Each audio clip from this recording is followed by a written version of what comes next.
A testing. Done a test, a test, a test, a test, test, test, test, testing the sound. Test. Got a match in my pocket. I'm about to light it up.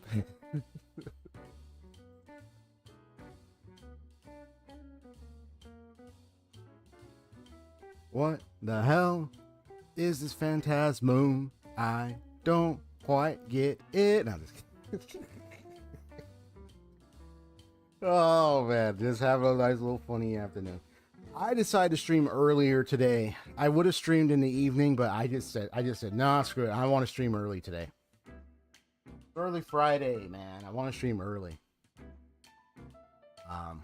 I was gonna just want to get it over with. I was like, let me just do it early.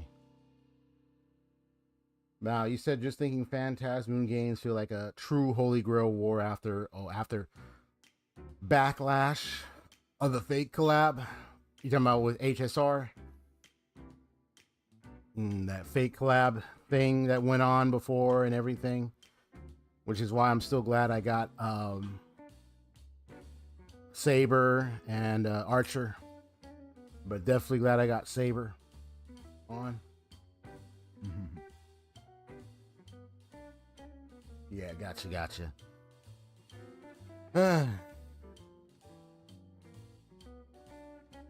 I got a nickel. Hey.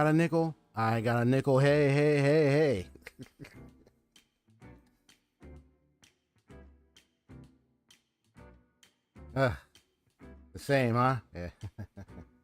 Yeah, man. She is so powerhouse epic, man. Excalibur! I love hearing her Kaiba, her ultimate statement when she does her attack. I like it. Just the way she said it, just chef's kiss powerhouse attack.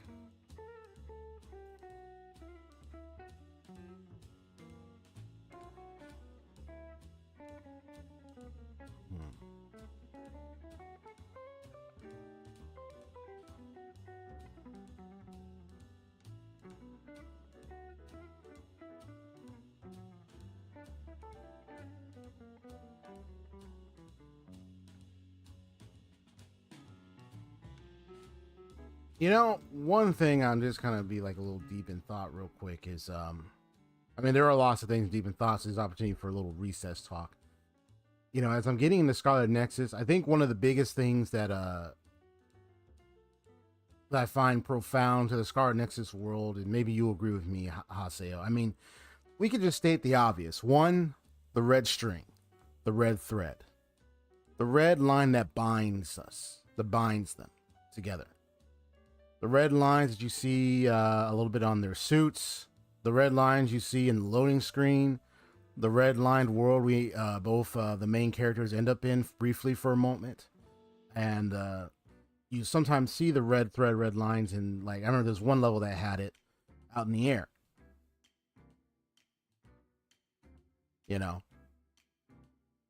To me, I call them network lines. Network interconnected line segments that bind the characters together into one interconnected network. That's why that's why it was called brain punk. The term I would think is a neural network, obviously. The world in itself, in its own bind, and several of the characters, the group you're part of, is a combined neural network system. Established by the government, various means necessary to accomplish this. But in the beginning, I remember when I started playing as the guy. Now, I haven't played the girl yet. I have to come back and play I would play the second time to see the girl's perspective.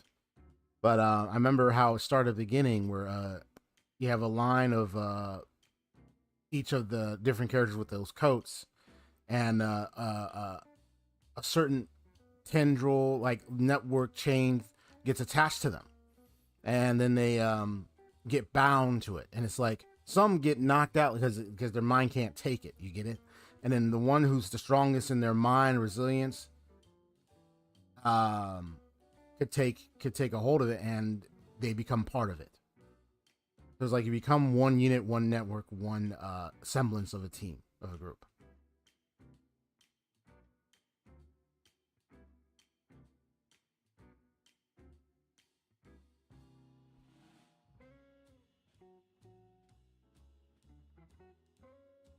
So the thing I find fascinating about Scarlet Nexus is the whole red string motif, the red lines, the red interconnected pieces that you find on the suits. There was like a few levels or places where you see that. You see it in the loading screen. You see it during Bond episodes in the background. There was even that world with all those red lines that we ended up. It was all like digitized network, interconnected neural system. You know, the brain punk world of Scarlet Nexus, an interconnected neural system establishment among society's citizens that seems to combine them into one mental stated operation or system, cognitive binding or bonding. And the bonding part is the big thing, because of even when you play, you have such things like the Bond episodes, and you got like the SAS system. There's even times where I think the characters communicate telepathically too. They communicate through their minds. That also kind of makes you wonder, hey, is privacy existent in this world? I don't know. I don't know about that. Because they're so connected to the network. They're just interconnected. It's like, I don't know, you know. Maybe.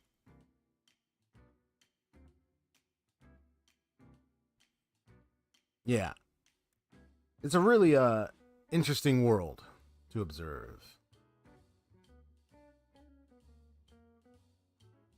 You don't have to think too hard about it, because pretty much it's just the string thing is there. Like it's not like you have to be a degree major or like a Conan Itagawa to see it, you know.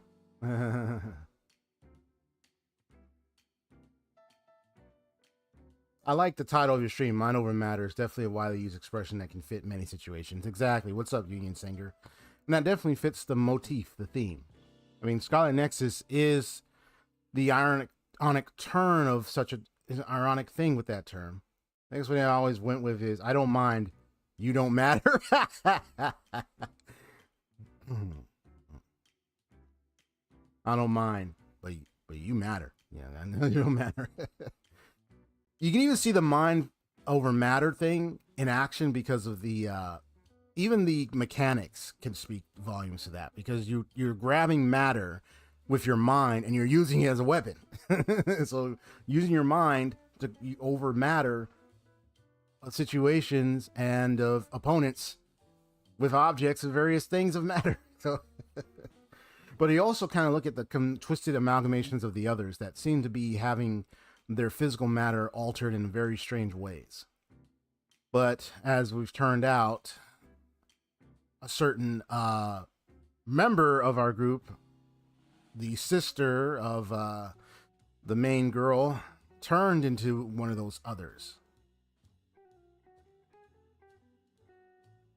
And it turns out that many of those others could be them turned into those things. A lot of questions, you know, a lot of things to observe. It's a world worth observing. I'm also like I'm also the type of guy that loves mechanical lore. If you know what I mean by a statement, mechanical lore. When games with the implemented lore in the game built mechanics of gameplay around it that further supports that kind of lore. Almost any and every game tends to have that, where like some mechanics specifically speak to lore in a way, or kind of fit with the lore really well, you know. To me, I call it like a mechanical kind of storytelling approach, you know. And I like when they have moments in games where certain mechanics change because of the way the story is where the story is going. I also like that type of thing. I just like it when it fits, when it hits to that good point. I know Haseo and I agree because we played Honkai Star Rail and other RPGs. We played so many RPGs where there's just those moments in the lore where something changes.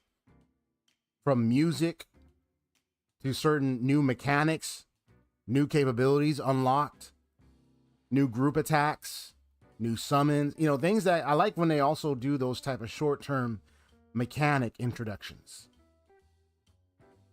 Where like the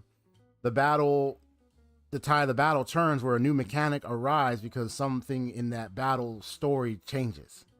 I like it when they do that.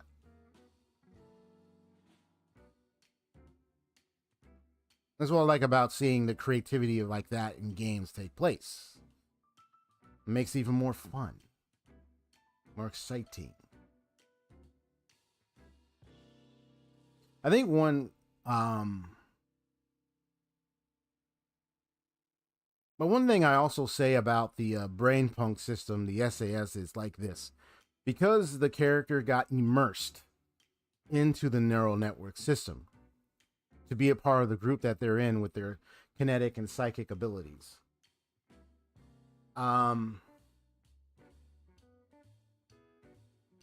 They got completely immersed into it. So it's like, I was going to say happy Ease 10 Proud Day. So Ease 10 Proud is out today.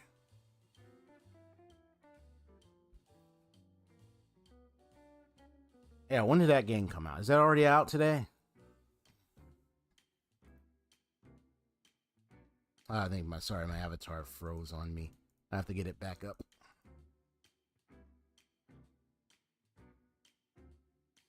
I have to bring it back up.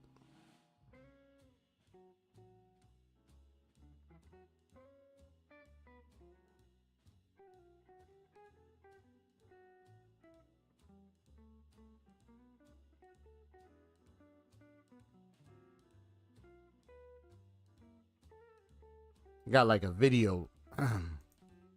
I got like a video. There we go. I got like a video clip I'm working on at the moment. Came out today. Nice. Now I got like a video clip I'm working on right now. It's just finishing up the thumbnail. I already edited and the video's ready. I just have to thumbnail ready and then upload it, and it will be posted hopefully by before this day's over.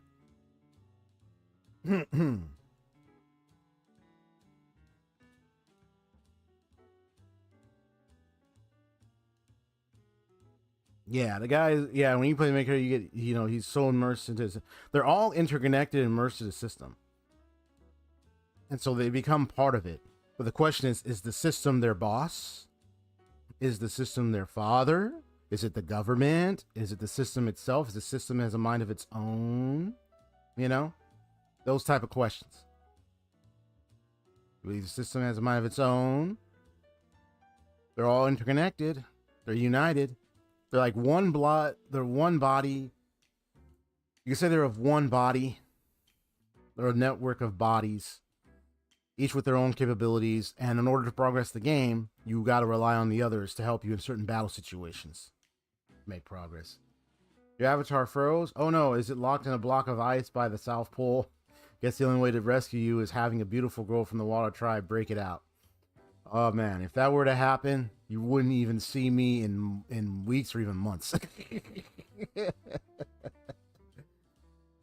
And then they come back, I'm already locking hands, like, oh, I want you to meet somebody that turned my world upside down when I was frozen in a block of ice back in Iceland or Antarctica or something. That would have been the case of the day.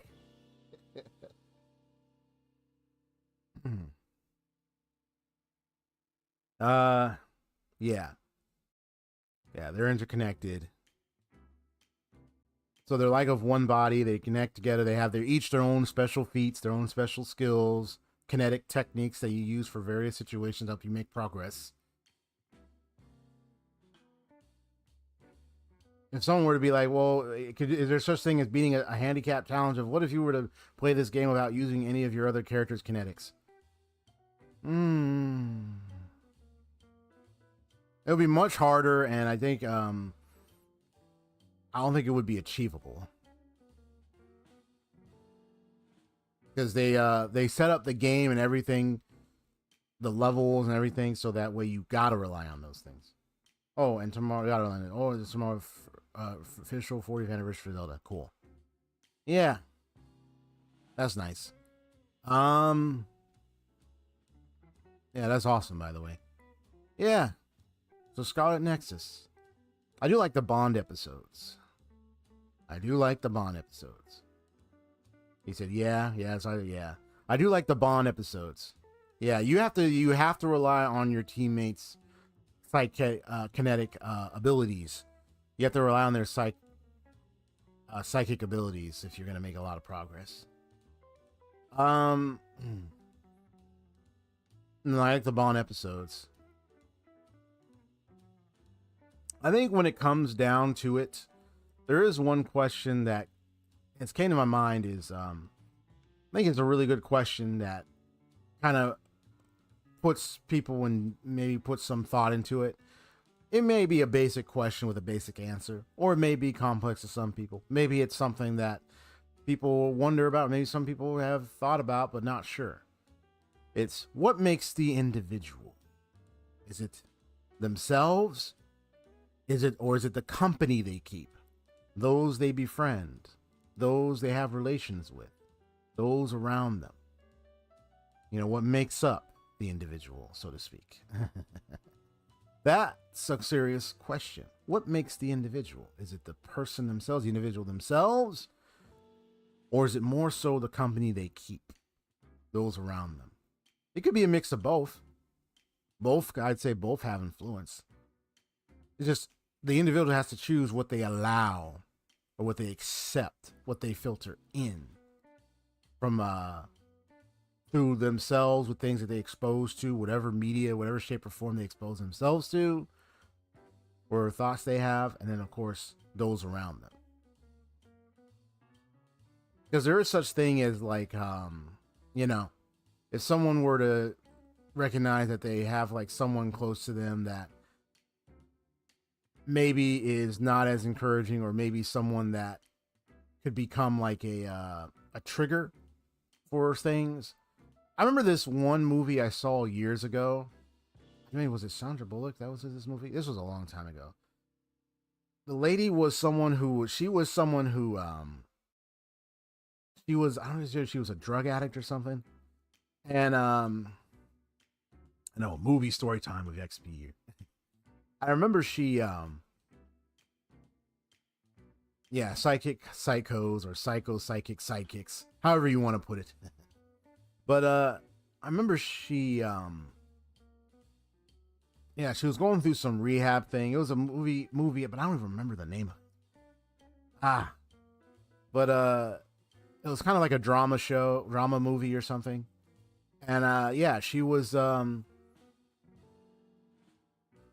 definitely drug addicted and everything, and she was just like in rehab. And I remember there was a moment even when they had a horse, right? And they were seeing if anyone could lift the horse's leg, one of the legs. And remember, one person said, "Insanity is doing the same is doing the same thing, expecting different results," kind of thing. Someone said that. One of the people said that as they were all lifting. Even she was trying to lift the leg. They were all doing the exact same thing. It's like they weren't listening or paying attention. And then later at the end, he started changing more, and she walked away from this one guy or someone who was smoking and stuff, because that guy was kind of like a not so good influence for her. So her being around him was just like, nah, I have to let you go. Which is a deep, pretty serious moment there. I mean, no offense to the guy. I mean, she made her decision because of how things were impacting her life, being in the drag-induced state she's been in and everything, and maybe perhaps he was in some way an influence. Not like whether or not to say he intended to, but I guess it's just some decisions. There were just some times where someone has to let someone go because of that influence. Some wisdom I gained from Proverbs is when you're with a wrathful man, if you're with someone who's very wrathful, you may learn their ways. You may learn their ways if you are not careful and you spin around them too much.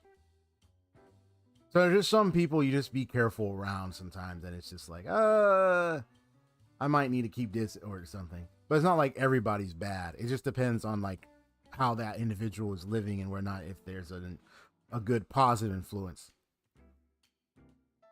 Yeah. But yeah, she left the guy, and then she saw a horse nearby. I don't know if it's the same horse or something. And she remembered the very thing about the whole lifting the leg. Instead of her reaching down to grab and pull the leg up, she just kind of rubbed at the sides of kind of pet the horse first. Kind of softening, just reassuring the horse, not immediately lifting the leg, but just reassuring, showing comfort, and then she was able to lift the leg softly. Quite a change at the end. Because I like that, because she was learning. She was getting better. Yeah, man. I'm remembering so many movies. There was even this one movie of this guy. I can't remember the name of the actor, bro. But he was like a guy who committed crimes, and then William Dafoe was in this film, and I remember there was some type of new type of drug thing or test drug thing they wanted to see if they could test with him on, and apparently it was, you learn all this time, at the end you learn it was a placebo. But then this was really something. But then because the guy he realized, you know what, I think I know why I changed. It wasn't because of this, it was because of you, doctor. I said, wow. And the guy ended up, I think I can't remember if he got, it was something that happened where he died right there. I was trying to remember what happened. And the doc was there holding him after he passed away. And then I remember at the end, this was heartwarming to me. At the end, it showed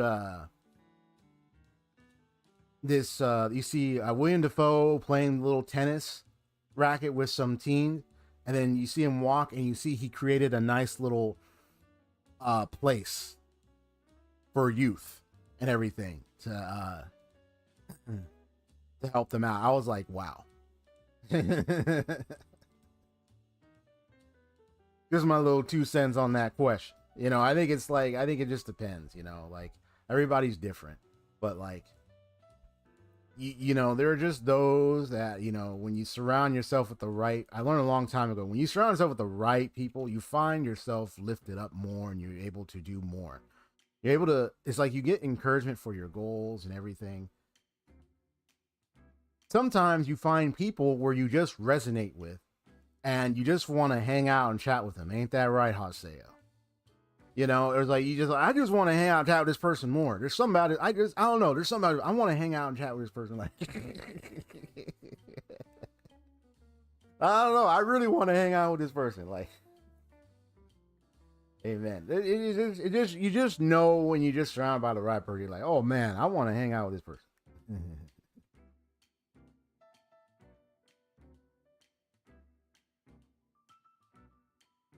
So, he said, yep, see, even he agrees. Yeah. So, you just know. It's like you find yourself finding somebody's like, yeah, I want to hang out with this person. You think here's my 2 cents is going to fade away with the recent discontinuation of pennies? I don't, wait, I don't care.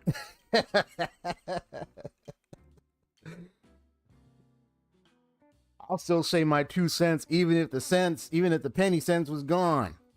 I don't care.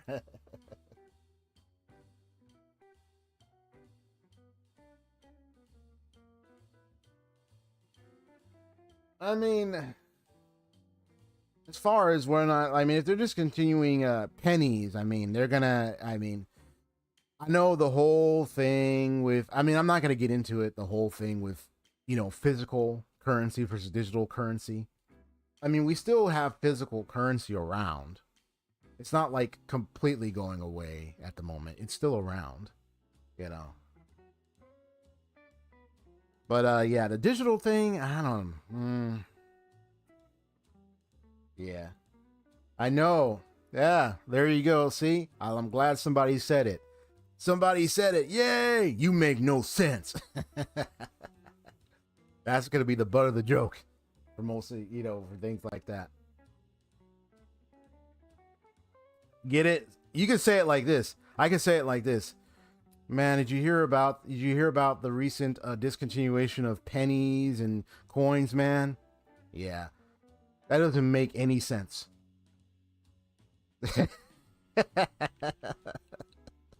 You can say it like that, and you might get people looking like, wait, what? What?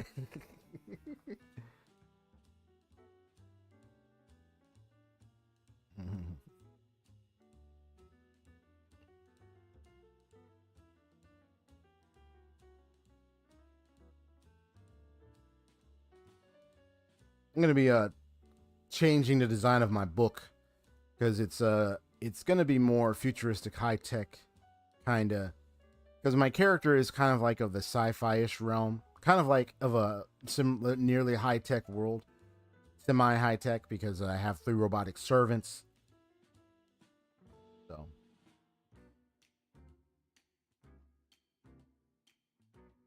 yeah, baker's trade, bread recipes on a need to know basis. And hey, trust me, when it comes to dad jokes, be like, Dad, I'm hungry. And the dad be like, Hi, hungry, I'm dad. Like, oh my gosh.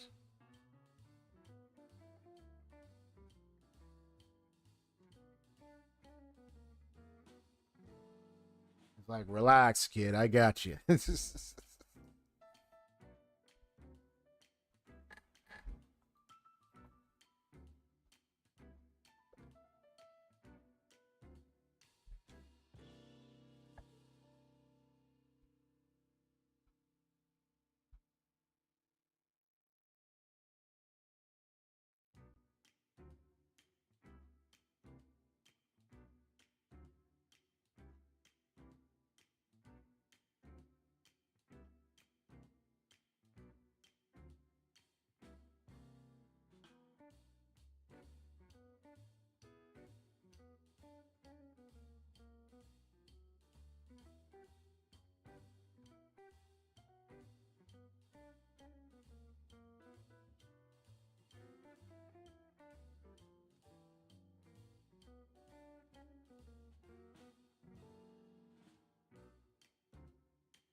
Just to mention briefly before I get started, Tales of Berseria. Now, I mean, I gotta tell you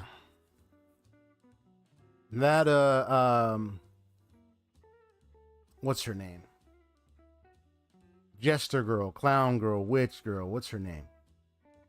I don't remember. What was her? Where did it go?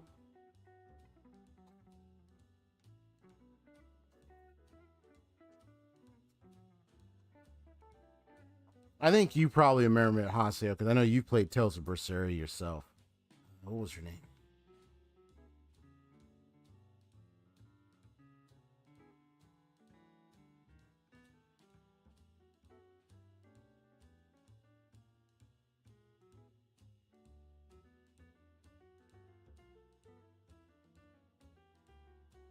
Oh, Maggie Lou. Maggie Lou.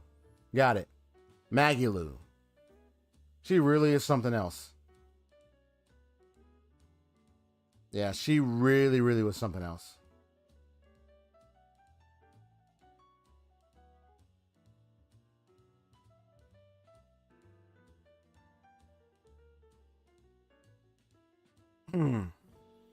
Yeah, Maggie Lou.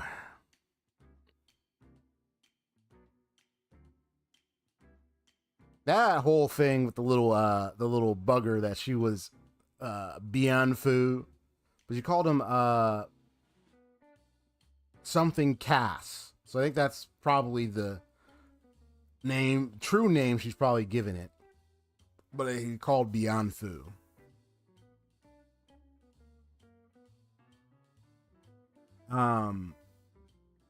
But yeah. I mean, I like the moment because I'll share that moment because I have a clip of the certain moment with her that I want to share on YouTube eventually because I'm working on finishing a thumbnail for it today. It's kind of a little goofy fun because I made an expression that kind of gets me to look a little goofy in a way in reaction because of the thumbnail image I chose with her. It's like ha because you get it. Yeah, I just like the moment when you find out that the little traitor she was looking for was that little guy. I thought that was hilarious.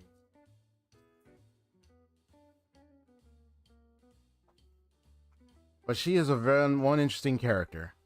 It sounds like she could be or could have been an exorcist. I guess they're saying that because of what she can do. Well, I guess we'll just see. We just got to listen out. There will probably be more revelations of her down the road. She is very observant, though, of the main character. So we'll just watch and just witness how this story flows.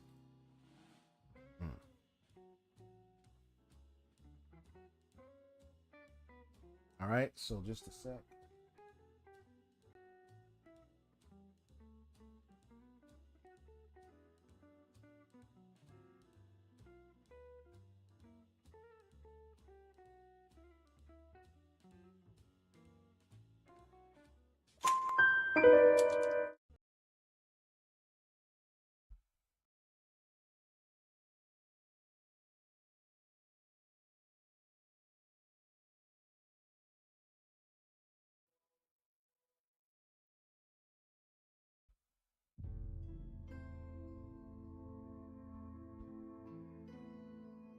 All right. Let's begin. Yep, the red threads, the orange threads. I like how it's like their designs is tactical gear mixed motherboard designs. Like a motherboard of a computer. Kind of something like that. Or like one of those chips. Digital chip kind of thing with the connectors. Because I kind of like that. It just fits the theme and everything that's like in the game.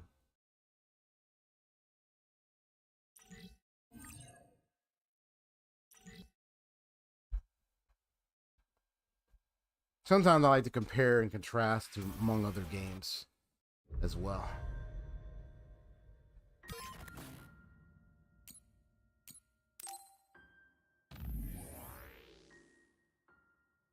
Change world and creeping unease.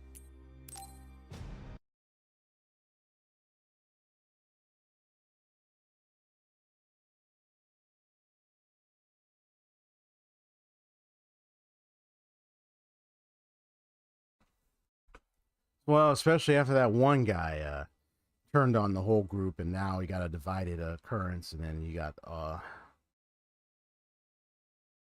his rebel group and what's happening.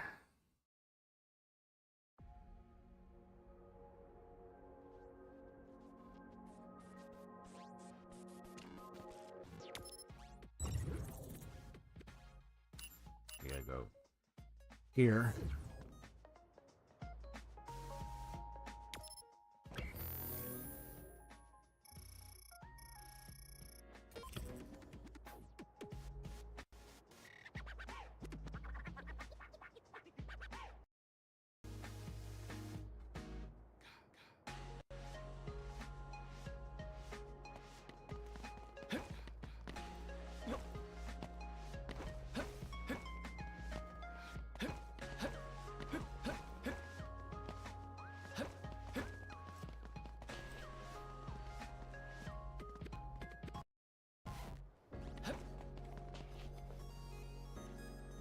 I don't look like almost like little threaded hands in a way. You got all these triangle connector in the middle kind of thing. Let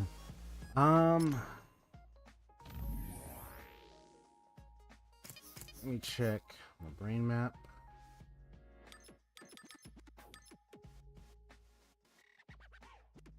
Yeah, I want to get that.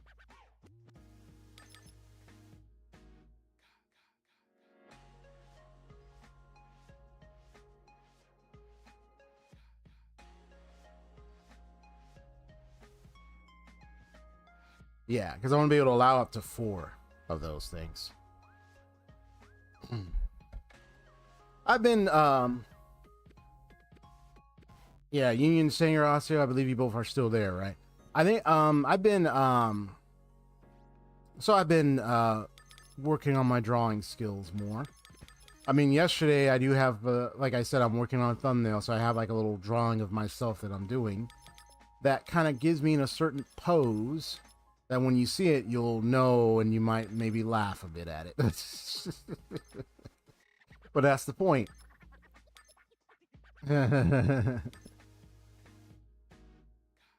Yeah, so once I get that, then I'll get some of the other stuff. I know you're just doing your dailies there, buddy. Yeah, sclerokinesis, clairvoyance, pyrokinesis, teleportation.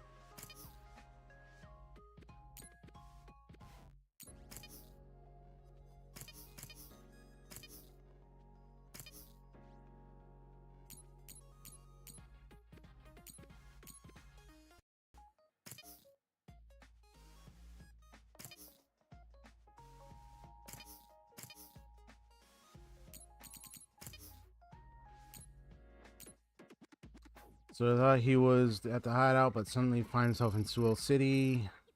Yeah, it's like he's finding himself appearing in places. It could be a certain phrasing of out of state, out of mind, like out of touch, like something is wrong where it's like he's appearing in places. Right, Yoda's main commander of Platoon was 22. However, he doesn't remember any of that happening. When he is examined, the OS hospital, he is told his brain was in a temporary disorder. Yeah, his brother Kaito, that he be hailed as a hero.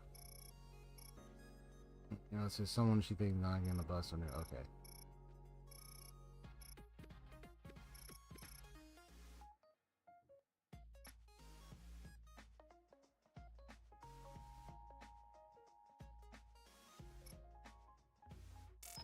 Yeah, that thing. I just want to make sure I have everything prepped.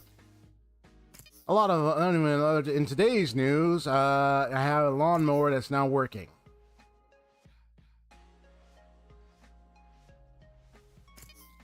There was a moment where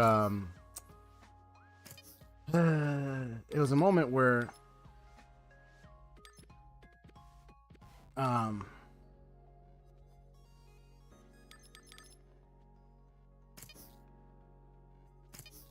just trying to remember. Yeah. Let me make sure. Okay, here we go. I know there's other Bond episodes.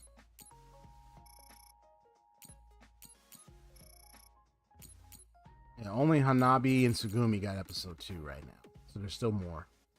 But I remember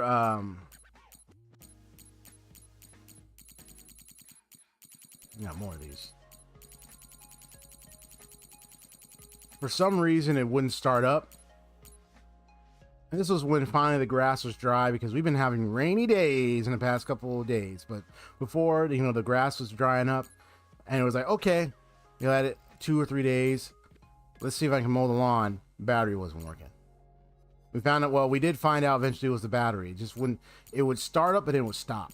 Just start and then stop, start, stop. That's when we realized, and we got like a new battery, kind of a different, similar battery. Different upgrade, and we tested that one, and now the lawnmower works. So we found out it was the other battery malfunctioned, unfortunately. Sucked big time.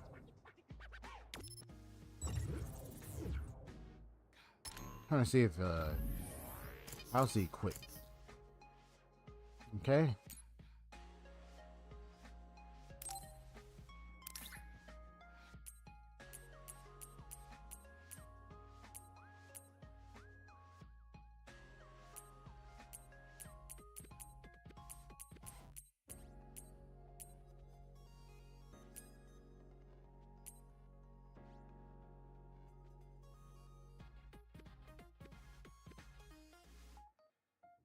Oh, for some reason that looks nicer.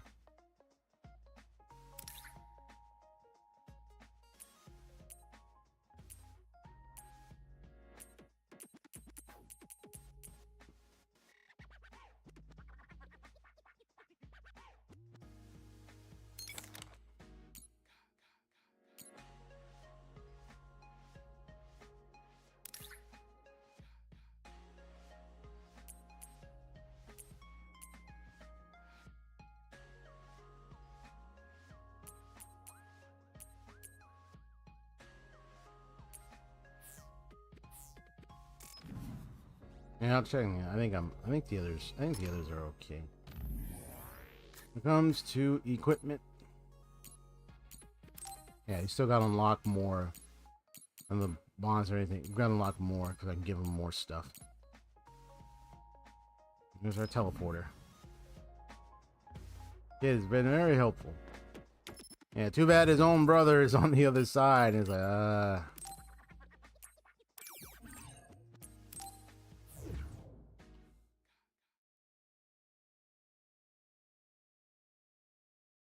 like how on low screen you see them just walking together like that.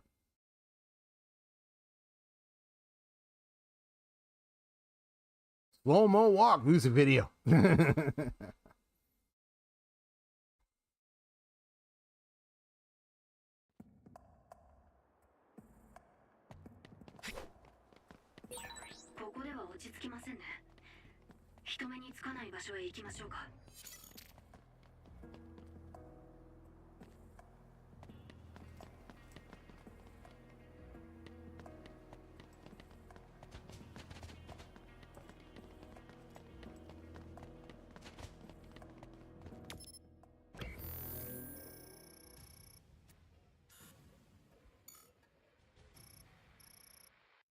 That's 4-2. Okay. 一応紹介に夢中ってことになってるんだから怪異の討伐も頼むぞ。やっよっ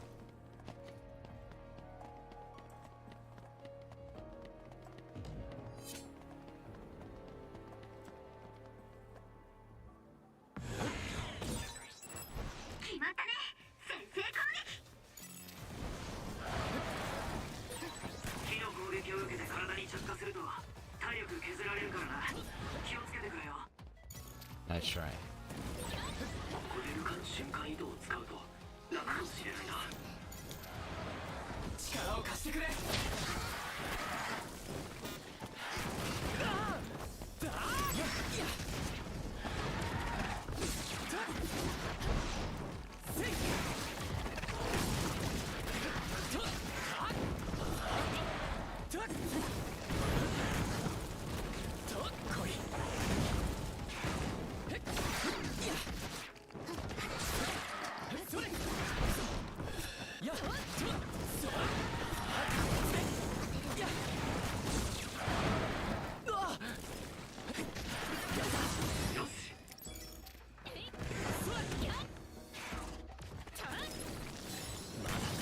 I know I'm in burn status, but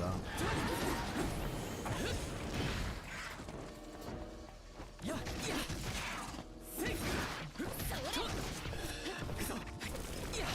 been a while, so I have to get back to the basics. There we go. Let me try to guess. 1, 2. And this is the. What is that? Okay. 2. There we go. Gotta get back the air uppercut.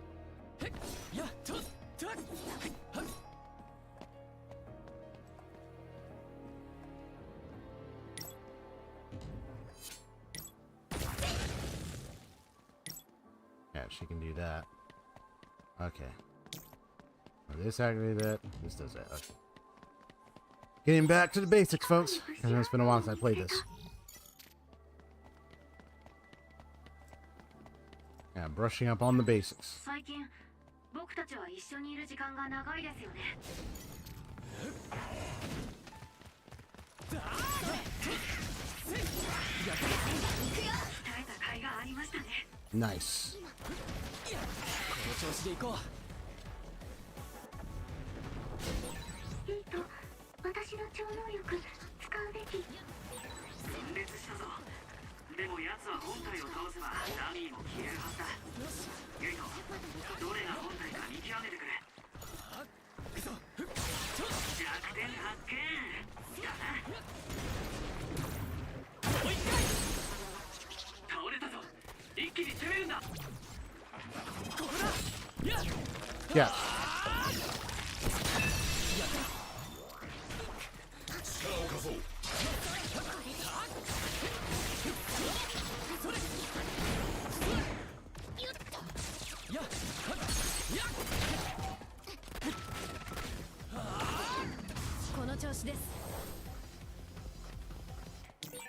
Yoし、戦闘終了だ。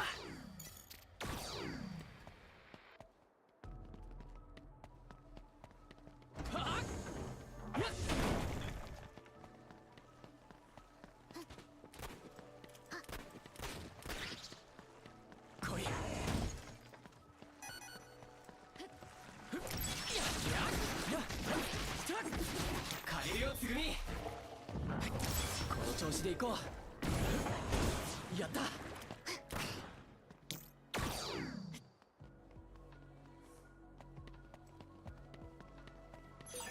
これってかなりレアものじゃないか。これでし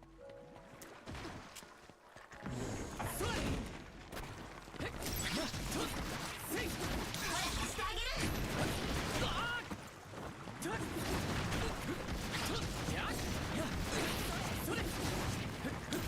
効率を上げましょう。任せろ。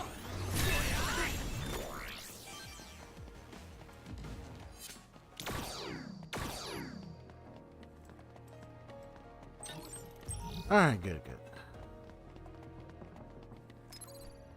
みんな大丈夫か。ありがとう。助かります。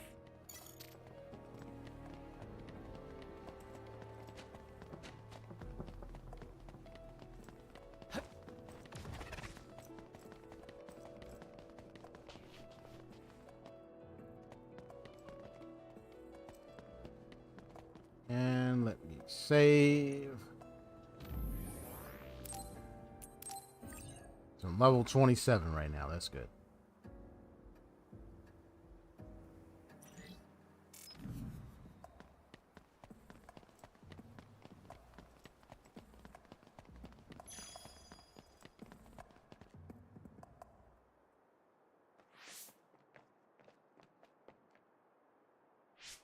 この辺りなら話ができそうですかね。ルカ、ニューヒムカ政府が人間を怪異に変えていたっていうのは間違いないのか。Hmm. ええ、かなり前のことですが、吹雪さんの婚約者だったアリス一条さんも怪異化したそうなんです。 Really? 兄と吹雪さんはアリスさんが怪異化した原因を調べ始めました。その過程で Ah.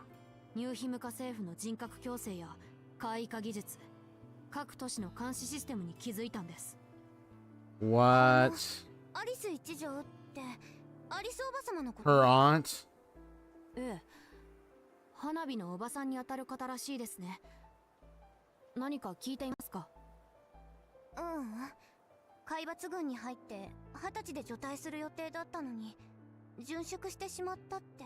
So that was a だから lie. 私がスカウトされた時も大反対されたの。でも法律でスカウトは拒めないから。お、データベースからアリス一条の資料を見つけたぞ。花火そっくりだ。Ah. アリスさんは海抜軍病院の前理事長の娘だったんだな。それでスプリング製薬の吹雪連隊長と婚約してたのか。多分そうだと思う。私も初めて聞いたけど、ありそうな話だもん。ニューヒムガ政府が先導する計画だったなら、父さんもこのことを知っていたのかな。ご存知だったと思います。それどころか全ての中枢にいらした方だと思った方がいいかもしれません。スメラギ家は代々政治家と官僚を輩出している家柄ですから。なら兄さんも知っているのか。俺だけ何も知らされないまま。ユイと重ねが来る。8時の方向。Uh oh. 重ね、待ってくれ。話をさせてくれ。断るわ。死んでもらう。Oh no, again. どうして俺の命を狙うんだ。言うくらい教えてくれてもいいだろう。話をする気はないと言ったはずよ。加減はしねえ。手段が選ばまだいけますよ。どこがそうとするなら力ずくで必要ですね。俺はそんなつもりはないんだが。ああ、もう頼むからじっとしててくんないかな、つるみちゃん。無駄です。厳しい。重ねの先は本物です。こちらも本気でかからないとやられますよ。I'm just attacking whoever I want to attack. 重ねも全力で止める。エマシンはもう破損だ。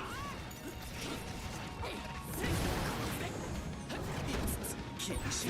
ゲタ、一人一人倒した方が良さそうです。重ね以外の二人を先に無力化しましょう。来い、協力してくれ。止める。それ当たれ。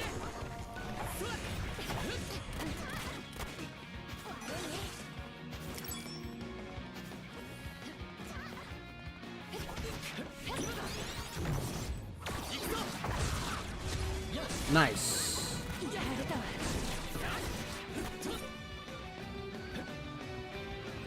諦めて。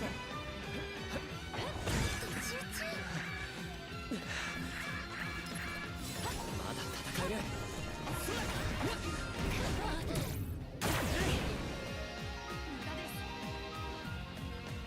逃がさないわ。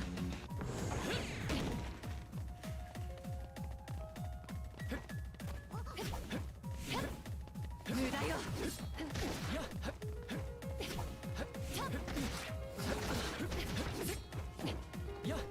手段は選ばない。ピンチの隊員がいる。注意してくれ。少し危なかった。やめろ。借りるよ、つぐみ。逃がさないわ。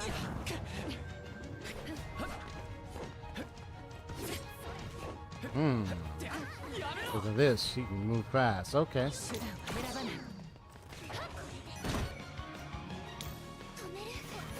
ルカ頼む。もっと力を入れました。逃がさないわ。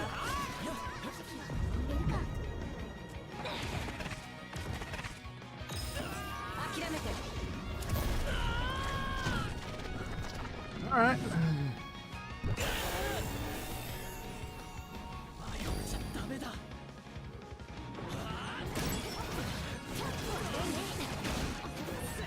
なんだかすごく気持ちいいな。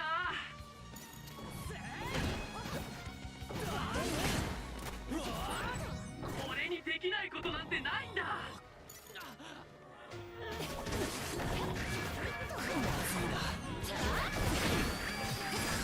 どうしてこのくらいで。 Ah, dang it. I could have activated that brain converge when I had that chance.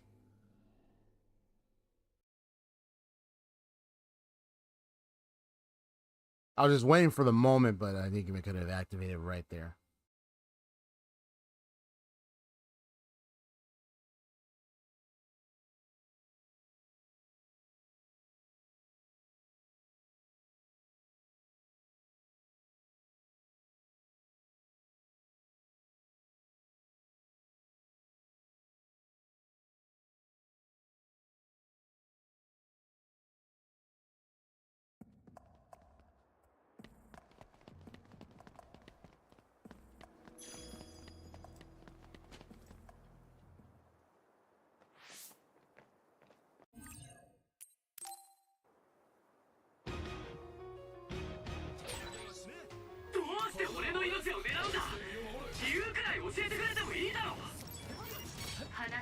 る気はないと言ったはずよ。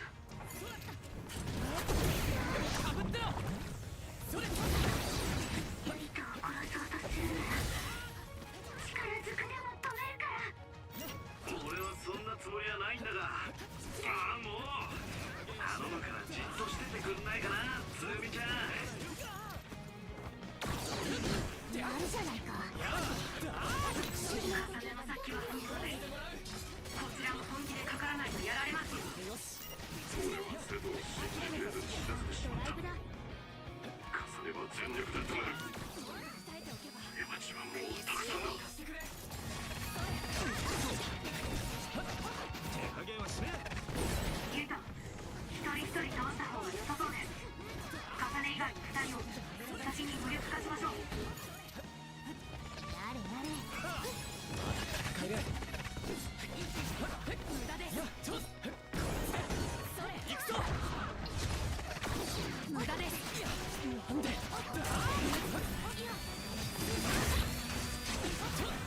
加減はしねえ。Yes. 諦めて。ピンチの隊員がいる。注意してくれ。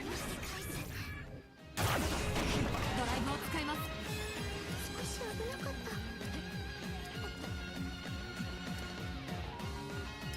逃がさない。まだやれるよな。ありがとう、助かります。やめろ。次はまだだ。ドライブ使うね。 Whoops. Accidentally let go. Dang it. この程度。どうぞユイト。してあげる。もっと力を。無駄です。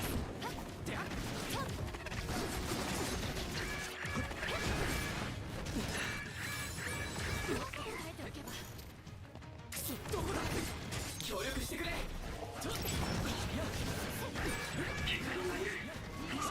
るじゃねえ。まだ行けますよ。手段を選ばない。まんまじゃ手加減はしねえ。これでよし。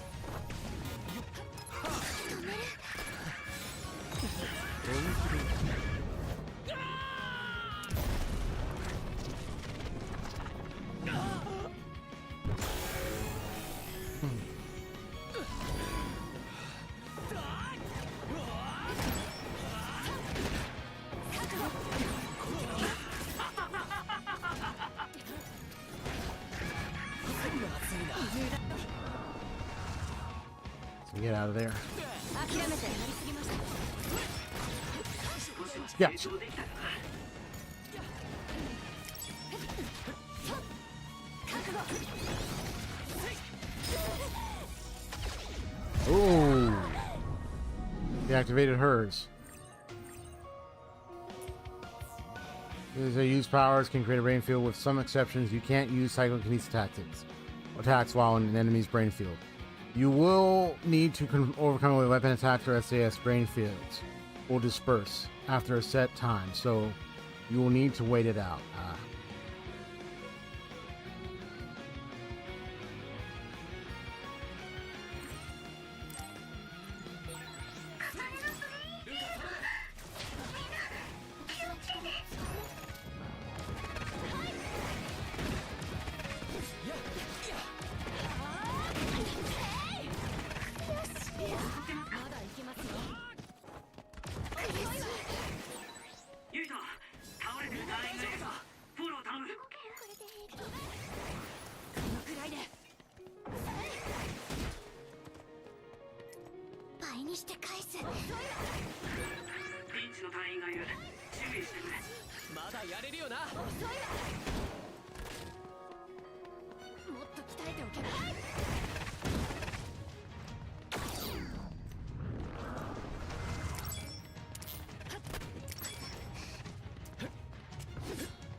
Come on. Gotcha. Oh, okay. Whoa. Oh. What a way to take her down. Take her down, for real.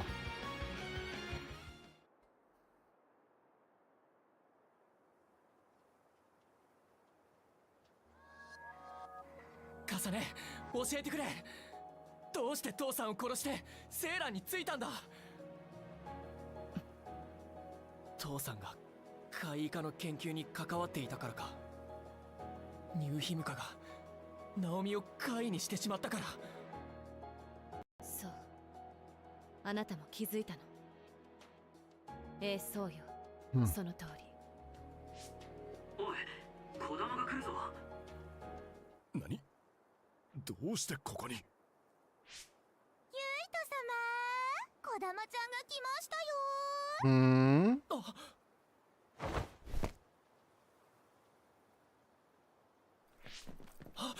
待ってくれ、カサネ。あら、非国民のカサネちゃんもここにいたのね。 Interesting. いいわ。ユイト様、はじめまして。子玉メローネです。よろしくお願いします。Kodama Maloon. What? What? 私ともはじめましてじゃない。Huh. He has a sort of. 私はユイト様推しなんで。What? ユイト様。She's got a flair to her. 事後処理が終わったから戻ってもいいって。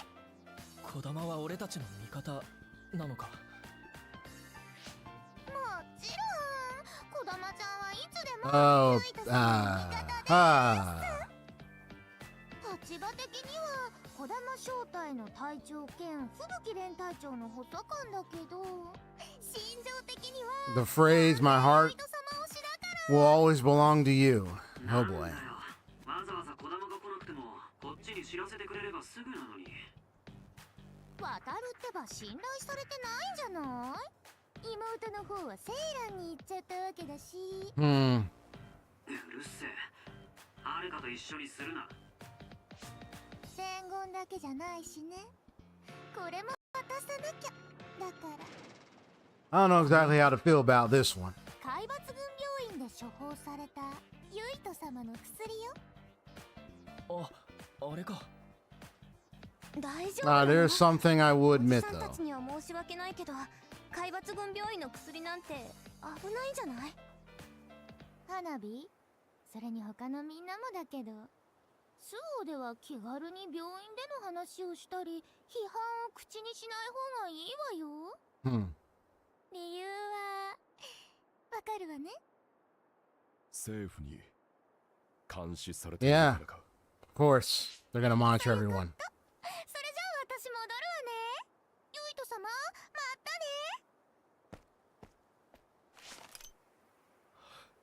このアンプルは。これはあの時配置化軌道で見つけたアンプルと同じものか。ねえユイト、スオに戻る前にアジトで今まで聞いた話を整理してみない？あそこなら話が漏れることがないと思うし。ちなみにこっちの管制システムの会話データはそもそも記録が禁止されてるから安心してくれ。今思えば記録禁止って吹雪連隊長が政府のことを知っていて海抜軍を守るために決めたのかもしれないな。ああ、そうだな。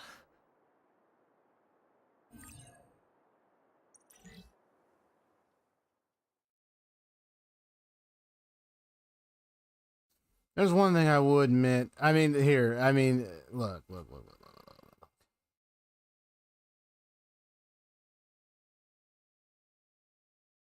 I mean, if I see a girl with her hair covering one half of her eye なんだか and showing the いろ other, いろなことが起きて頭の中がぐちゃぐちゃだよ。ええ、 it's just me, but sometimes I find that a little bit attractive. 一条海抜軍病院休館では I don't know why. 超能力に関する研究が行われている。おそらくその過程で脳の機能の It's 研 just 究が preference 進み、人間の怪異化や人格矯正ができ But るようにな because った my ので eyes しょ are う。 covered a lot, so be my detective, 花火、 strange detective あ look. なたは何も知らなかったのだから。 I mean, even the girl sitting on the couch there has one eye covered. うん花火いつもみんな And に she's really 優しい gentle and kind. 自 So. 分にも優しくするといいと思う。ありがとうつぐみ。話を進めますね。僕たちがこの情報を知ったことは政府にも知られています。吹雪連隊長が火消しをしてくれているようですが、政府に追われる可能性も考慮しておいた方がいい。しかし国に追われた人間が生きていく術など、いや、そうか、セイランがあるな。ええ、最悪はセーラーに逃げ込むことも考えた方がいいかもしれません。それからユイと、記憶の方はその後どうですか？今のところは記憶が途切れたりってことはないみたいだ。多分。おかしなことがあればすぐ僕らに共有してください。ただ処方されたあの薬は海抜軍病院で処方されたアンプル、なんか怖い。うんそうだよね。私も心配だよ。ええ、申し訳ありませんが、何かよほどひどい症状の進行がない限りは飲まずにいた方がいいでしょう。そうだな。そうするよ。なあ、今回のこと兄貴、スメラギ本部長に聞いた方がいいのかな。そうか、スメラギ本部長はユイトのお兄さんだったな。僕は余計なことはしない方がいいと思います。本部長は政府の人間です。もちろんユイとの家族ではありますが、今下手な接触をするのは危険です。吹雪連隊長の行動を邪魔することになっては迷惑がかかってしまいます。そうだよな。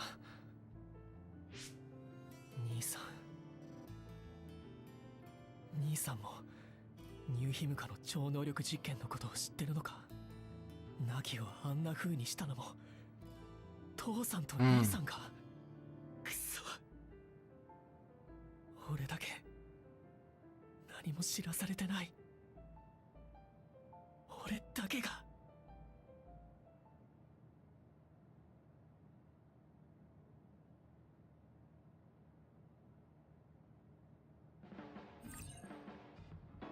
Team bond level 1.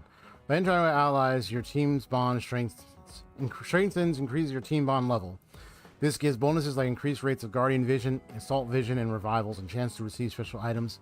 In order to increase your team bond level, you must increase individual bond levels of your teammates. Complete bond episodes and give special gifts to them. You got it. Nice. ユイト、すみませんでした。体調を差し置いて出しゃばりすぎました。いや、ルカはいつも冷静だし助かってるよ。これからも思ったことは言ってくれ。わかりました。まあ、今のは隊長命令ですか？うん、そうだね。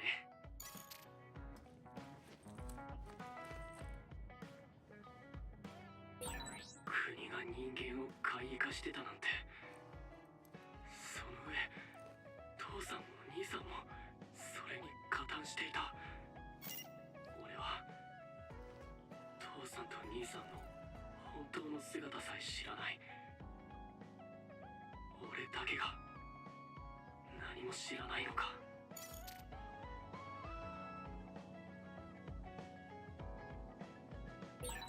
ナギやナオミは政府の被害者で、カレンはその政府を倒そうとしているわけか。どうしたんだ、ゲンマ。いや、すまん。考えを整理していた。俺はどうするか、どうすべきなのかを。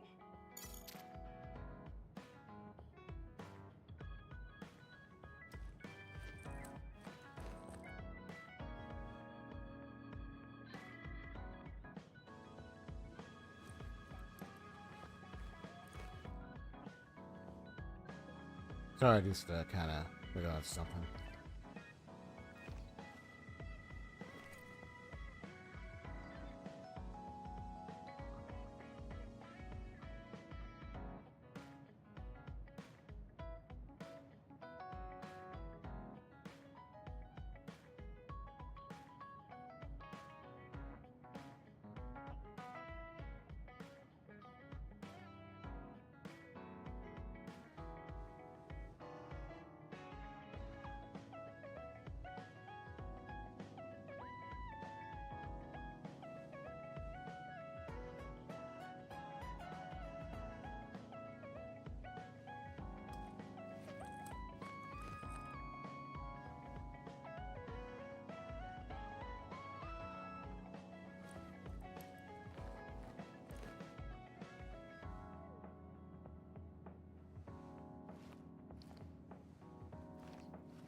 Okay.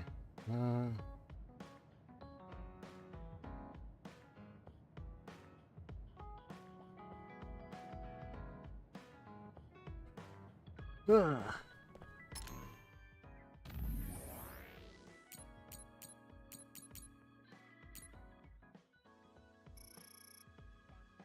Well, I am not surprised, you know, his father had something to do with it, government, and you know that, I mean, part of the punk series of writings is the whole thing about going against the government thing, you know, and the whole organizations, the powers that be, you know, rebellion, the rebel construct, the rebel archetype, you know, those particular stories.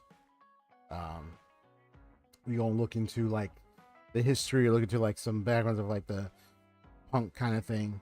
I mean, even cyberpunk in itself kind of has like a tinge of dealing with the powers that be, the forces that be, in a way that kind of hints at like whether it's like corruption or some deep or something going on underground or something happening, and then you uncover a lot of this. And your role could be of anybody, you know. You could be a detective, hardboiled detective, cybernetic hardboiled detective. You could be like some guy that just goes around hunting and thieving. You could be like any kind of character that's just someone amongst citizens doing things and trying to survive. And then it's like you learn of like some big thing going on, you know. So here you have this ragtag group, you have this SAS group that now split and divide, and you kind of understand that, yeah, apparently government and even the main character's father, apparently, at least from what information has been revealed so far, is responsible for some of this occurrences of changes, metamorphosis is what they refer to, metamorphoso.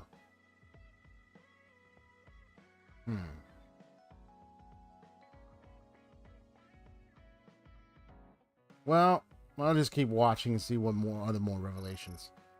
And also pay attention to make sure there's no lies or anything, because what if there's something else that's going on that's not been revealed yet? Not only that, what if I'm getting half truths but not the full truth? So it's kind of like also that, or a lie in between the lines. So we'll see. The term Suo incident really spread all over the world. Karen's rebellion, the assassination of the chairman by Kasane. I guess that's the crows for you. Yeah, seriously, they seem much more informed than we are. I wonder if they have even one piece of confirmed information. It's strange, though. Even killing Chairman Sumeragi won't change the nation's system. Right. Karen should understand that. Yes, my brother likely planned everything very carefully. The fact that it is being reported on, no, I should not speculate. That's right. They're showing that likeness of Kasane. The media tells nothing but lies. You can't trust people who act like they know everything even though they don't. Tsugumi is right. We can't let the news confuse us. Kaguro. Alright. We're not allies now, but I want to talk about Tsugumi. Don't ignore this. It's important. Won't be contacting you anymore after this. It's the best thing for both of us.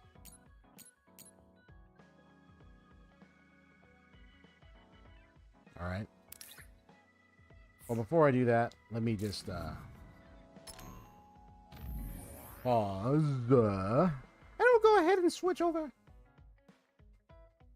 Well, switch over to be right back. That's what I mean. We'll switch this, be right back.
Hello, yes, I am here. I'm actually gonna, now I got enough points. I can get this now. Perfect.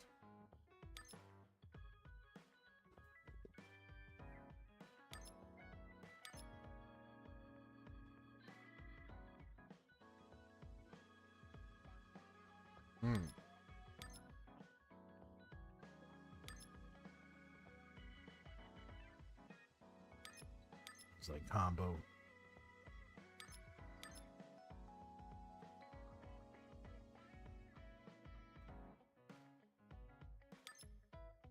Let's see what points here.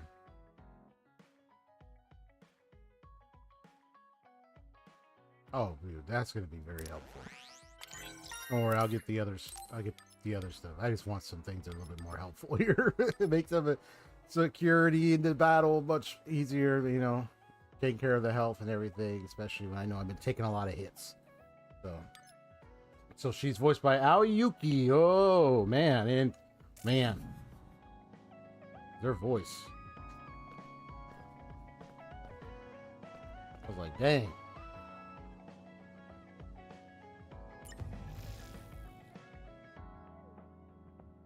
Oh,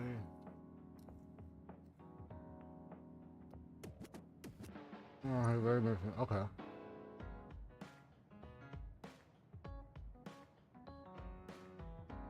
Oh, in vacation. Okay. たまにはルカとも話したいな。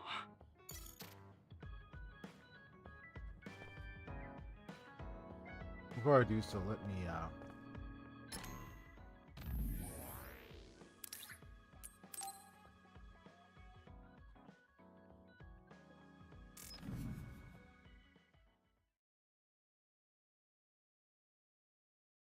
let's see this little exchange going to take place. お、やっとお出ましか。待ちくたびれたぜ。俺一人で時間潰すのって苦手でよ。つぐみのことで話があるって言ってたけど、つぐみと何かあったのか？いや、そういうんじゃねえよ。ただ気になってな。ほらあの子、普通のやつには少し難しいとこあるだろう。難しいって？俺みたいにベラベラ喋らない分、他人と仲良くなるのに時間がかかるって感じかな。まあ、無口なのは確かかな。俺は同期で付き合い長いし、あの子も気楽に接してくれるけど、他の連中とうまくやれてるか心配でな。まして今は俺と離れて新しいお仲間と一緒だろ。はぶられたりしてんじゃねえかって、夜も眠れないわ I け。 got me some Brown Brown's pizza. Mountain Mike's pizza, bro. Delicious. ちゃんとみんなと馴染めてると思うよ。そうか。真面目なゆいとくんの言うことだし、信用して良さそうだな。なんか微妙にバカにされてるように感じる。あの子は俺と違って超いい子だから、しっかり面倒見てやってくれな。おふざけ抜きで頼んだぜ。ああ、わかった。任せてくれ。なんかちょっと意外だな。カゲロって真面目に人の心配するようなキャラじゃないと思ってた。チャラチャラしてるように見えたけど、意外と優しくてしっかりしてるんだな。だとするとやっぱりあのことをカゲロに聞いてみた方がいいかもしれない。なあカゲロ、俺からも一つ話していいか？親父のことなんだけど。何が知りたいんだ？世間じゃ重ねが暗殺したことになってて、俺も重ねがナイフを持ってるところは見たんだ。だけど俺、どうしても納得できないんだよ。本当は何があったのか。カゲロウは何か知らないか？悪いけど俺からはまだ何も言えねえ。そのうち話せるかもしれねえが、今は無理だ。頼むカゲロウ、自分の父親のことなんだ。仮に重ねがやったんだとして、重ねにものっぴきならない理由があったのは確かだと思うけどな。だから俺はその理由が知りたいんだよ。理由を聞いてお前はどうするんだ？どんな理由があったからって許せるようなもんでもないだろう。それはそうだけど。だったらその話は横に置いておこうや。せっかくだからもうちょい明るい話でもしようぜ。結局話をそらされたか。でもあの感じだとやっぱりカゲロウは何か知ってるんだな。ところでユイト、単刀直入に聞くが、お前海抜軍の女性陣だと誰が好みなんだ？え？なんだよ急に。I mean, I could answer that myself, but お兄さんに素直な気持ちを聞かせてみろよ。幼馴染の花火か、クールな重ねか、外面は可愛いグデアラか、それとも包容力の強化お姉様？ I have my 別に preferences. そういうのは I'm gonna see what Yoto would あ say. んまり意識してないっていうか。You never thought about it, huh, buddy? なんだよ。照れ隠しとかじゃなくてマジなの？もっと煩悩持たないと人生つまら Got ない any ぞ。 of the female 青少年 characters you liked in this game, Haseo? そういうカゲロウはどうなんだよ。そういえばつぐみのこと気にしてるみたいだったけど。バカ野郎。つぐみちゃんはそういうんじゃねえの？俺とあの子は心が通じ合ったベストフレンズなのよ。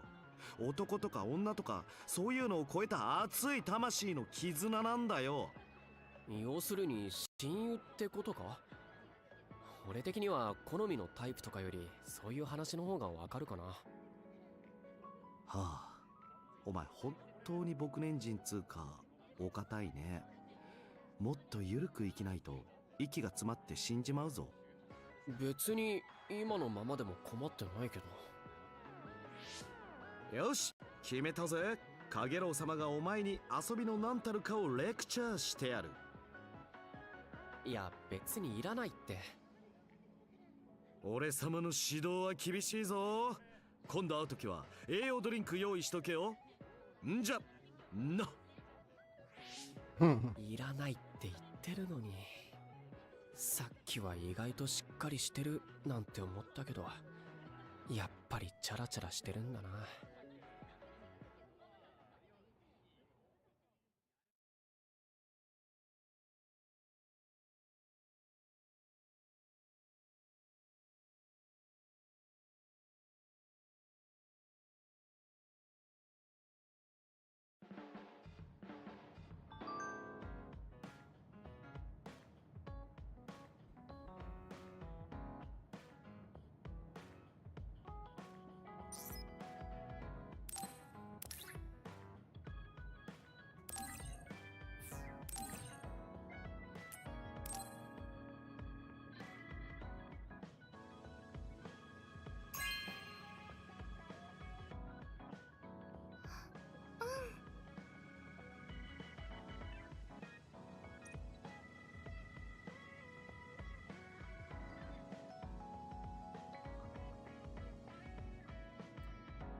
Yeah, I think Sugumi's cute. Alright, just all but Kodama and Arashi, huh? I don't know. Let's see. I mean, like, I don't know exactly who. I mean, it could be multiple. You could have like a different love interest, and then like there's one you really like. I don't know. I kind of like the other girl with the red. In a way, for some reason. I don't know what it is. Something about her. But then I also find Sugumi really cute.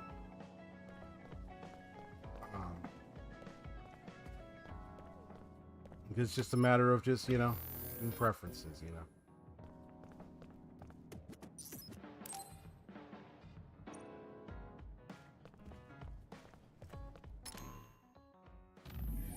I think her name was it Arashi too? Let me see. Although I've barely got to know Kiyoka. I only got to... Yeah, Arashi. So we kind of have that kind of similar interests. Like, I find her very interesting. But I also find Tsugumi a bit cute.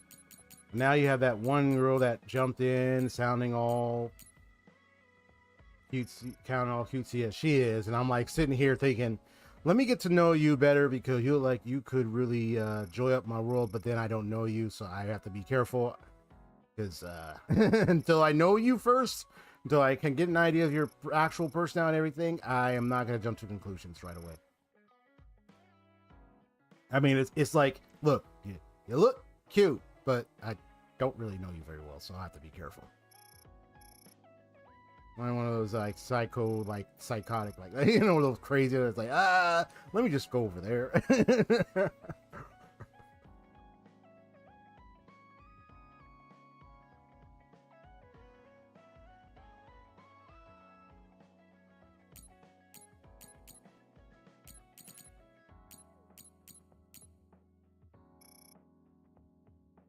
Stop by Musubis. We're not allies. Oh, yeah, I already said that.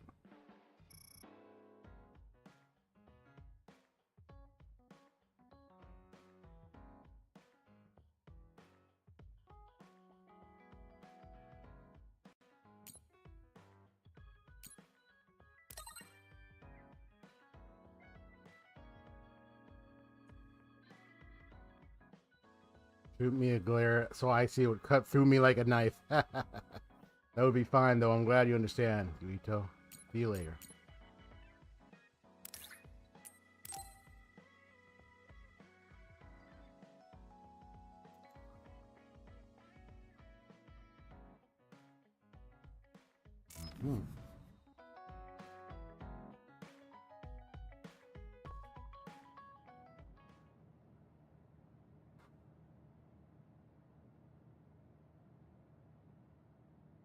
Really? くそ。重ねは一体何を考えてるんだ。最初に会った時からよくわからない子だったな。子供の頃、俺を助けてくれたあの人に似てるのも謎だし、面と向かって会話しててもなんとなく会話が噛み合わない感じだったし、でも理由もなく人を殺すような子じゃない。確信はないけど、それはきっと違う気がする。重ねに何も教える気がないなら、何が真実なのか、俺が自分で見極めるしかないんだ。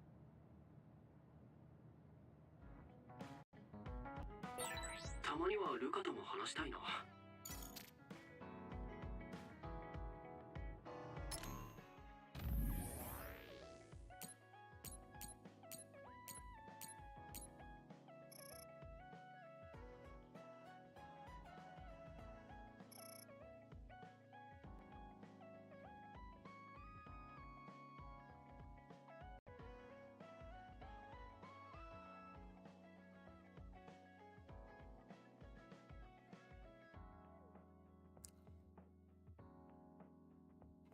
Now, could it be that, is it something along the lines of, oh, what if the government is listening, kind of, you know, maybe they're trying to keep it hush-hush. They don't want to reveal it just yet.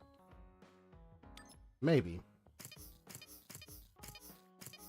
But, that remains to be seen. I'm just watching. They are connected to a big network, and there's a lot of things being displayed, info and everything, but we'll see. But otherwise, she just doesn't want to tell him. Honestly, I feel like, to me, when I look at that kind of scenario, I look at it as like, this is the son of the very person who found you with a knife covered in blood where his father lay injured.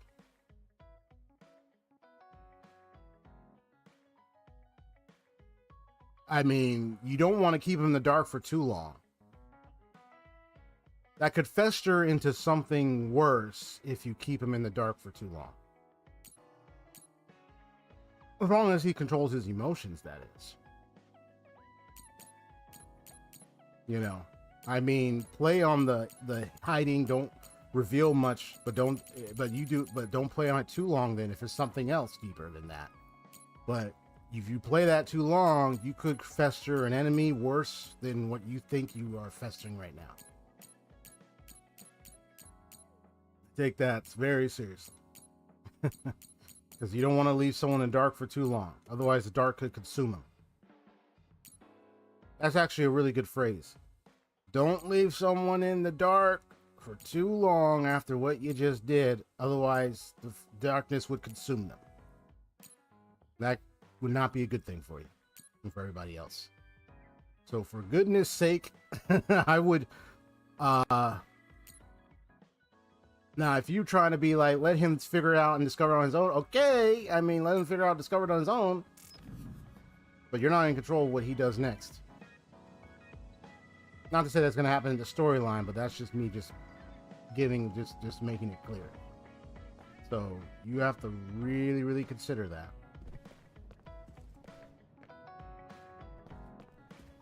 And you said, I like Arashi, but her lazy side is off-putting.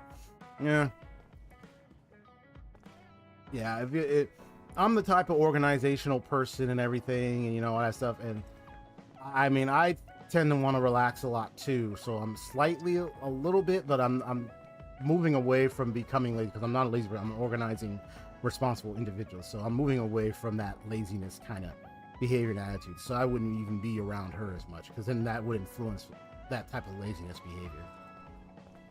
I mean, she looks cute, but she's too lazy. Nah, can't really spend on time with that.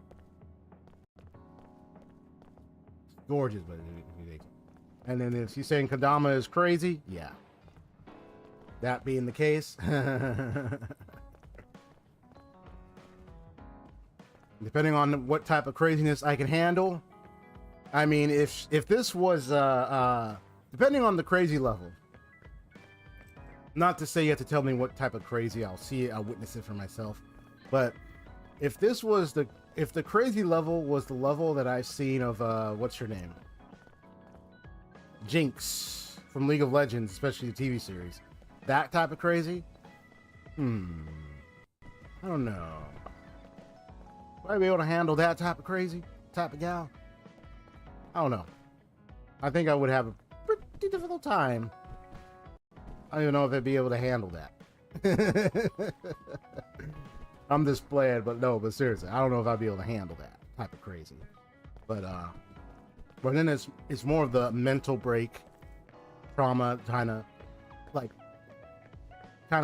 somewhat semi, like kind of destructive type crazy, or however it's crazy I describe. That's the type where I might need to be kind of careful and not really kind of involve myself with as much. Because of that destruction, I'd be taken down with them, and I don't want that to happen.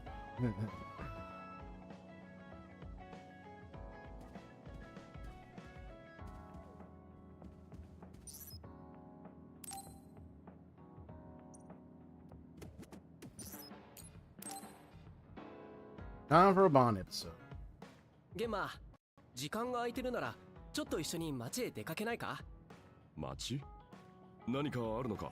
この間言っただろ？流行りを追いかけようって。俺、面白そうな場所をいろいろ調べたんだ。 Along the lines of where not, is that my kind of crazy, you know? But you know, one phrase that I have a certain character say that I'm kind of in the middle of development right now, they would say, know thyself. Know thyself. Wise words. Very wise gentleman. Know thyself. That's what they would say. And if you don't know yourself first, hold on.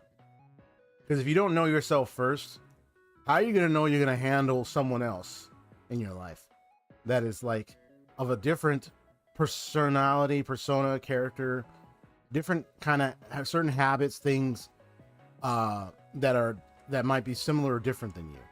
Like, you know, the thing I realized is that, you know, especially when because I was curious, I was like, oh, what happens when you marry a person? Something. One of the things I realized is that if you ever marry someone, you're marrying their habits. You're marrying their habits, their way of thinking, their way of life, their values. You're marrying all of that. You're marrying their habits, how they treat their money, everything. Like you're marrying so much of that. I'm not here to give advice, but that's just me, just like saying, like that's one of the things I come to realize. You know, I've had like a couple of buddies who I've witnessed getting married, and they've told me what life was like. being married for several years and everything, and yeah, love languages, all that kinds of stuff. But exhaustively, especially when it comes to children. Woo! But yeah, like it's always good to be considerate and really thoughtful of, like, you know, sometimes you feel like I want to fall in love with this one person, but it's like, there's something about their character, their personality, and their habits that might turn me off.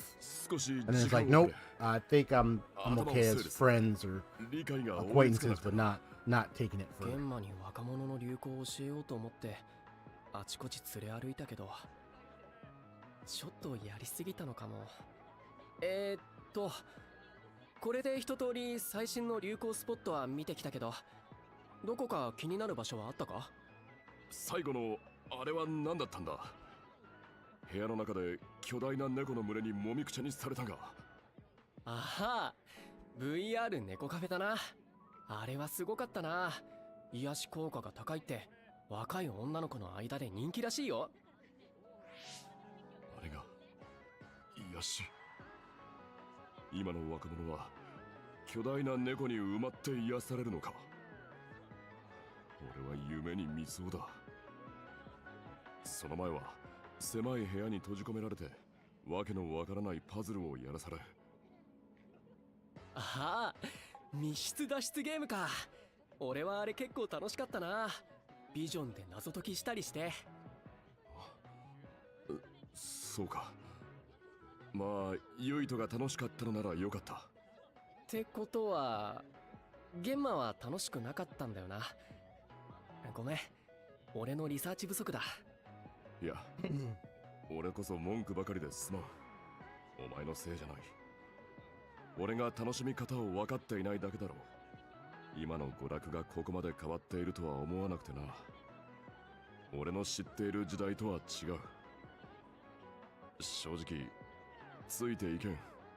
そうか、なんかごめん。気分直しに何か食べようよ。そうするか。だが何を食べたものか。この店ではあまり食事したことがなくてな。ここなら食べ物の種類はいろいろ揃ってると思うよ。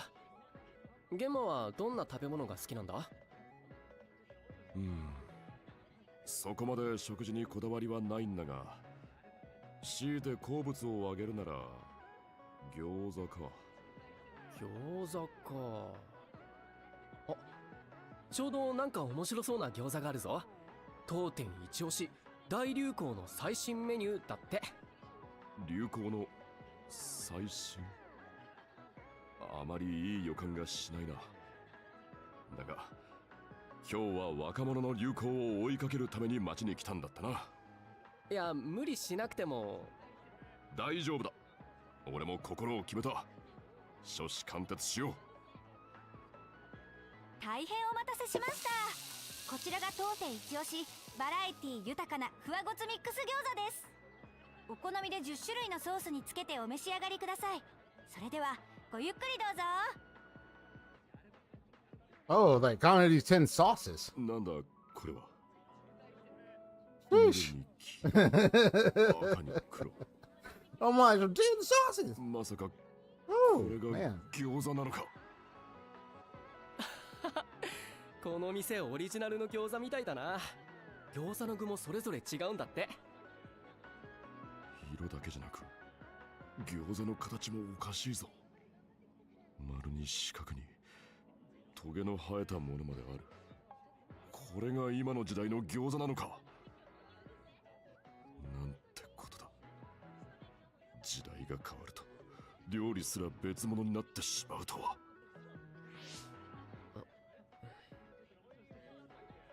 でもこれ確かに見た目は変だけど味は結構いけるぞ。ゲンマも食べてみたらどうだ？これをか。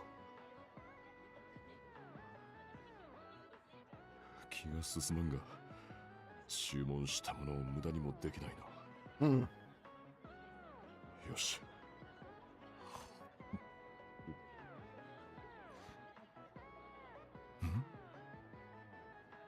これは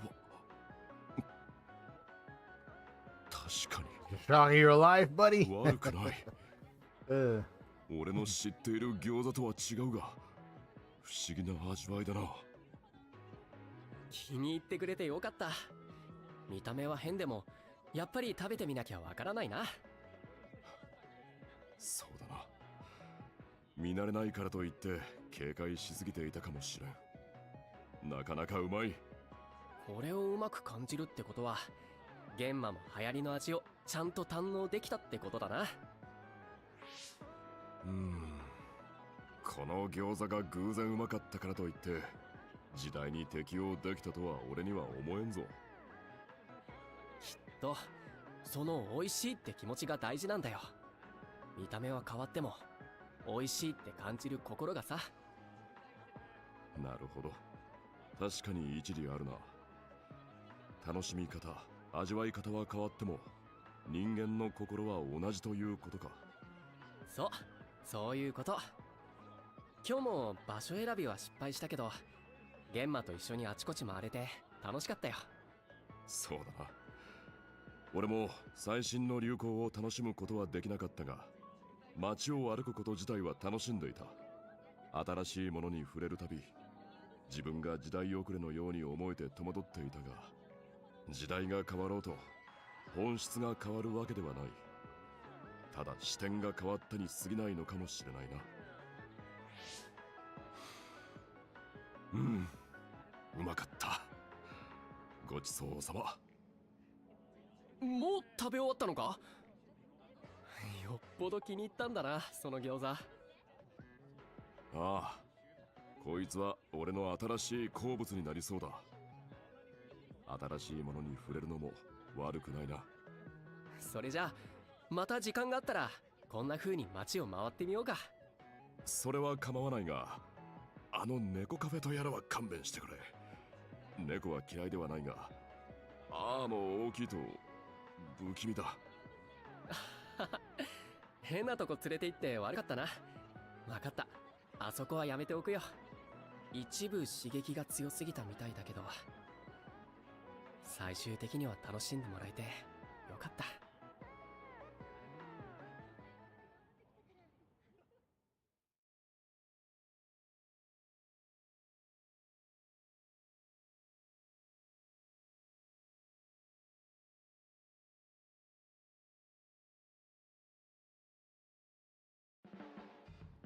当たり前の話だが、ユイとは若いな。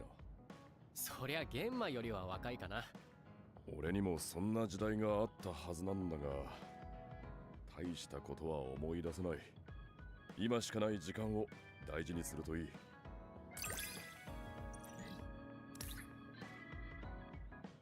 nice.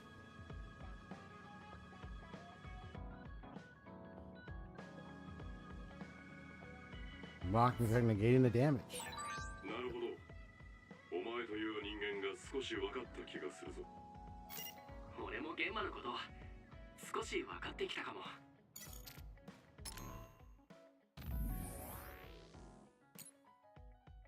Yocho, I take back what I said. I want to go back to that VR cat cafe again. Ha! See? Good impression. They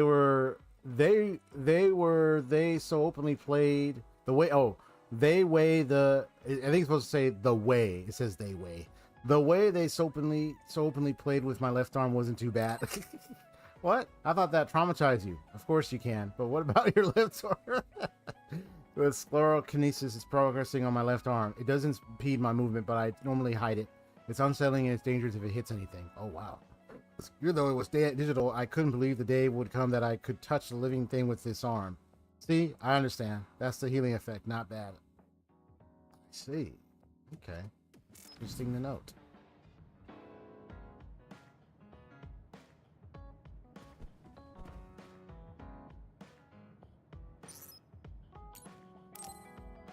Alright, time to bond with Luca, but little bro of ルカ、ちょっと聞いていいかな。 Karen. はい。 I think that's the his brother's 何 name で is も僕に Karen. お答えできることでしたら。あ、もしかして。 He's like, he's a 兄のことで Karen! すか？え、カレン元連隊長のこと？あ、いや、違う。そうじゃなくてルカのことを聞きたいんだよ。これからも一緒に戦う仲間だろ。だったらいろいろ知っておきたいと思ってさ。はあ、僕のことですか。あれ、俺なんか変なこと言っちゃった？いえ、少し驚いただけです。いつも聞かれるのは兄のことが多くて、自分の話はあまりしたことがなかったものですから。そっか、確かにお兄さんがあの人だもんな。ええ、兄は良くも悪くも人目を引きますからね。僕はその影に隠れていることが多いんです。だからつい早とちりしてしまいました。すみません。別に謝ることじゃないって。それに、俺もルカの気持ち少しわかるからさ。俺の兄貴もカレン元連隊長とは違うけど、エリート街道まっしぐらで目立ってるから。それに比べると俺はまだこんな感じだろ。どうしても周りからは比較されたりするよ。カイト本部長ですか。確かにあの若さで海抜軍の本部長に就いたのですから、かなり優秀なんでしょうね。出来のいい兄貴がいると苦労するよな。まるでこっちの出来が悪いみたいでさ。とルカの場合は別にそんなことないか。なんたってセプテントリオンだもんな。ルカの力はカレン元連隊長に勝るとも劣らないって軍も世間もはっきり認めてる証拠だ。軍や世間がどう評価しようと、やっぱり僕は兄にはまるでかないませんよ。いろいろな面でね。そういえば僕について知りたいということでしたね。具体的に何が聞きたいんですか？ああ、そうだな。じゃあとりあえず趣味とか？なんだか古風なお見合いみたいですね。まあいいでしょう。 Old-fashioned arranged marriage. 僕の趣味はトレーニングです。こう見え Okay, て that was weirdly 体を stated. 鍛えるのが大好きでして、昔から独自メニューを組んで毎日続けているんですよ。I can tell by the outfit he's wearing. It's kind な of るほど、トレーニングか。あんまりそんな感 seems to じ be には見えないけど。 very structured and organized young 体もかな lad. り細いし。 Even by hearing about the exercise program thing, tells me he そうは見えないって思いません definitely でした。 cares to organize himself. え、いや、 I'm someone who is an organized person myself. I find that very 正 respectful. 直に言ってください。別に怒りません And から。 also, I do like to wear button-ups. That's just me. I like the button-up shirts and まさ stuff. か You ル know, カ、瞬間移動の他に思考を読む能力を。 you can read minds. そんなものなくても顔を見ればわかりますよ。ユイとは隠し事が下手なタイプですね。 Huh. 気をつけるよ。 Very analytical, observational, and そ organized. う思われる理由はよくわかっています。確かにこの体ではなかなか筋肉がつきにくいですからね。でも、続けることで少しずつ成果は出ているんです。やはり継続こそ力なんですよ。そうか。ルカは努力家なんだな。 Yeah. I mean, look at what 努 they're 力と wearing. いうか鍛えること自体が好きなんです。やればやるだけ筋肉は必ず応えてくれますからね。 He was kind of like a little bit of a, ユイ I と don't know も if you say child 少し prodigy 鍛えて kind み of たらどうですか？ thing, but 見たところ、 yeah. なかなか鍛えがいがありそうですし、僕がみっちりメニューを組んで鍛えれば半年後には見違えるほどムキムキの肉体になれますよ。え、He's like ripped. 鍛えたい箇所があれば言ってくださいね。腹筋をカニにしたいとか、肩をメロンにしたいとか。Wow. メロン？いや、そこまでは。 You're what kind of program he その got? うち考えておくよ。 I'm over here working on my exercise, so い I'm つ like, でも相談してくださいね。 well, what are the suggestions you got, buddy?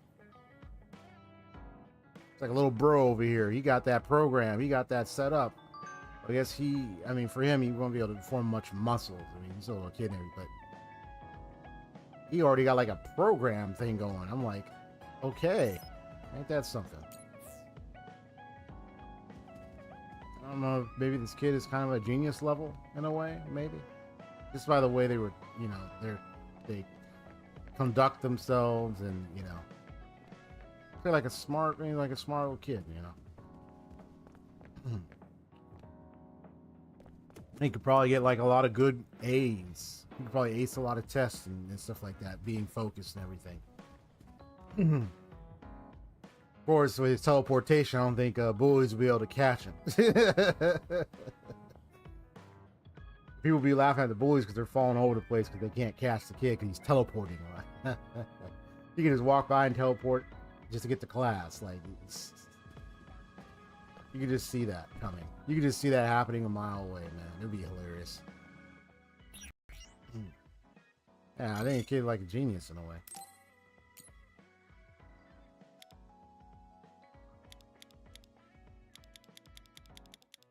Yeah, you only get so much, so.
Once I play as her, I'll be able to see her perspective a little bit more as well. And I know we're only playing as him right now. Also, how's the little quests?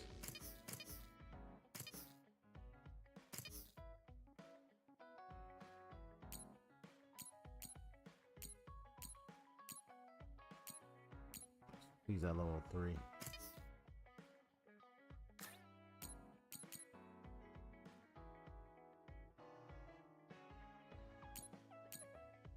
Our attack, defeat 3 rats roots. SAS clairvoyance is active. Defeat 2 saws paws.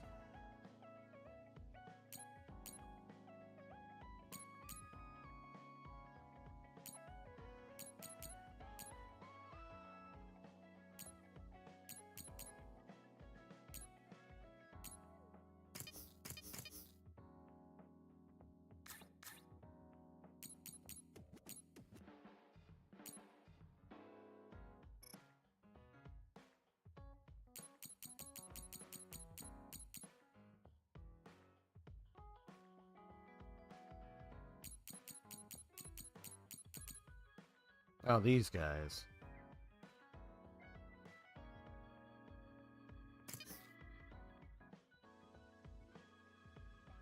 With charge attack. Okay.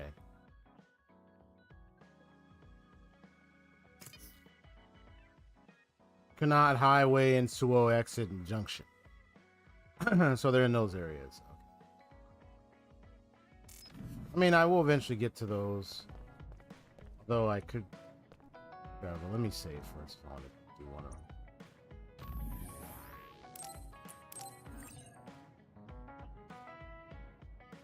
Give me a sign. Okay.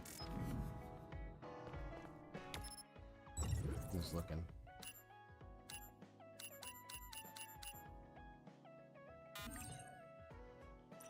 Can't travel over there.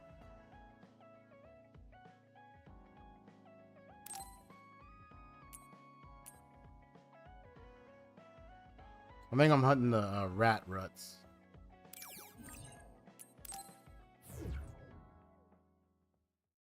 Then with charge attack, big rat ruts.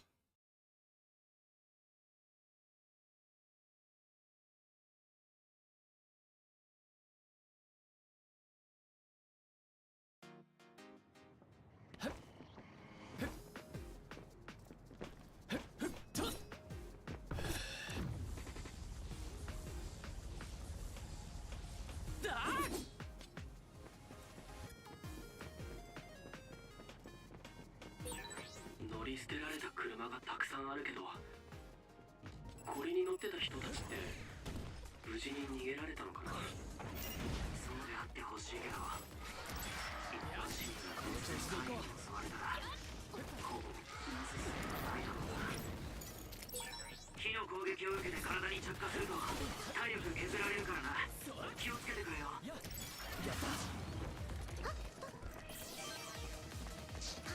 花火いつもの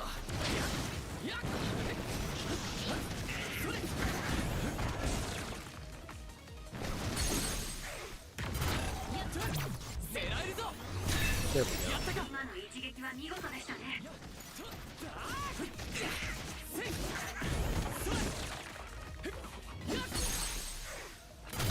畳みかけるぞ。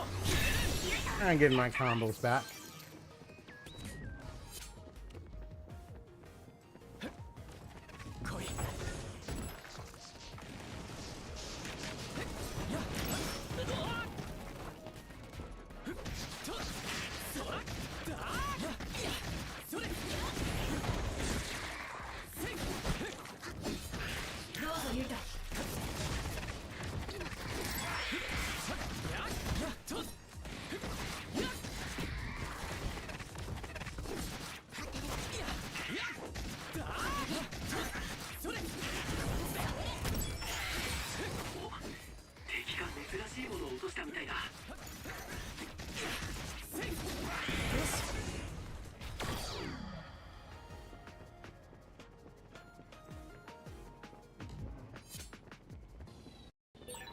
すごく頼りにしてるから。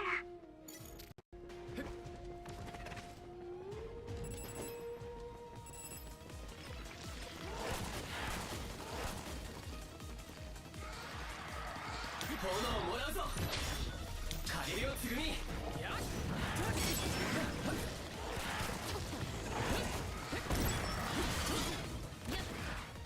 コツを教えましょうか。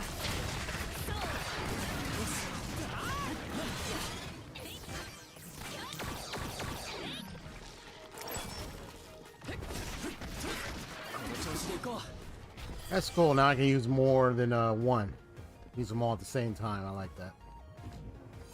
Now that I've gotten it activated, that skill activated in the brain map, now I can use all four. 待て、近くに物資反応があるな。どうする？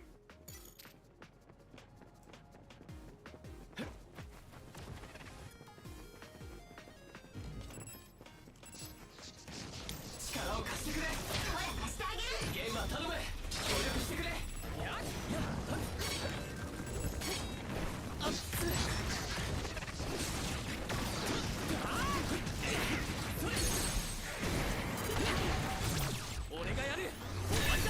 Get that on the way.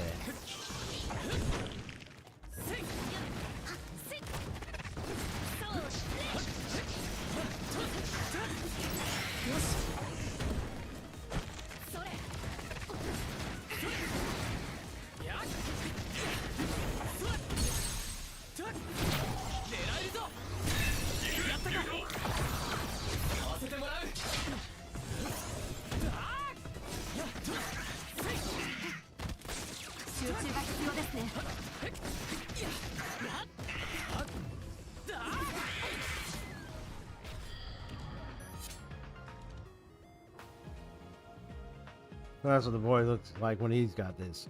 His activated. Nice. 僕たちお互い欠かせない存在になってきましたね。 Whoops. 危なかったな。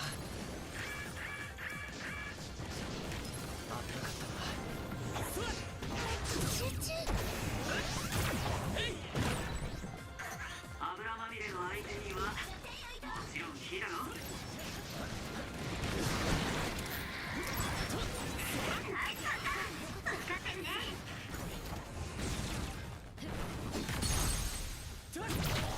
？Yeah. 今の一撃は見事でしたね。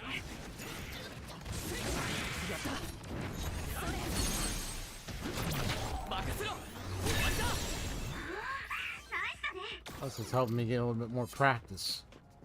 Get my combo game back up and going, you know what I mean?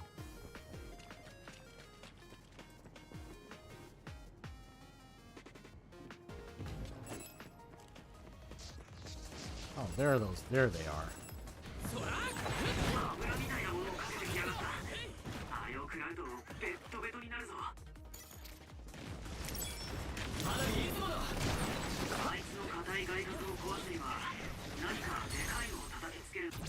俺がやる。良さそうだぞ。よし、ユイト、念力だ。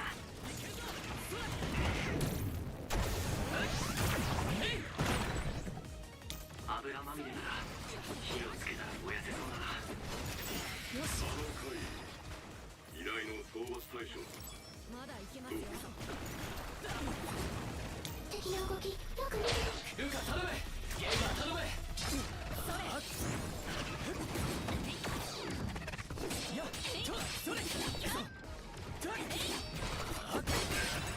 外角が壊れた。ガンガン攻めていこう。攻撃が効いてる。今の場所が弱点か。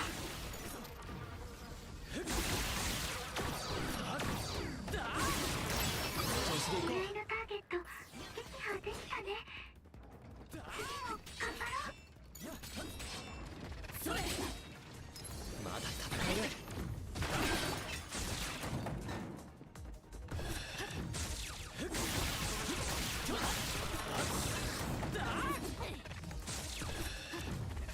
これで Whoops.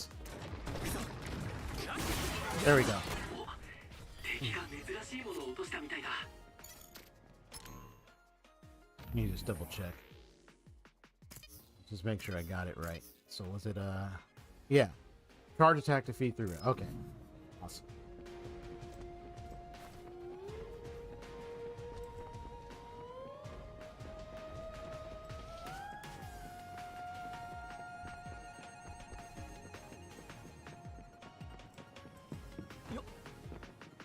Save anyway. Also, this is helping me get more experience points and level up, so it's even better.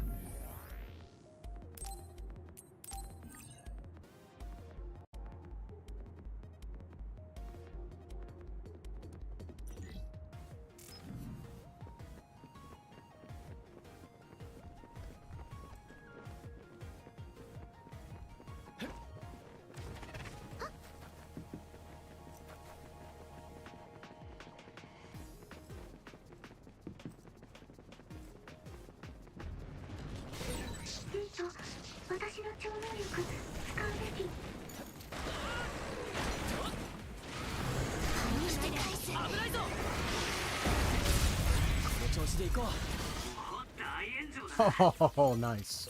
これってかなりレアものじゃないか。力を貸してくれ。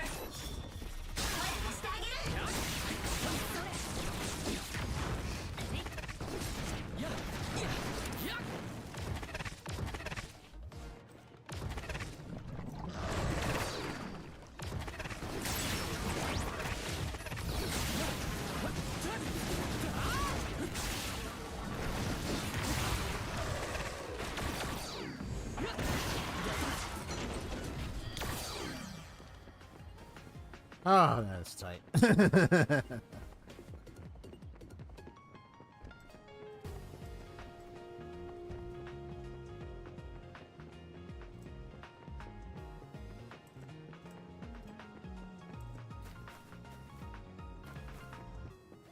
Nice a junction. Let me check down here real quick.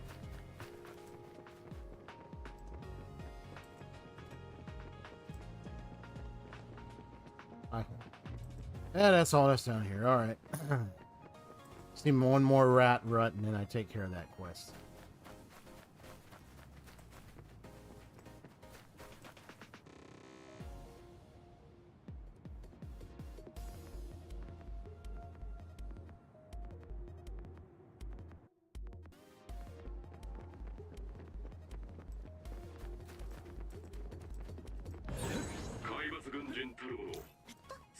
Got a lot of red lines.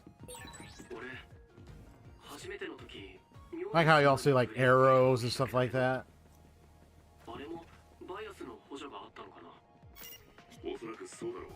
Oh, this thing. I remember this. バイアスは確かに有用なシステムになりそうです。でもリスクの大きさも認識しなければなりませんね。攻撃が効いてる。今の場所が弱点か。この調子で行こう。こいつは重いぞ。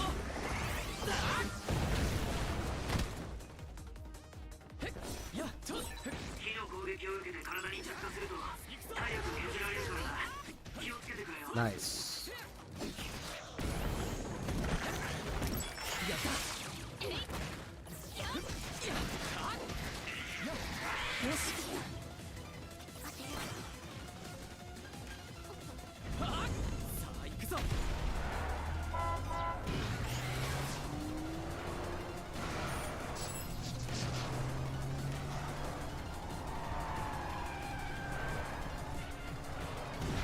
調子で行こう。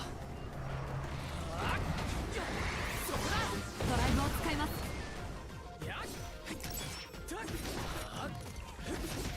よし、こいつで来い。ルカ頼む。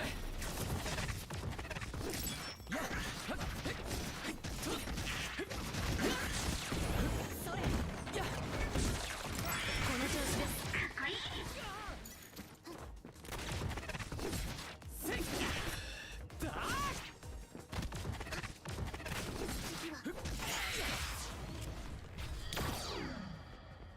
I really like that kid's teleportation, man. It's so epic.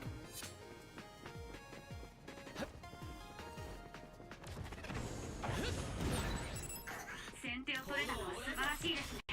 力を貸そう。狙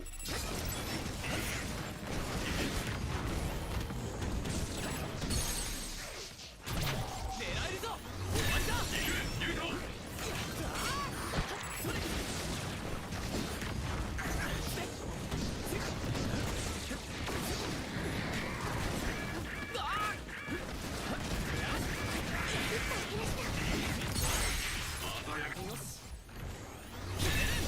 逃げろ。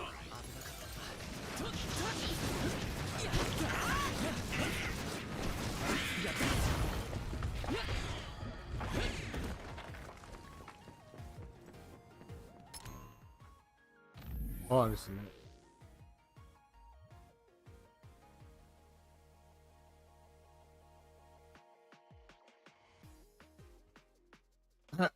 Okay.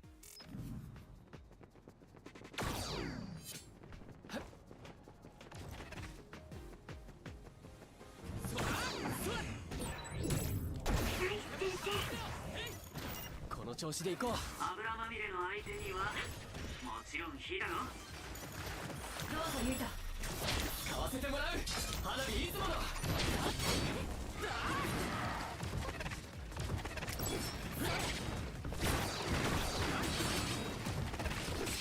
熱くなりすぎました。大学の損壊を確認した。畳みかけろ。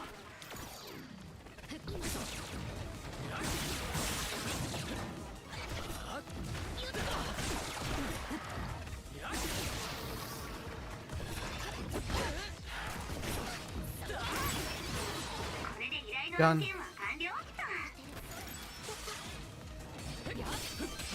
コツを教えましょうか。敵の動き、ゲームは頼む。やっちゃってよいと。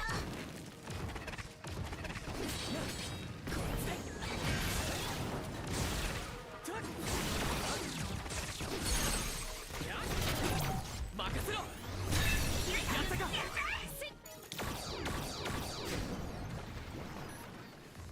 来い。そのまま攻撃すれば外角を壊せそうだぞ。おっと、まだやれるよな。ありがとう、助かります。みんな大丈夫か。どうぞユイタ。家庭をつぐみ。ほら貸してあげる。こいつで身を守る。やっ。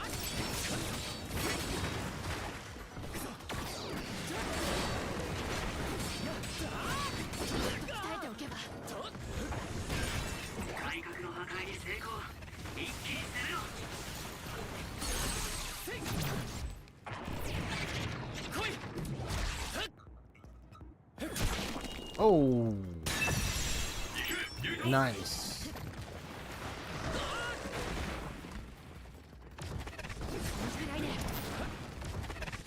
Try me again. Don't do that to me again. Play. 怪我人がいる。フォローしないと。少し危なかった。これで平気。これを抑えておけば。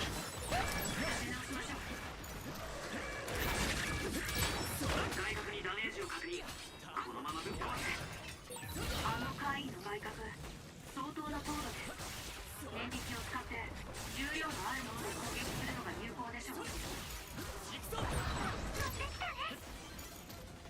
れている団員がいるからサポートしてやってくれ。立て直しましょう。そこを突かれると弱いみたいだな。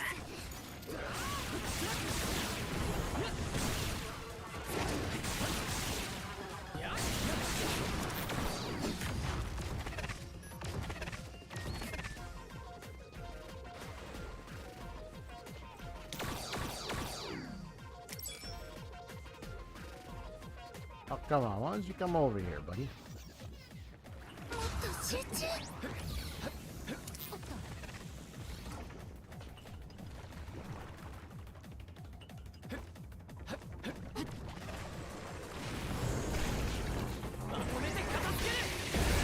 ンチの隊員がいる。注意してくれ。悔しい。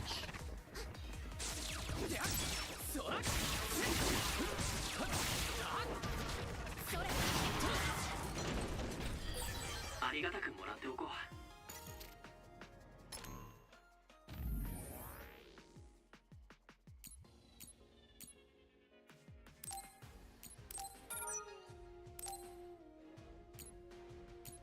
No, these other ones. All right.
All right, cool.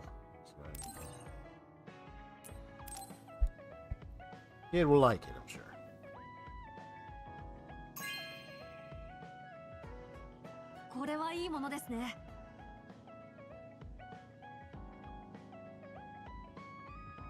Beautiful. Wow, they're quite well done.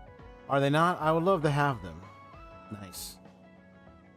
Kid be kid. Got a nice action figure, all that stuff. Let me see. My thing froze. Did it? Yep. Yeah, sometimes this little avatar freezes up a bit, but you just have to wait and clear it out and bring it right back.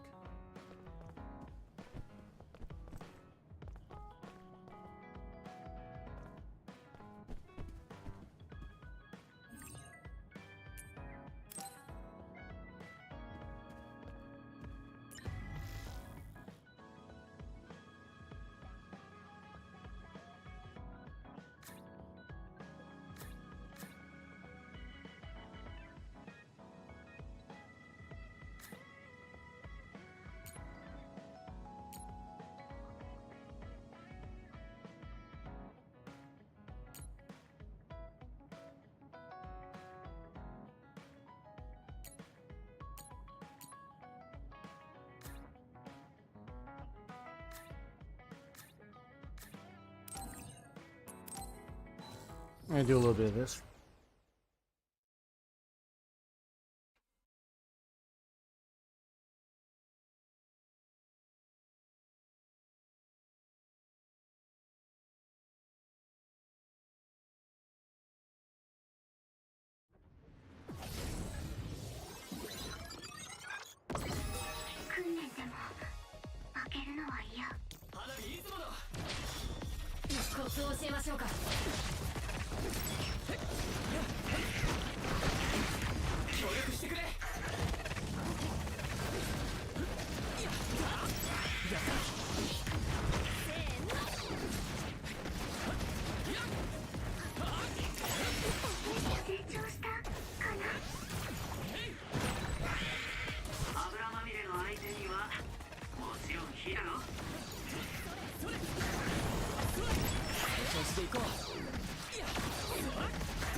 Level 30, nice.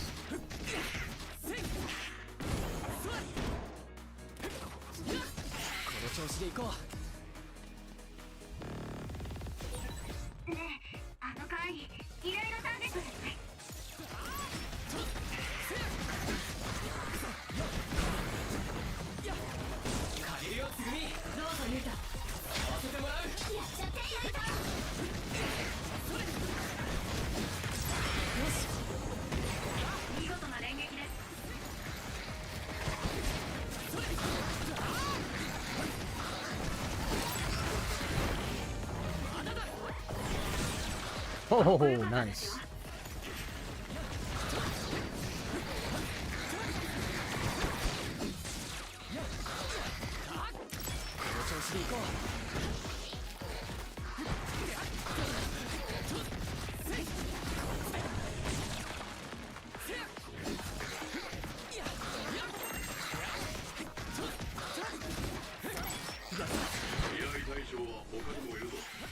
Oh, he took shielding for me. Nice.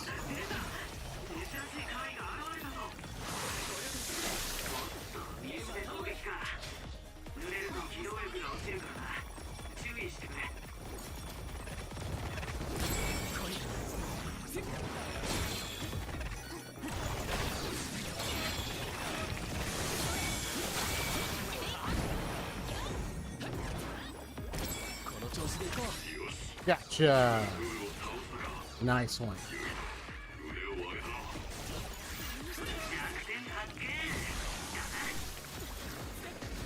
Took a shield for me. Nice. Thank you.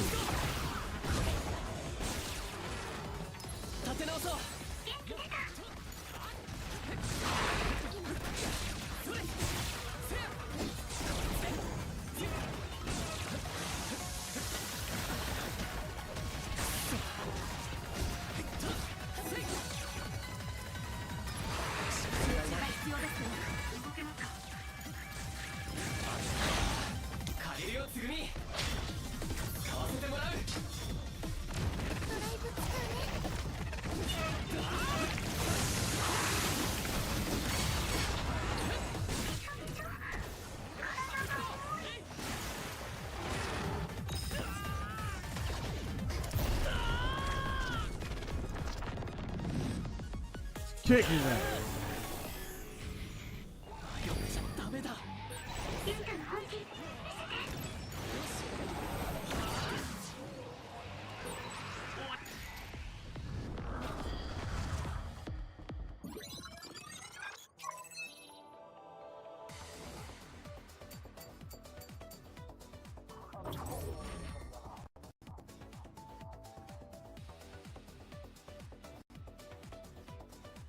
I guess still gotta see.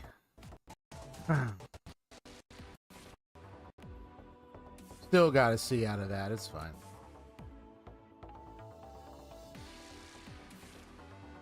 I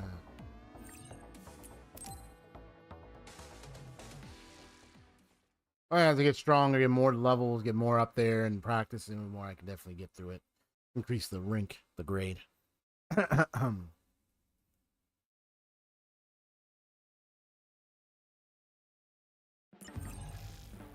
During your mission challenge and vision simulator, sometimes a jewel pool will appear. They only appear after certain conditions have been met, but achieving a high rank on each mission will make them appear more frequently. If you manage to press the jewel pool, you can earn a lot of experience. Okay, kins, and even get rare items. Remember, an enemy always drops an item when defeated with a brain crush, so try to take it out like that. Ooh. Gotcha. Alright, we'll deal with that later. Okay. There's also the boss fight thing, but I'll deal with that one another time. Save.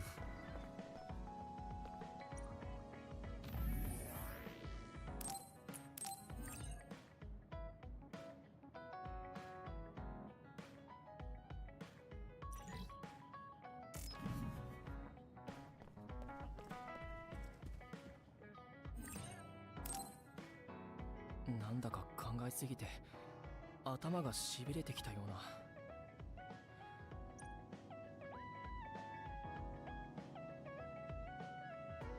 な。ユイト、起きて。渡るから連絡だよ。ああ、ごめん。少し休むつもりが。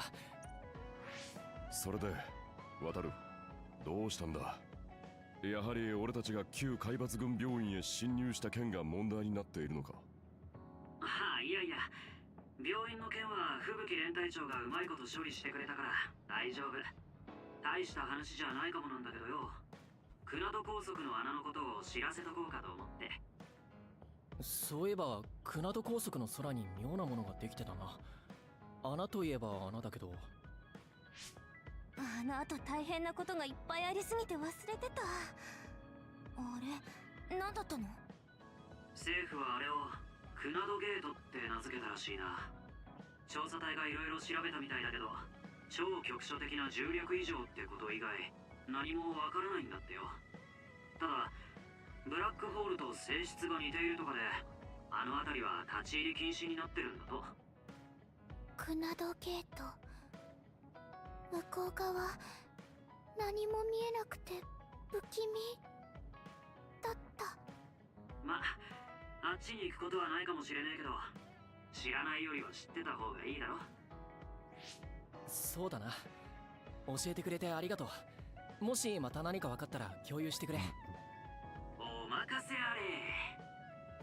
そうだ、ユニット隊の次の任務だけど、今のところ待機ってことになってるからな。もう少しアジトにいて大丈夫そうだぜ。そうなの？じゃあまだしばらくはアジトでゆっくりしてよっか。ええ、そうしましょう。きっと吹雪さんの計らいでしょうから、甘えておくのがいいと思います。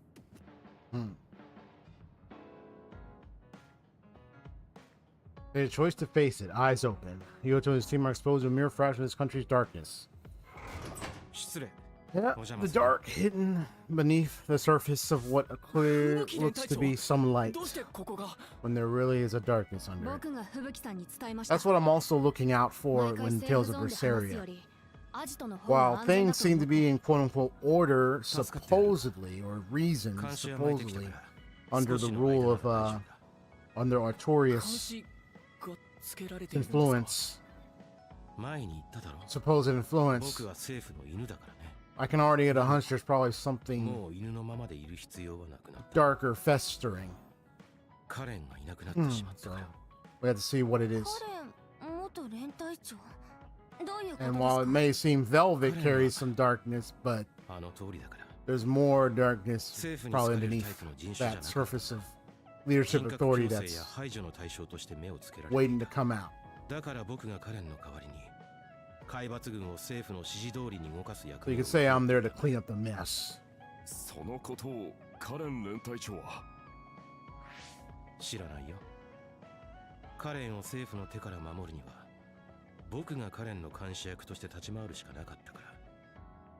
それにそんな話をカレンにしたら余計なことはするなと言われただろうしね。だから正直言うとちょっとホッとしているんだよ。これで僕も政府の言いなりにならずに済むって。青蘭氏が反乱を起こした今なら政府の監視に隙ができる。僕はこの機を逃すつもりはない。この国の歪みをカレンとは別の手段で変えられるはずだ。別の手段？何をするつもりなんですか？この国は違法な人体実験による強引な超能力研究を進めている。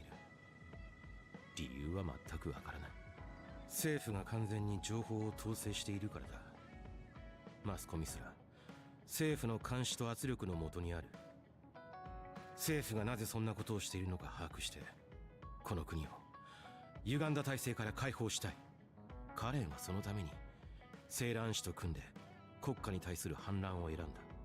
だが僕は政府機能の中心から崩すことが早道だと考えている。兄さんは外から、吹雪さんは中から、この国を変えようとしているんですね。ああ、だから情報を把握するために体制に従順なふりをする方がいい。都市コンピュータの荒幅きに近づければ政府が隠している情報を暴くことができるはずだ。それを、俺にも手伝わせてもらえませんか？父さんが何をしてきたのか、それに兄さんが何を隠しているのか、 Yeah. 俺も知りたい。 I mean, this is his family here. He's got a right to know about this 君は stuff この now. 隊の隊長を命じられている。隊長は But I understand his role being the number one commander. He has to also 君が take 政 care 府 of の隠す himself and 謎 be に触れよ careful. うとすれば隊員たちも無事では済まなくなるよ。 Mm-hmm. 分かっているのかい？ Very major だっ responsibility. たら俺を隊長から外してください。 Ah, それはできない。 it's a move there. 君は良くも悪くも注目されているから。カイとスメラギ本部長の命令でもあるしね。ならば隊員である我々もユイと隊長と同じ意志を持てばいいのではないか。Ah, teamwork makes the dream work. どうせ俺は近いうちに海抜軍から離れることになる。もう年だからな。ならばその前に真実を暴きたい。なぜナオミがああなってしまったのか、それによってなぜナギが人格矯正を受けることになったのか。僕も現場に賛成します。この国が隠蔽する謎にユイトが挑むなら協力させてもらえませんか？僕もこの国の人体実験の被験者ですからね。 Oh, really? それは一体。 You've gotten subjected to 僕 experiments? と兄のカレンは超能力の強化処置を受けている Oh, んです。 wow. 強化 News 措置 to this news to me. そんなことが。ユイトが隊から外れることができないのなら隊員を外せばいい。この県から外れたい隊員を別の部隊に編入させれば問題ありませんよね。分かった。そこまで言うならユイトにも協力してもらおう。だが隊の再編成には手続きが必要だ。だから今回は正当な出撃命令を出すことにしよう。セーラン市周辺の情報収集を頼む。水葉川近辺に海抜軍の離脱兵が出没すると聞いている。セーランの反乱に同調した元隊員たちが何か行っているのかもしれない。その調査の間に花火やつぐみを別の隊に再編成するように動いておこう。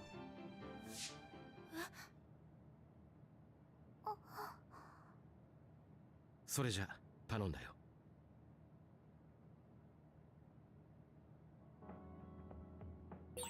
ユイト、俺もオペレーターとして隊に残る。俺はユイトやゲンマたちと同じ意見だ。このまま政府に好き放題やらせないためにも協力するからな。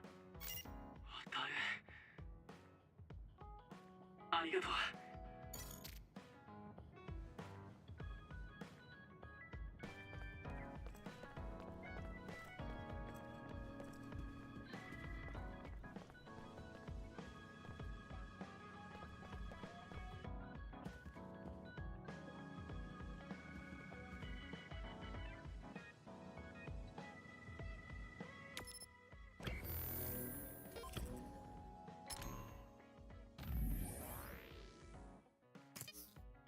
Well, that was a nice little bond. That was a nice moment. All right, so we got some points here. Get this because I want to do more these dash attack combos. Ooh, there was an auto heal. I'll get that one next time.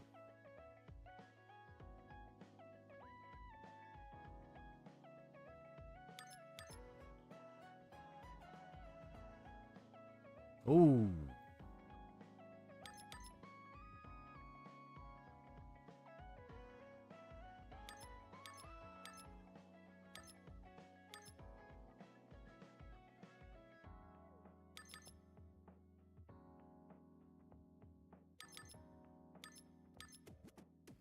Yeah, there's so much stuff to get.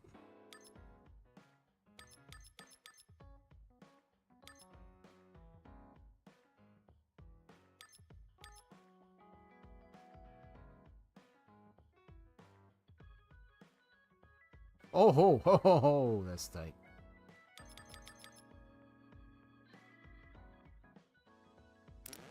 Get that. Gonna level up better. Brain crush.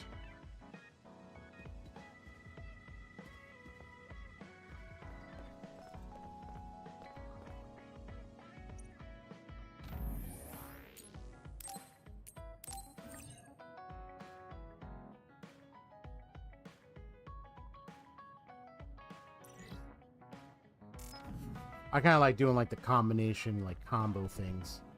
So I keep getting more of those.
よし、ここから先は青蘭側の海抜軍が紹介に出ている恐れがある。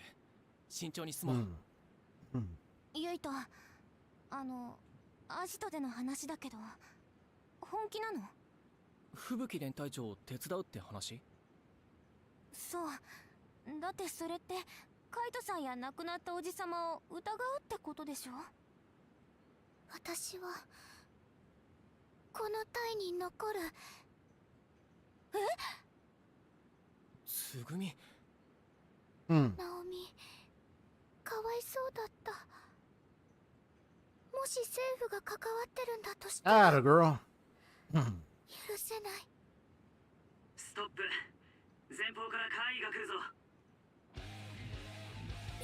花火、つぐみ、話は後で聞く。今は怪異を片付けるぞ。そうだね。了解。次だ。Oh, that's nice.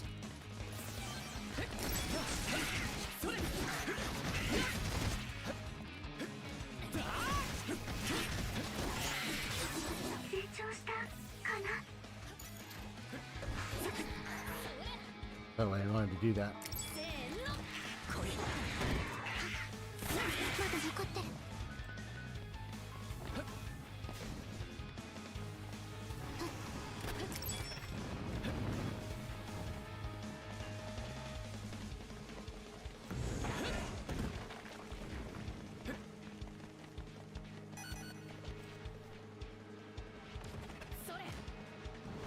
敵の動き、コツを教えましょうか。やっちゃってよ、イト。ゲームは頼む。外角に当たった。攻撃を集中すれば破壊できそうだぞ。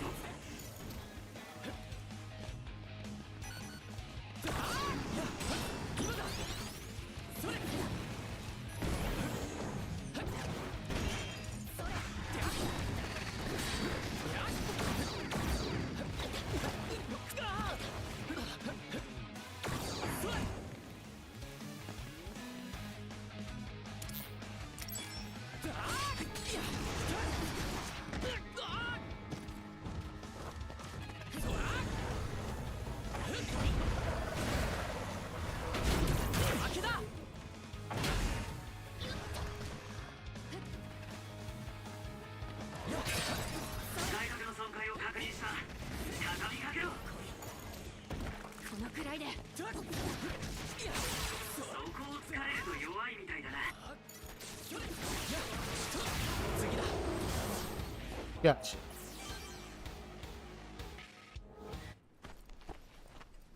他にカイはいないか？特に反応はない。ユイト、大丈夫？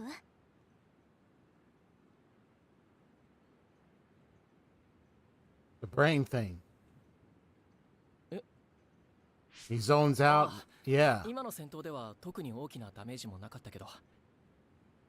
何言ってるの？に頭が痛いって立ち止まったから。 Oh boy. 待って、また記憶が飛んだんじゃないかな。 Yeah, remember that. さっきまで何を話していたか覚えていますか？花火が本当に吹雪連隊長のことを手伝うのか尋ねてきて、その後つぐみがこの隊に残るって。その先は？その先ってカイが現れて戦闘になったから何も話してないだろ。 Uh-oh. 違うのか。 Oh shoot. ユイト、ルカとゲンマの話覚えてないの？何を話したんだ？俺の老化が始まっているという話とルカが受けた実験のことだ。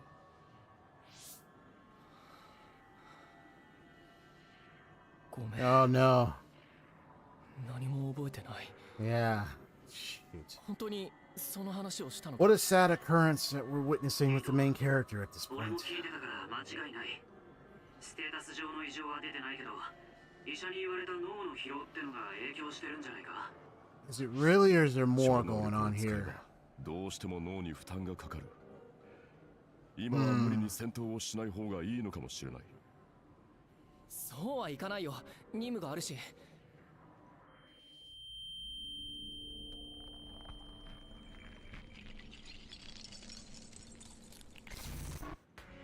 ユイト、本当に大丈夫？おとがっしゃ、友蔵へ。何？ Hmm. 本邦デブル。 Now he's talking awkwardly. Oh shoot. なんだ、言葉が考えていることと言葉が一致しない。変来たけぜ。頭部に異常な反応が見える。何が起きているんだ？言語障害です。おそらく脳に強い負荷がかかっているのでしょう。どうすればいいの？病院で処方された薬はありますが。しかしあのアンプルは怪しいぞ。見た目は配置化軌道で拾ったアンプルと同じもの。みんな注意してくれ。カイがそっちに接近中だ。こんな時にユイトは休んでて、カイは私たちでどうにかするから。くそ、頭が痛い。割れそうだ。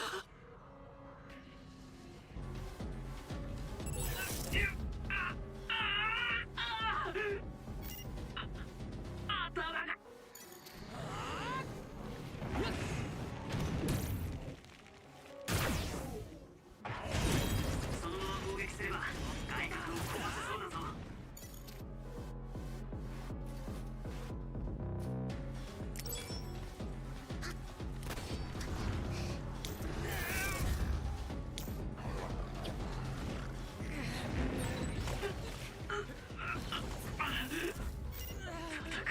Damn.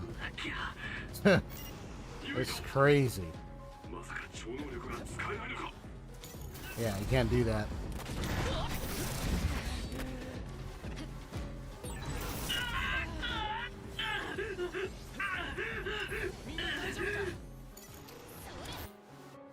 Yeah, damn. ダメだ。超能力が全く使えない。このままじゃまともに戦うことすら。どうすればいいの？何か直す方法は？どうする？飲むか今。ユイト！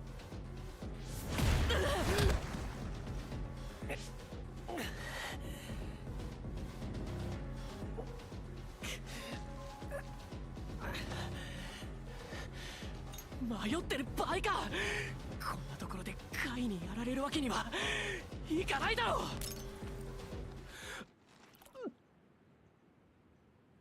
ユイト、あのアンプル剤を飲んだんですか？つぐみ。今見てる。あ、頭部の異常反応がちょっとずつ消えてる。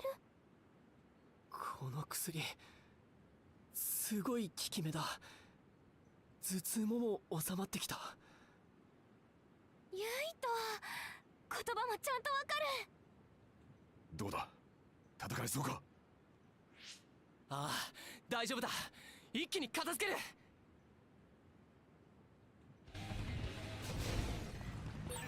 I wonder if that would mean that you'd have to depend on that now. 消えた。これならいけねえ。外角に当たった。攻撃を集中すれば破壊できそうだぞ。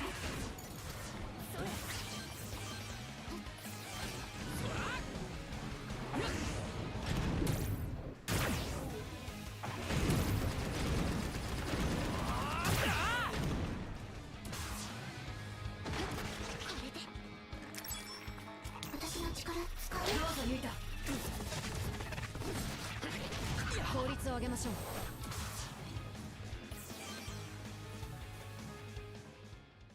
Oh boy. こちらで確認できる各種ステータスに異常なし。どうだユイト、具合は？ああ、もうなんともない。心配かけちゃったけどアンプルを飲んでよかったよ。正直あのままじゃどうにもならなかった。そうですね。副作用も特に出ていないようですし、問題のない薬だったと考えていいのでしょうか。まあ変な匂いがしてすごくまずかったけど。ねえ、このまま任務を続けるの？少しアジトで休んだ方が良くない？大丈夫だよ。超能力の調子も元通りだし、異常を感じたらすぐに言うから。先へ進もう。了解。でも本当に無理しないでね。約束だよ。ああ、分かったよ。Hmm.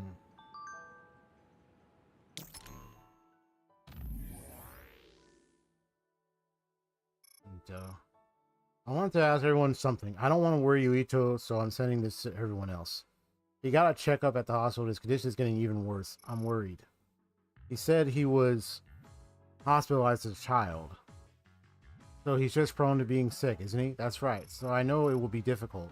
But I want to put as little stress on Yuito as possible, physically and mentally. But Yuito's fatigue has reached its limits. I will agree with Hanabi. I will think about what I can do. Yeah, I agree too. I'll do my best not to stress him out. Okay, I'll be careful of how I relay information. I'll make sure to keep a close eye on Yuito's status going forward as well. Also, you didn't do that on purpose, did you, Hanabi? Thanks, everyone. Huh? What do you mean on Wataru? Yuito is tagged as an addressee. What? Wait, no way. Don't read this. Yuito, please, it's nothing seriously. You didn't see it, just pretend you didn't. You don't need to reply. Because, yeah, look at me. I'm literally reading it. So, they thought they could keep it, but it's like I'm the addressee, so... Too late. You already told me what you're thinking. That's funny.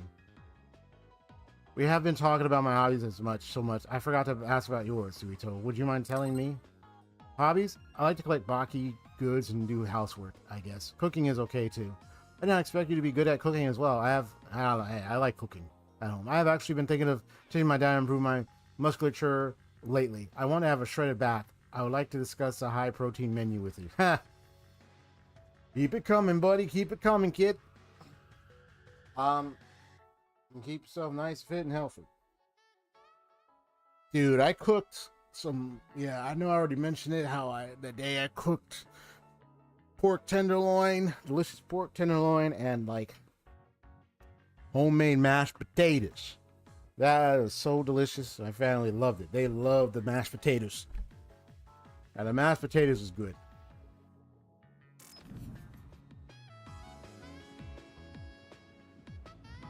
I use like 4 potatoes, but next time I use 5 or 6 just to add more mashed potatoes, and then I'll see about looking up recipes on how to make like homemade gravy.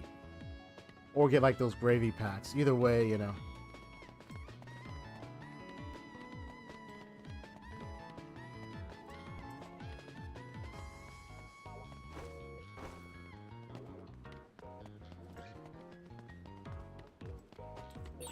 近くに物資反応があるみたいだな。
決まったね。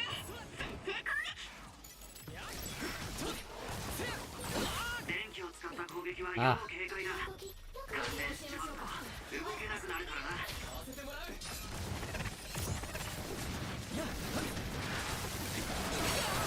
しびれて自由が利かない。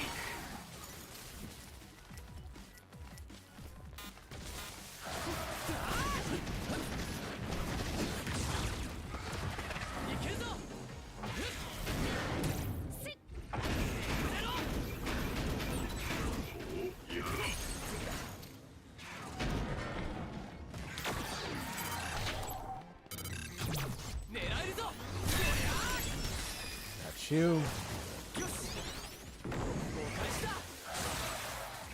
Ah, nice one. Nice right back hit you. Good one.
Nice.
きないことなんてないんだ。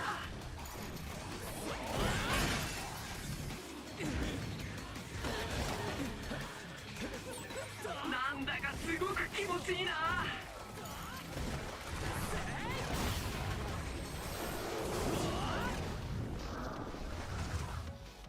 Woo, that was close.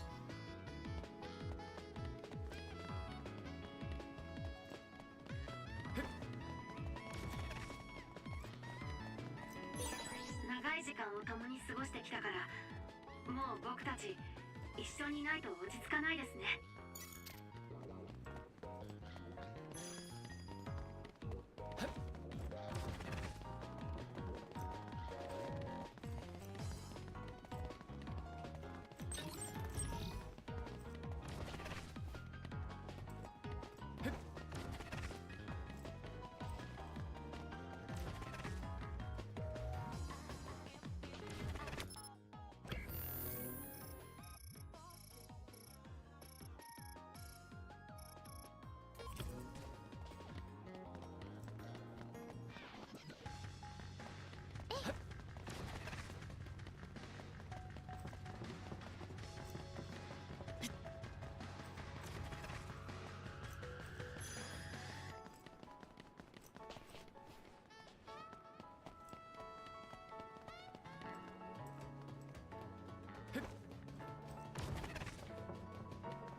協力してくれ。こいつで身を守る。かなりいいつもだ。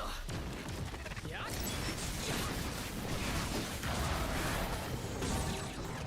やっ大炎上だな。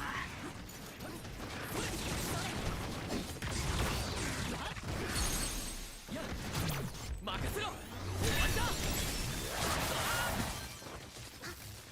もっと鍛えておけば。熱くなりすぎました。畳みかけるぞ。 That's you. You're next. Nice try. 任せろ。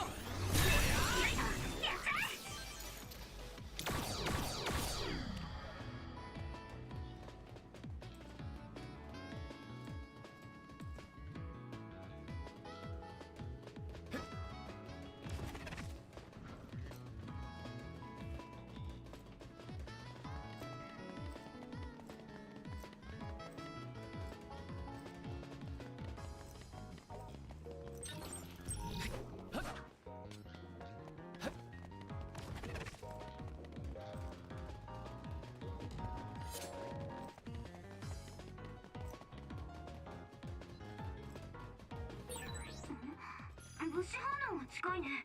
取りに行く？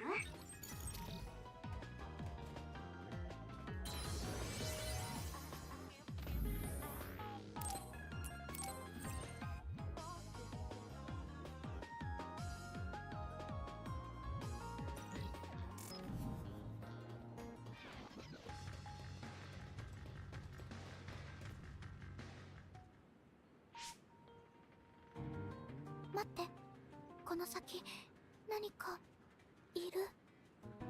その辺りは上空の断絶の帯が濃くて、こちらからは捕捉ができない。もう少し情報をくれ。トラックだと思う。2台セイラン方面に移動してる。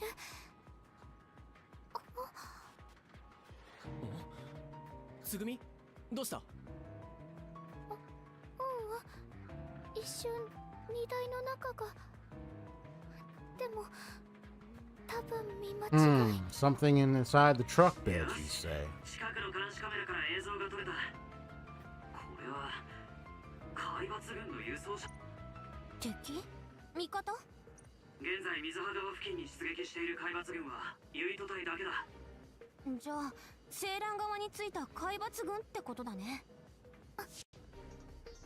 見つけた。誰か2人こっちに来る。あれは京香とカゲロウ。Kagero and Kyoka. 透明か。気をつけてくれ。こっちじゃ捕捉できない。みんな周囲を警戒だ。そらよ。遅い。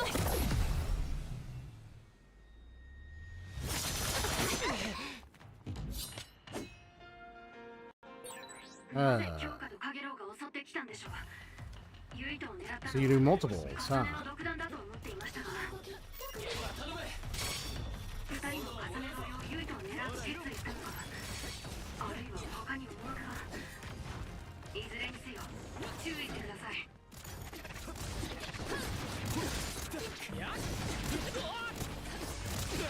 Ah, yeah. Nice one. カゲロウが透明化しても私の投資なら捕捉できる。つぐみちゃんの超能力との相性最悪なんだよな。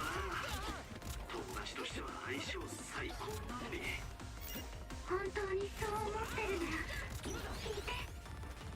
私だって本当はこんなことしたくない。帰るよつぐみ。どうぞユイタ。花火いつもの。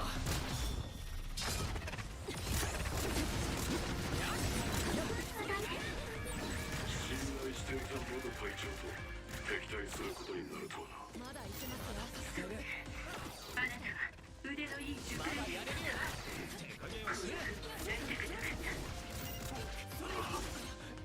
残念だ。当たれ。手加減はしねえ。もうあなたが何？や立て直せないと。こいつで。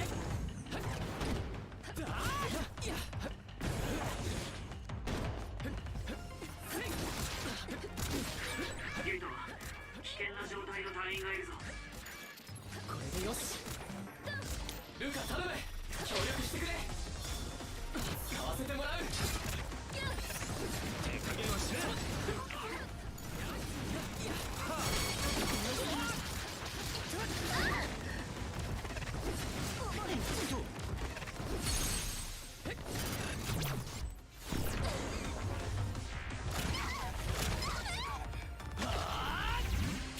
I gotta do that to you. Alright, Miss Eden. 思ったよりも手強いわね。京香様、行こうぜ。やるべきことは済んだ。どうして京香とカゲロウがこの辺りの警備をしていたのか。輸送車と関係あるんじゃないでしょうか。彼らの動きは明らかに時間稼ぎでした。こっちでも2人の行方を追ってみる。つぐみ、あいつらがどっちへ逃げたのかデータをくれ。ダメ。カゲロウと京香がたくさんいる。みんなバラバラの方へ逃げてる。強化の複製能力ですね。こちらを撹乱するつもりでしょう。ごめん。本物を見分けるのに時間がかかりそう。輸送車も見失った。悔しい。そうか。輸送車の行き先をつぐみから隠すための陽動作戦だったんだ。最後に見たとき、輸送車はどこへ向かってた？多分セイラン方面。俺たちに追われたら困るってことはただの物資輸送ってわけじゃなさそうだ。何か情報をつかめるかもしれない。ちょっとだけ時間くれ。つぐみからの情報と合わせてこっちで当たりをつけてみる。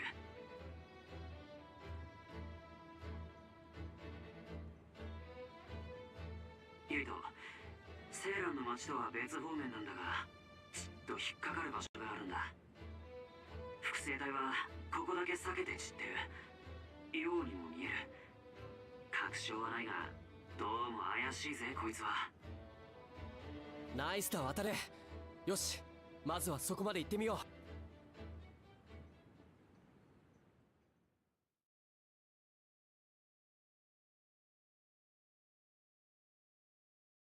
I wonder how many more phases I gotta go through. I mean, if it's like just 10 phases, that's fine. I can imagine maybe like 10 or 15. I mean, if it was 20, that's like very long. Very long gameplay. I'm thinking it's probably about somewhere around 10, maybe. Unless it's 8. Maybe 10 to 15, I don't know. なんだここは。誰もいないな。あ、輸送車が止まってるぞ。じゃあここで当たりだね。町から結構離れてるけど、セーランの施設なのかな。俺が検索できる範囲じゃここの情報は全くないんだ。まあだからこそ怪しいかもな。俺たちの侵入はまだ気づかれていないようだが、何かうまく言えんが、ここは妙な気配がするぞ。車の方は僕が見てきます。つぐみ、渡る、フォローお願いします。ねえユイト、念のために聞くけど、記憶は、言葉は、頭痛は？今は大丈夫だよ。花火は心配性だな。言語障害まで起こしたのだ。心配して当然だろう。無理しないでね。ユイトは子供の頃から体が弱かったし。そういえばそんなことを言っていたな。ああ、うん。ほとんど病院で過ごしてた。5歳ぐらいでやっと退院が許可されて、それからは元気だけど。待った、ルカがヤバいもの見つけた。ヤバいものって何？あの輸送車が何を運んでいたのか分かりました。生首？ Whoa! 嘘。 Is that a human head? 同じものが輸送車に What in the 収められていまし world? た。 What's going on here? そんな見間違いかと思ったのに、本当に。 Is it like a murder slaughtering case now? What in the world? 多分同じものが入っていたんだと思います。輸送車2台分の生首。どういうことだ？もう少し奥まで潜入してみよう。もしかしたら重ねたちもいるのかもしれない。わかった。どうしてこんなことしてるのか突き止めないとだもんね。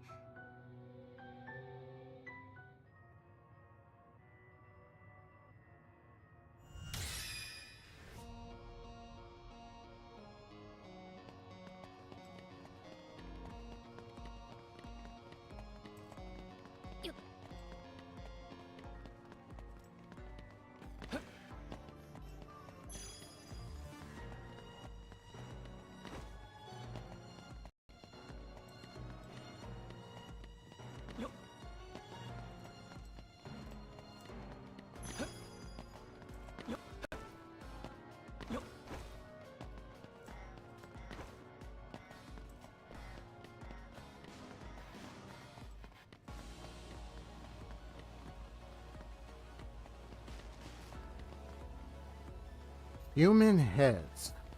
Wow.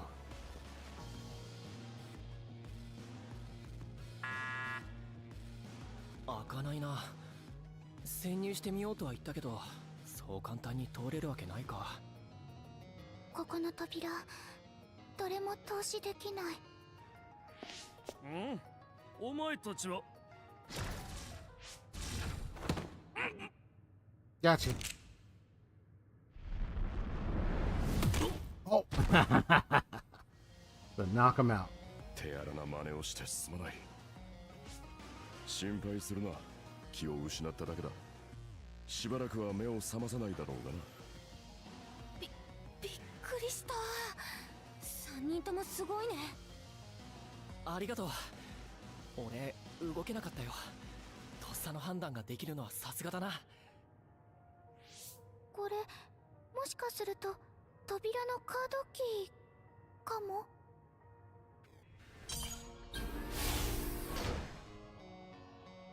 つぐみ、よく見つけてくれましたね。これで先に進めそうですよ。もうここは敵地なんだもんね。気を引き締めていかなきゃ。よし。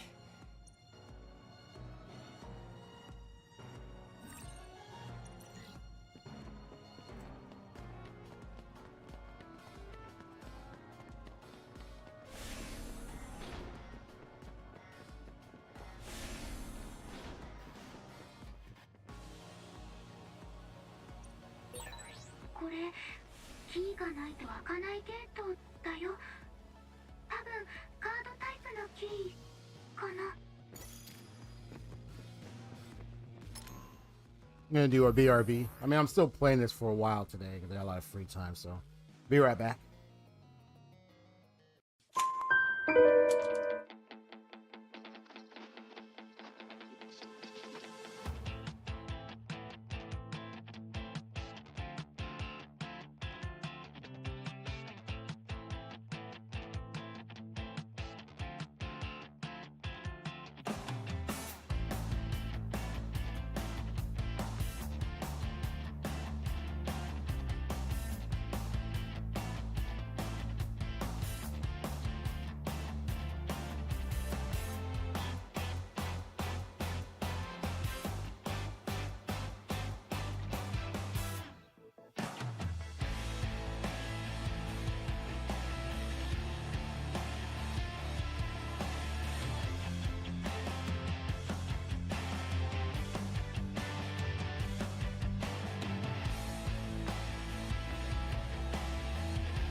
And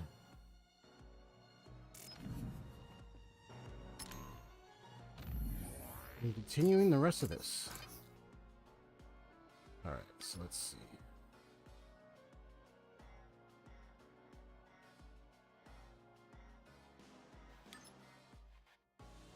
I need to be activating this. And this,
廃棄された建物には見えませんね。今も稼働中のまるで何かの実験施設のような。とにかく進んでみよう。炎をもらうぞ。はい分かってるね。これってかなりレアものじゃないか。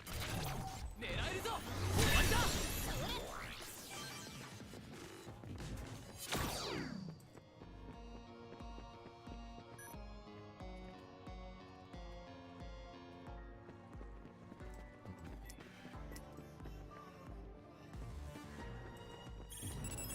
来い。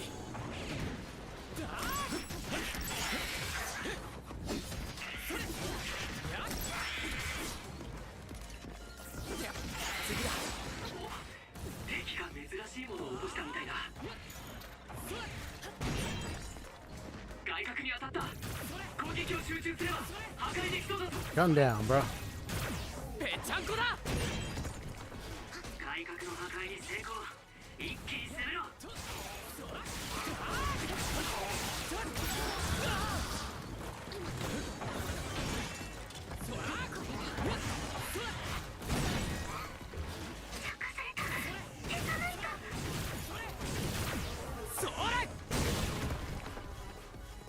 やっ。やっ。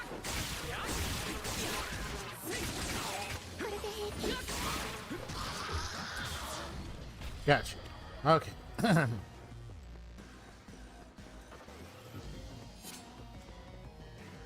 近くに物資反応があるみたいだな。 I know, I keep playing this because I just want to make as much progress for today as possible with the amount of free time I got. I just want to really make this one count. Maybe this as much further progress as possible. That's why I'm playing this at a lengthy time here. I got the opportunity for you to do so. Excuse me.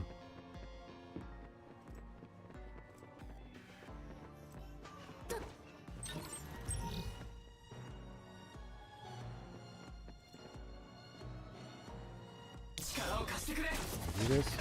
Nope. Okay.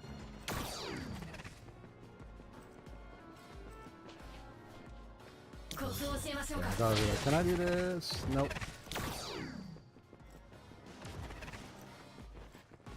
I see them thumb. Yeah, I know, bro. So we get to chill out, just hang out for the rest of the time I got now, and just hang tight and watch me play some nice, do some gaming on this thing, bro. It's entertaining for you. Nice.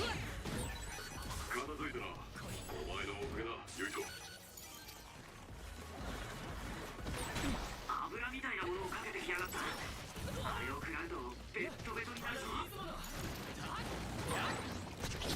まく火をつけたな。次だ。あっつ、丸焼きにする気かよ。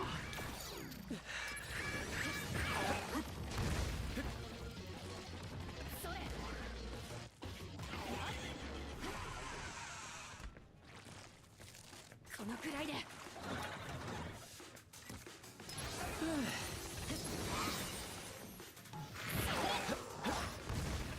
Let's see that. 外角にダメージを確認。このままぶっ壊せ。ぺちゃんこだ。外角が壊れた。ガンガン攻めていこう。やっ弱点発見だな。くそ。それ。せい。はっ。だ。それ。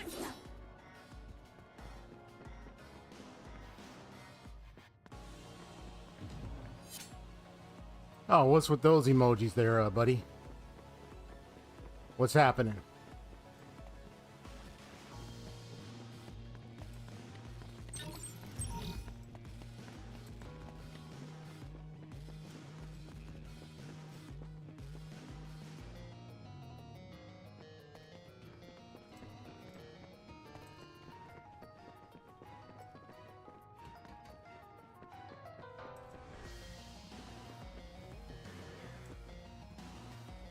Yeah, I see a Halo engine. I see a goat. So I'm like, what's going on, Saito? What's happening?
Okay, so so your emojis it's for involving persona.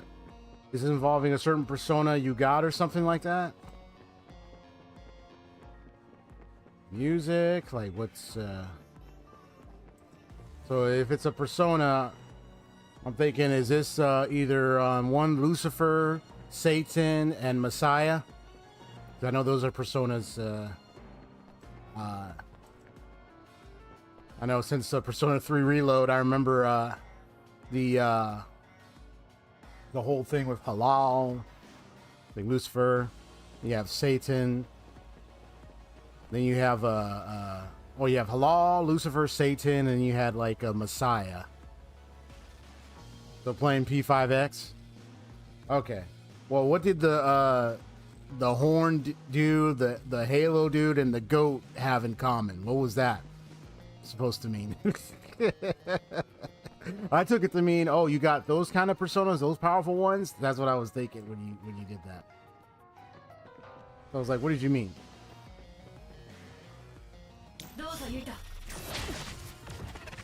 There we go. 僕の超能力を使えばこの先に進めそうですよ、ユイト。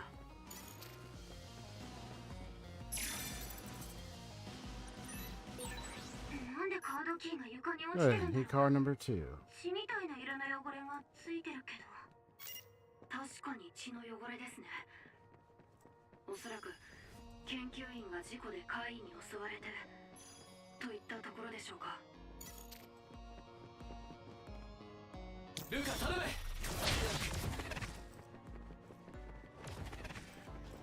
借りるよつぐみ。炎をもらうぞ。やっ。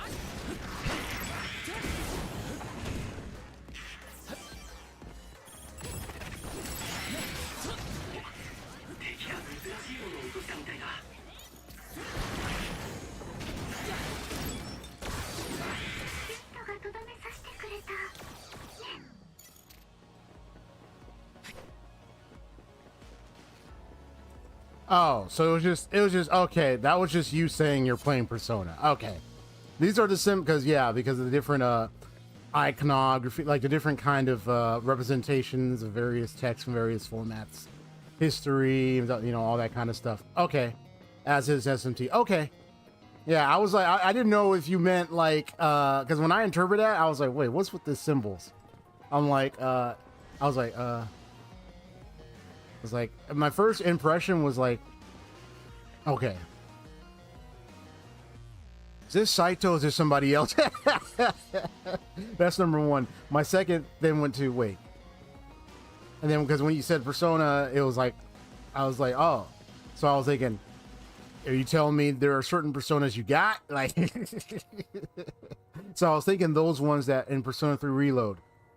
I was thinking like when I saw the Halo one, I was thinking that must be Messiah. One I'm thinking he's either Satan or Lucifer, and then there would be the Halal. Like I was thinking all that. I was like, oh, you got those power personas? I was like, but you were just telling me, oh no, you were just giving me a clue that you were playing Persona. Okay. That was hilarious.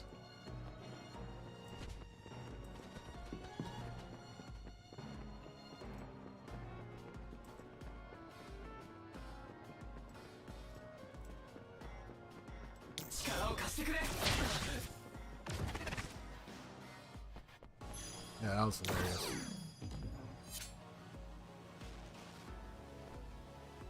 Yeah, it just leads back down.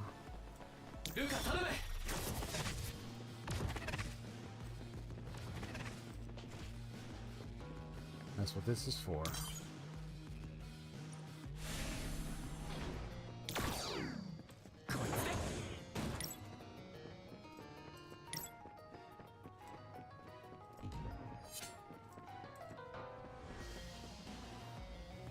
Yeah, so it was just, oh yeah, I was like, what did he mean by that? What with these symbols? What's going on?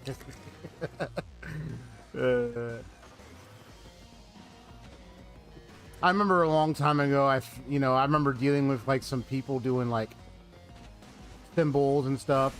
I remember that one incident was this one, and I didn't, like I said, I don't know every person behind the username, but it was that one, this one person that apparently was like a young girl or someone, and I remember they said, oh, you got me all, and they did like this angry symbol. Next thing he did this crying symbol, and they were complaining because apparently I didn't because I told them like, yeah, I couldn't play a certain game because, you know, I don't have the online thing that they typically would have, because at the time I was on my console, you know. I remember that, and I explained it so much to them, but yet in their minds they still thought to themselves like, oh no, you won't play it, wah, wah. And I learned after that point is the next time, yeah, and ever since, you know, as I learned, it's like, yeah, don't entertain and keep company like that around your streams. They'll ruin it for everybody else's experience, because all they're doing is just complaining, and they're just trying to get what they want in a way that's disruptive, you know. You know, you don't let people stay like that for too long, so it's like you just got to cut them out, like. Because yeah, I was trying to reach out, I was trying to communicate with them, but they weren't listening. But it was at the point where they were listening, and then eventually I finally banned them because of they started saying things like, "Oh, you fight me," you know, and I was like, "Yeah, get the hell out of here." It's like, get your crazy. I'd be like, "Get your crazy ass." I'm like, "Get your crazy ass." How much? Like, sheesh. You know, just some people. It's like, what's wrong with you, man? Like, for real.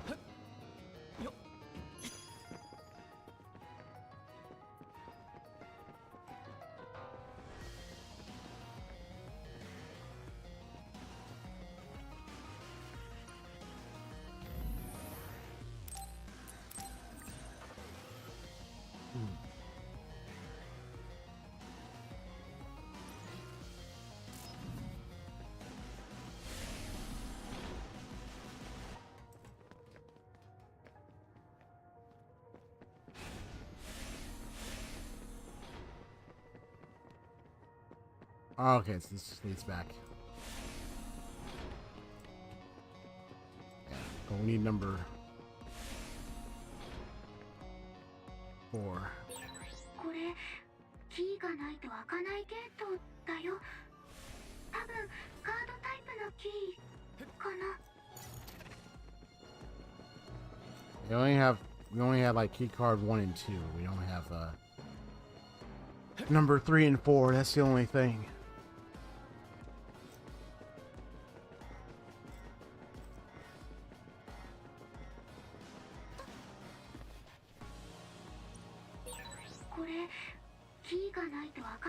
Yeah, I know. Eventually, I will have you kind of show it to me eventually.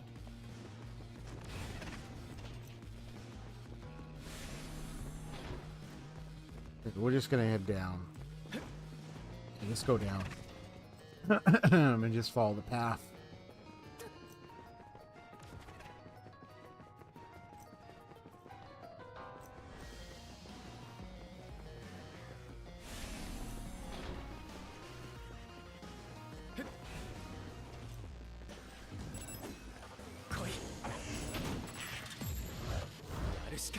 Unactivate this.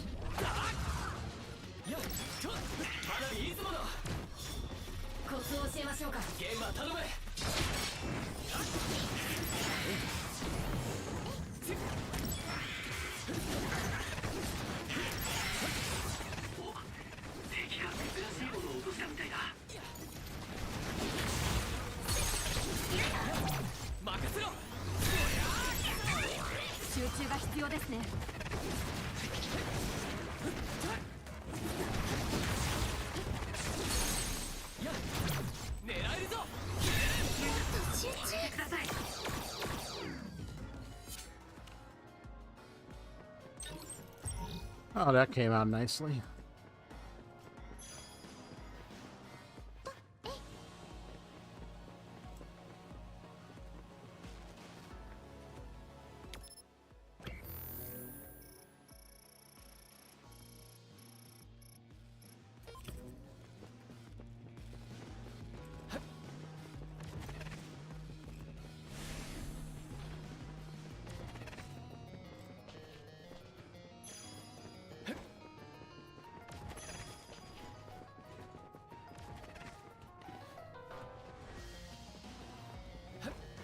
Key card in there.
See that? Of course, I could keep attacking them while they're in their that one state, so that way I can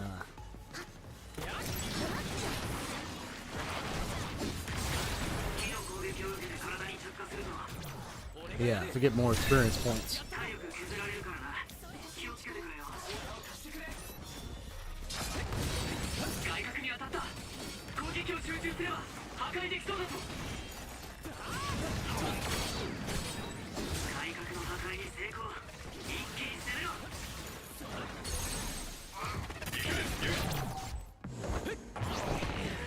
Ho ho ho! Oh, right off. Nice. That was tight. Yeah, nice try.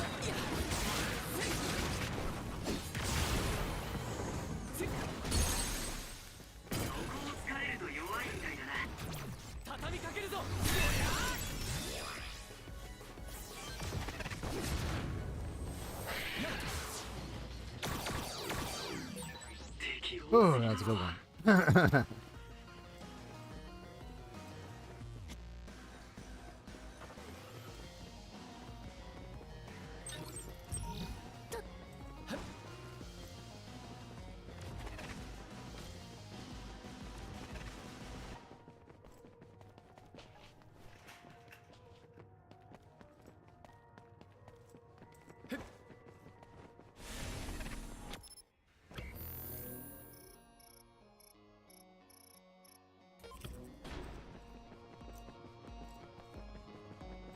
All right, now we go this way.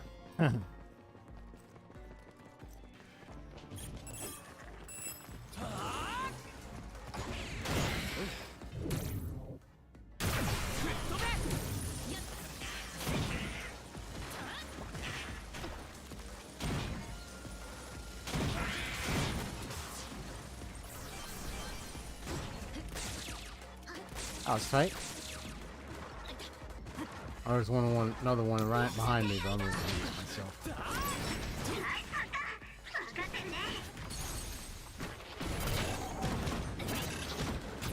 俺がやる。やったか。 Nice.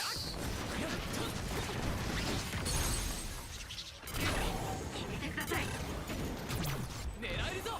終わりだ。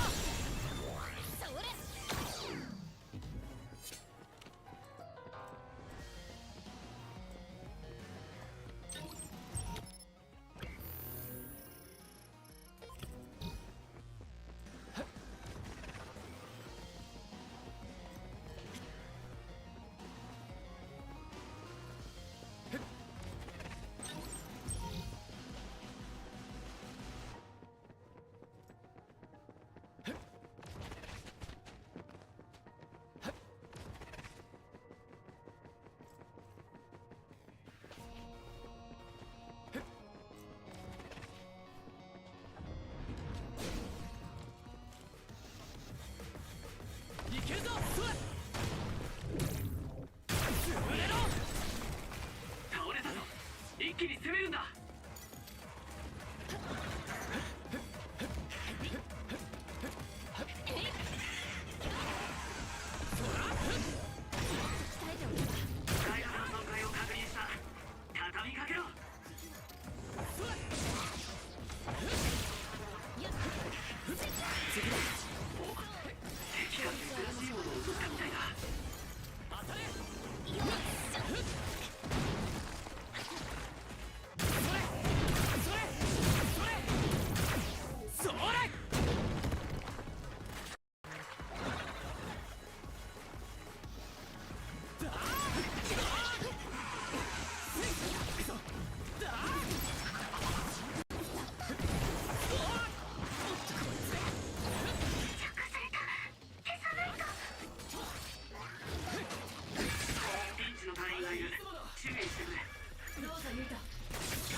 畳みかけるぞ。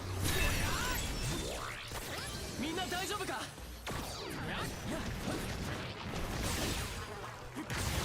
大炎上だな。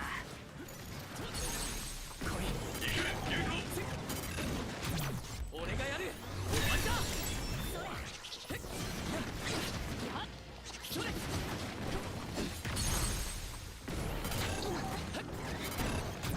狙えるぞ。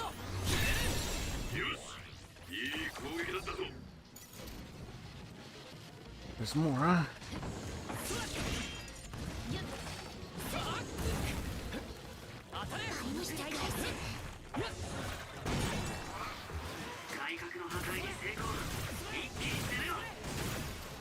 こ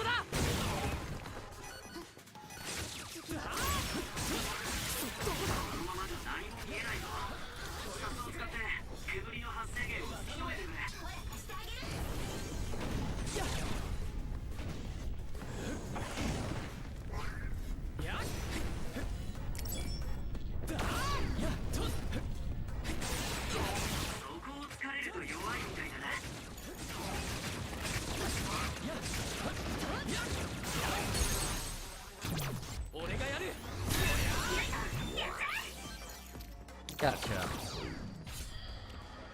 Okay. You know, I'm already abusing that 4 connect 4 going on. That's what I call it, the connect 4. All 4 of them, and making me like a almost near unstoppable powerhouse at the moment. This is just insane, bro. Before I get that, let me get this.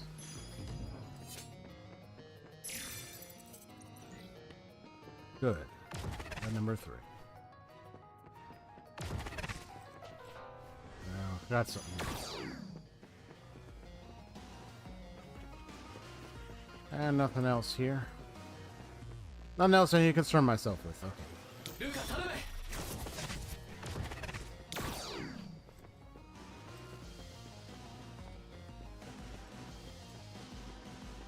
Something tells me, I mean, if it doesn't happen again later, maybe, but something tells me you might have to take that ample again.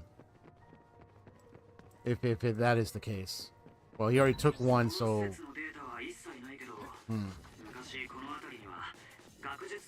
By the way, man, that was insane, though.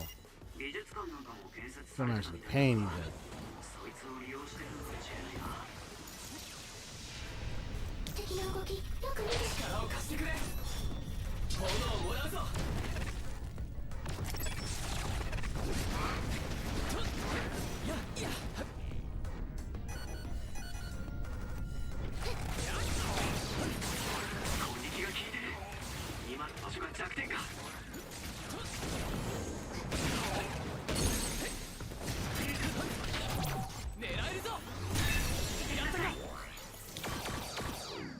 Like, you think you can deceive me?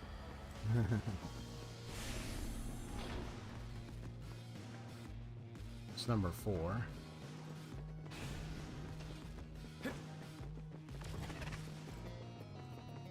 That's also number 4.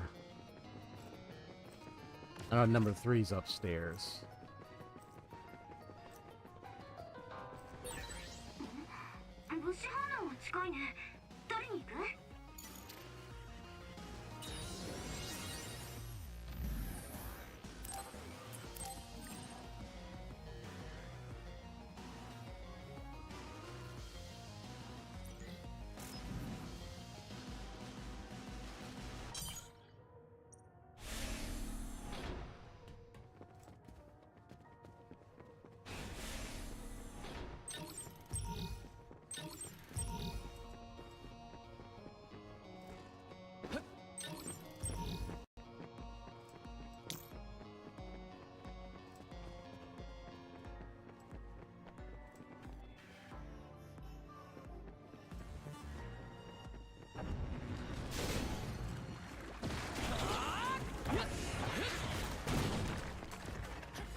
畳みかけるぞ。終わりだ。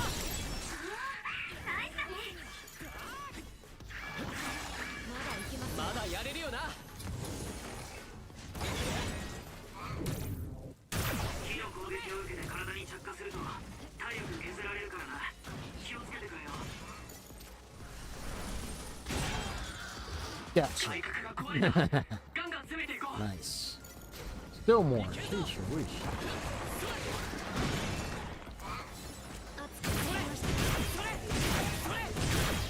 それ。敵の動きよく見て。力を貸してくれ。炎をもらうぞ。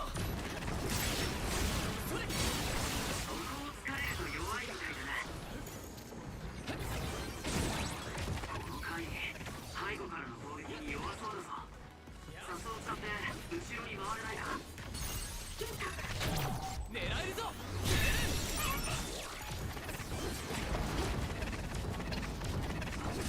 やっとそら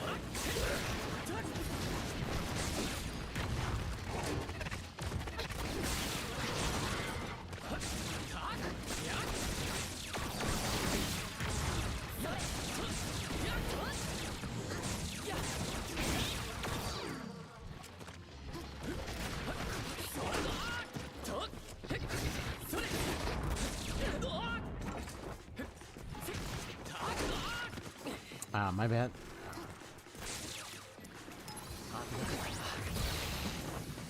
Really? こ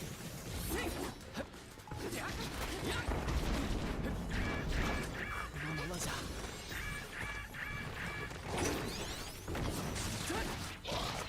それ。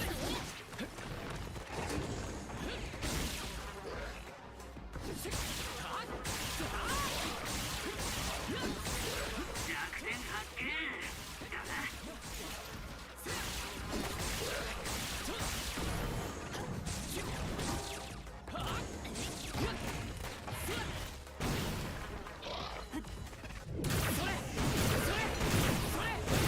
Get down, bro.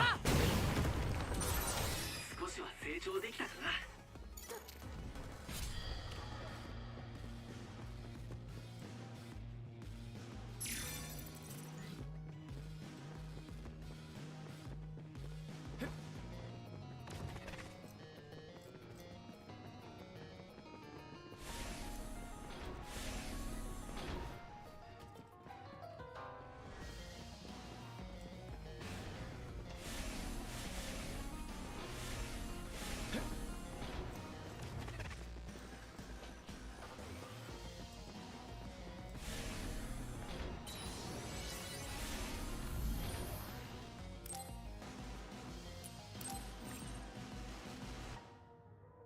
Yeah, I took a quick glance. I'll watch it to see it when I can.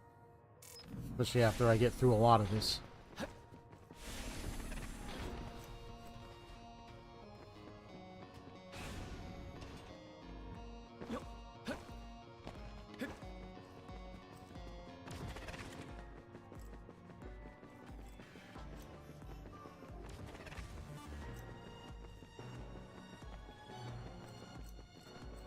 Just wanted to see something.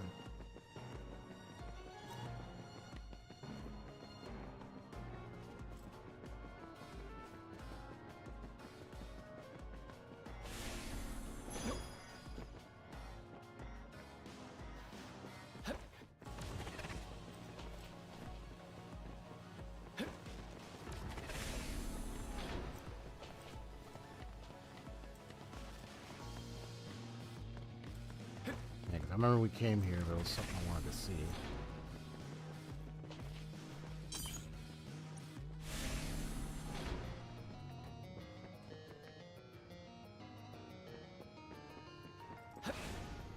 Oh, there we go.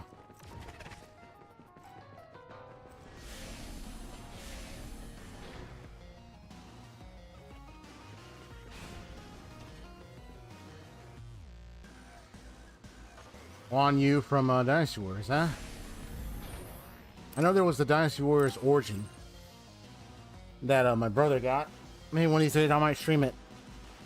Dude, I've seen the gameplay of that. I watched him play firsthand. Dude, that game is the way the improvements what they made with that one is insane.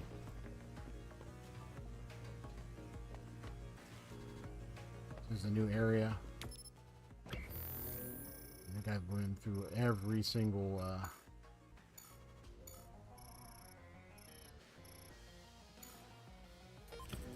this is floor 1. Go check out the other floor real quick.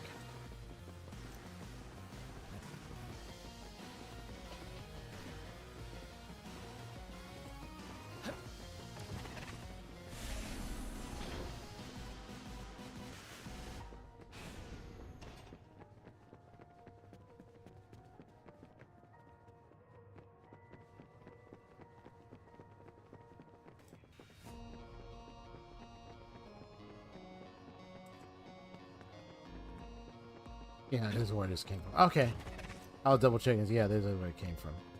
It came from here and we dealt with the enemies in there. Okay. Alright, now we just go down.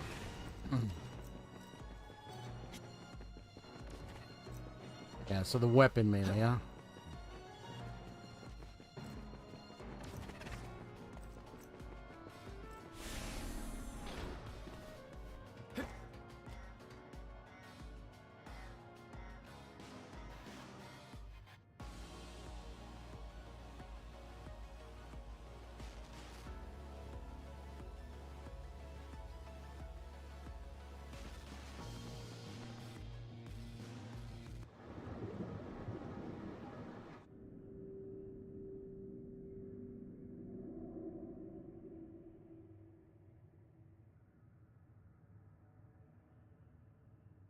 この設備は一体。何かの製造ラインみたいだけど。なあ、運ばれてる箱みたいなの、さっきの輸送車の積み荷と似てないか？どうしたつぐみ、顔が真っ青だぞ。つぐみ、先ほど僕が持ってきたものと同じものが入っていたんですね。生首か。嘘。これ。So all human heads. What in the world? 何なんだこの場所は。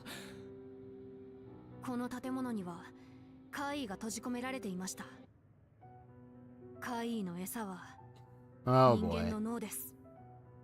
もしそうだとしたら、いや、そうだとしても、この工場らしきところ You trying to feed the others with those? 怪異に与えるだけなら言いたくはないが、首ごと与えればいいのではないか。この匂い、どこから？確かにちょっと変な匂いするよね。ちょっと据えたような、生臭いような。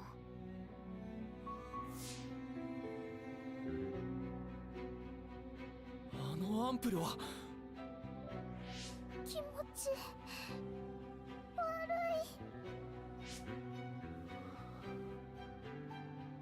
まさか嘘だろ。だってあれはスプリング製薬で。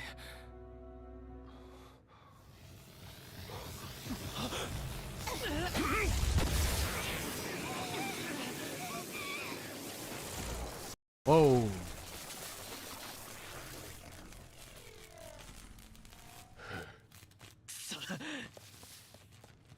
Here we go. 強化たちは負けなかったのね。これは一体何なんだ？答えにはたどり着いたんじゃないのかな。ここはスプリング製薬のセイラン工場。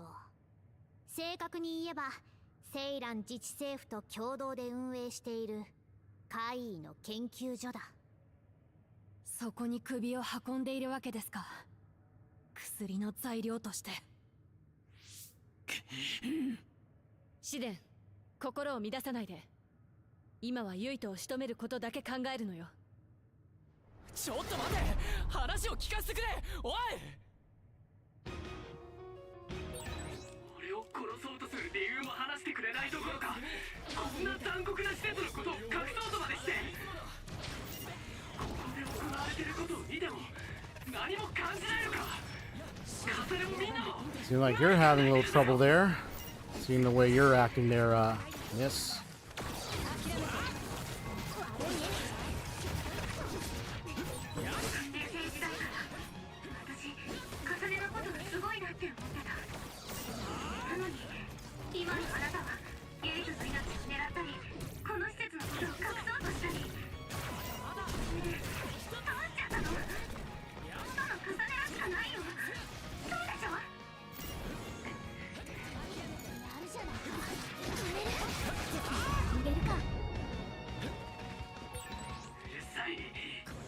何も知らないくせに勝手なことだったら教えろよ俺たちが何も知らない Right.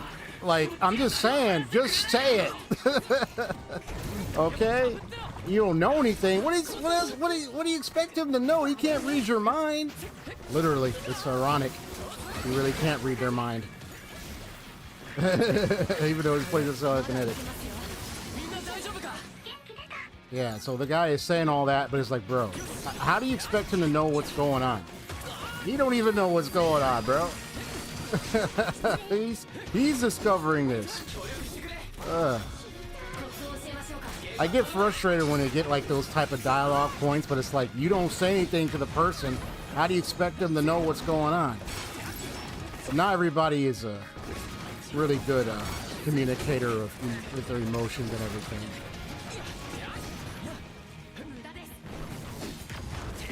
Like they want to say something, but it's like you expect him to read your mind, like.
All right, gotcha. That was a good one.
いい加減にしろ。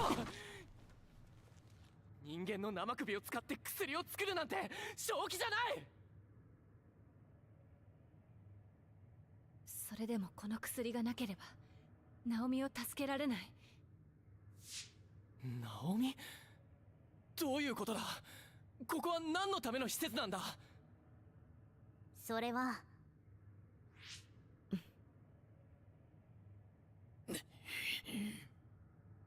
僕はもう我慢がならない。全部話すぞ。 Thank you. 私が話す。嵐 Oh, の the 話 common した通り knock you ここは upside ス your プリング head. 製薬と提携した貝の研究所よ。ここに運ばれてくるのは死んだ人間の大脳。一部は捕獲した怪異の脳に移植して怪異兵器化され、残りは薬品に変えて怪異の食料にしているの。ひどい。なあ、本当にセーランは大丈夫なのか？確かにニューヒムカは腑に落ちないことが多すぎる。政府の監視の目があらゆるところに向いていることも、情報の管理統制をしていることもおかしい。 Yeah, the old data privacy thing. でも反乱を起こしたセーランだっておかしいじゃないか。人間の脳を怪異に移植したり薬にして流通させているなんて、こんなこと許していいのか？許しがたいことだね。うん、もちろんそうだろう。だがそれを容認するほどにまで追い込まれている人間がここにはいるのさ。兄さんのことですね。そして重ねもね。大切な人間を怪異に変えられた者はあの薬品にすがるんだ。あの薬を投与された人間由来の怪異は脳が安定し、一時的に正気を取り戻す。 Huh. 会話もできる。 Interesting. カレンにも怪異に変えられた家族がいるのか？家族ではないね。ルカや吹雪から聞いていないかな。アリスさん。 Oh. また脳に負荷が。ユイト、超能力を使った反動か。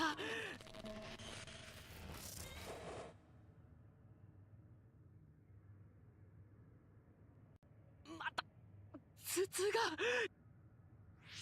ユイト、大丈夫？一体どうしたっていうの？その苦しみ方尋常じゃな Wait い a わ。 minute. ユイトの脳に異常が出てるの。超能力を使って脳に負担がかかると言語障害や記憶障害が出るようになって。 Is it because もう大丈夫だ。痛みは収まった。 Nah, is it what I think it is?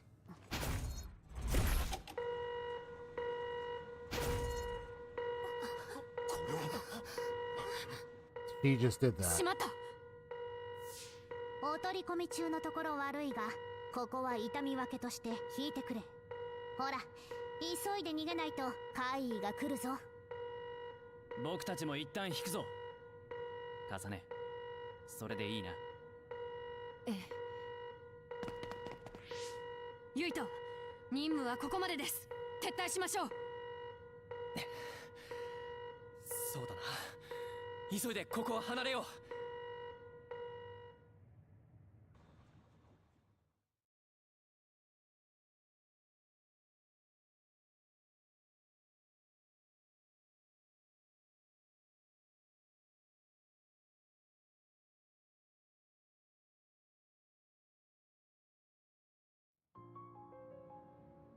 吹雪連隊長への報告は渡るがやってくれるって。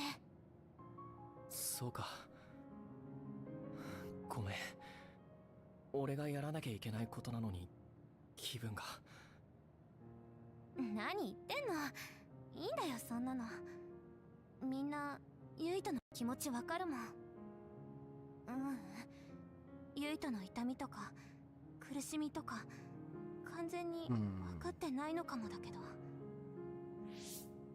でもきっと私だって同じ状況ならアンプルを飲んでたと思う。だからってユイとの嫌悪感をどうにかできるわけじゃないのも分かってるん Yeah. だ。 Well, the ample seems to be the reason for him to be able to 大丈夫。 deal with that pain. 薬は科学的な処理がされているはずですから、タンパク質やアミノ酸のサプリのようなものです。苦しいかもしれませんが、そう思って割り切った方がいい。だよな。分かってるんだけど、なかなか割り切れなくて。辛いだろうが吐き出そうとするのだけはやめた方がいい。え、知ってたのか。アジトの外でその見えちゃったから、ごめんなさい。そうだよな。ごめん。もう胃の中に残ってないのは分かってたんだけど、それでもつい。いや、だが癖になるといけないからな。こらえてくれ。うん。それに俺なんかより怪異にされたナオミの方がよっぽど辛いだろうと思うよ。怪異の姿になったことはもちろんだし、脳を食べなきゃいけないんだとしたら、ナオミが今どこにいてどうなっているのかわからないけど、ナオミのことを考えたら俺はまだマシなんだ。ナオミがまだ頑張っているなら俺も乗り越えられる。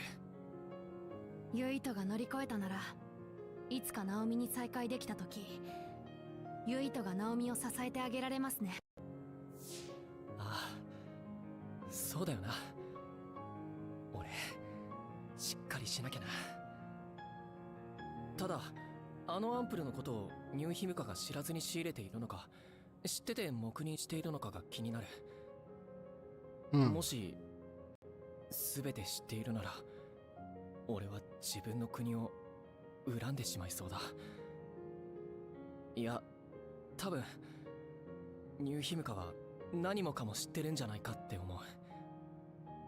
俺がただそれを認めたくないだけなんだ、きっと。ユイト、ごめんね。え？花火は病院とは関係ないだろ。謝るなよ。でも謝りたいし、病院のちゃんと調べて何とかしたいって思ってる。ユイとも花火も辛いところですね。ルカもな。カレンのことで苦しい立場だろう。つぐみだって見たくもないものを見せられている。皆それぞれ苦しいことがある。だが支え合っていけるはずだ。そうだろ。みんな心配かけてごめん。あとありがとう。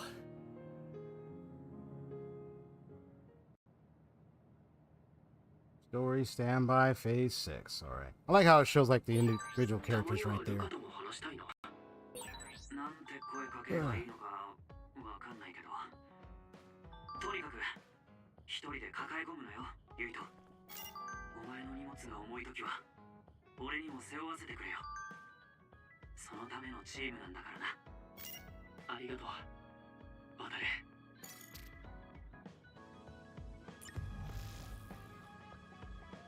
The brave soldiers of the OSF National Defense Force, led by the hero Second Lieutenant Yuito Tsunaragi, are fighting hard day and night to suppress the rebellion. It's clear that Siren has lost the initial momentum of their surprise attack and are struggling to remain on the offensive. It will only be a matter of time before this rebellion comes to an end.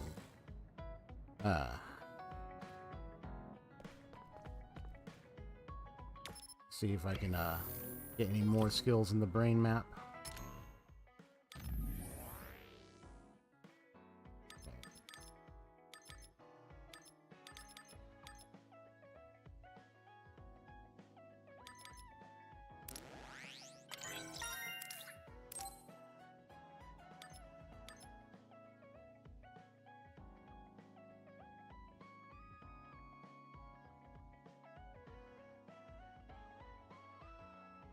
Whoa, that looked tight.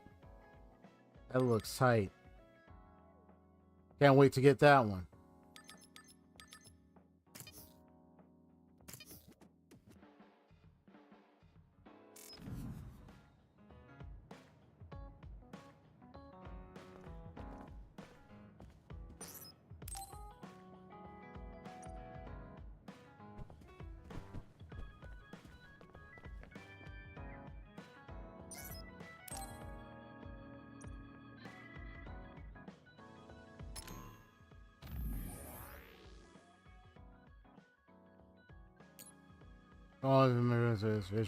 Oh, Vision Simulator Operation System, new mission, okay.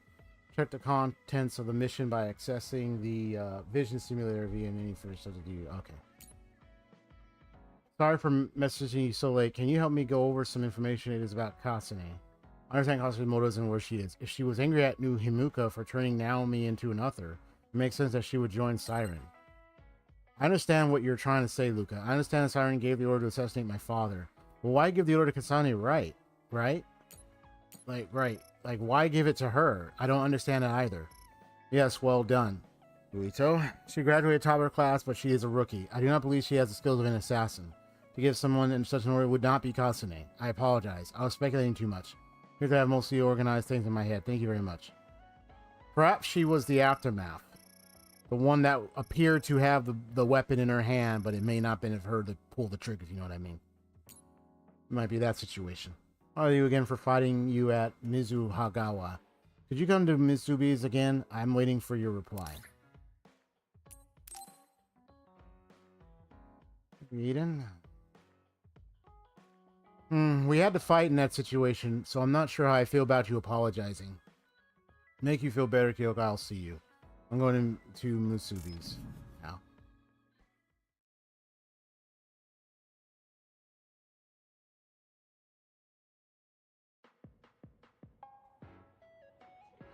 "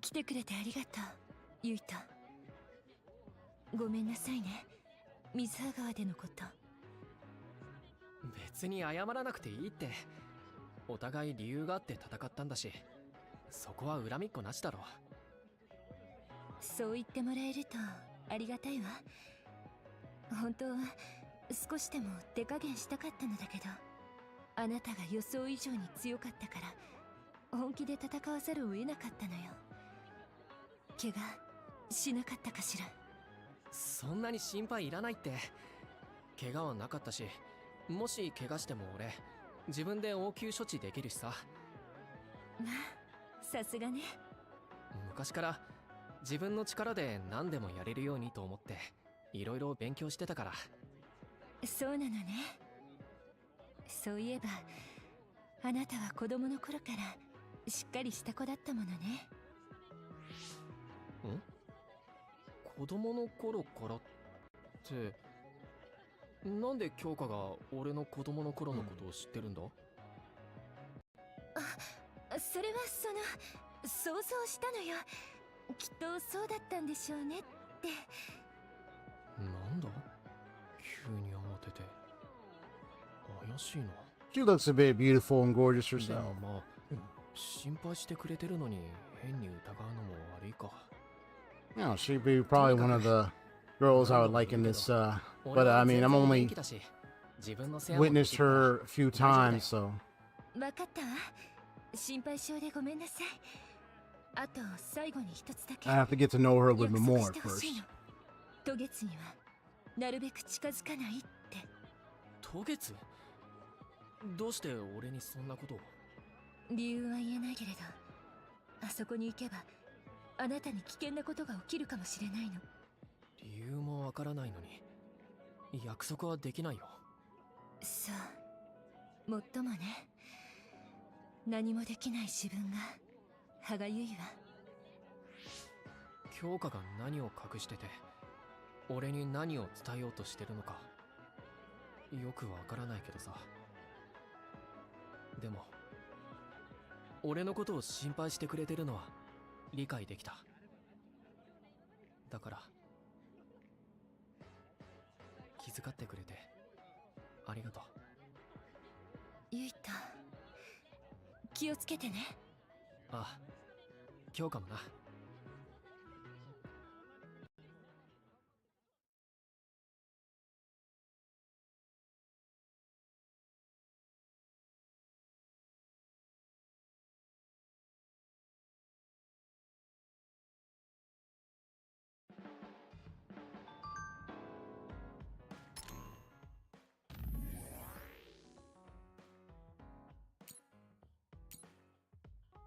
I know I shouldn't be asking in this way, but can I ask one thing? Have you been able to really smile from the heart lately?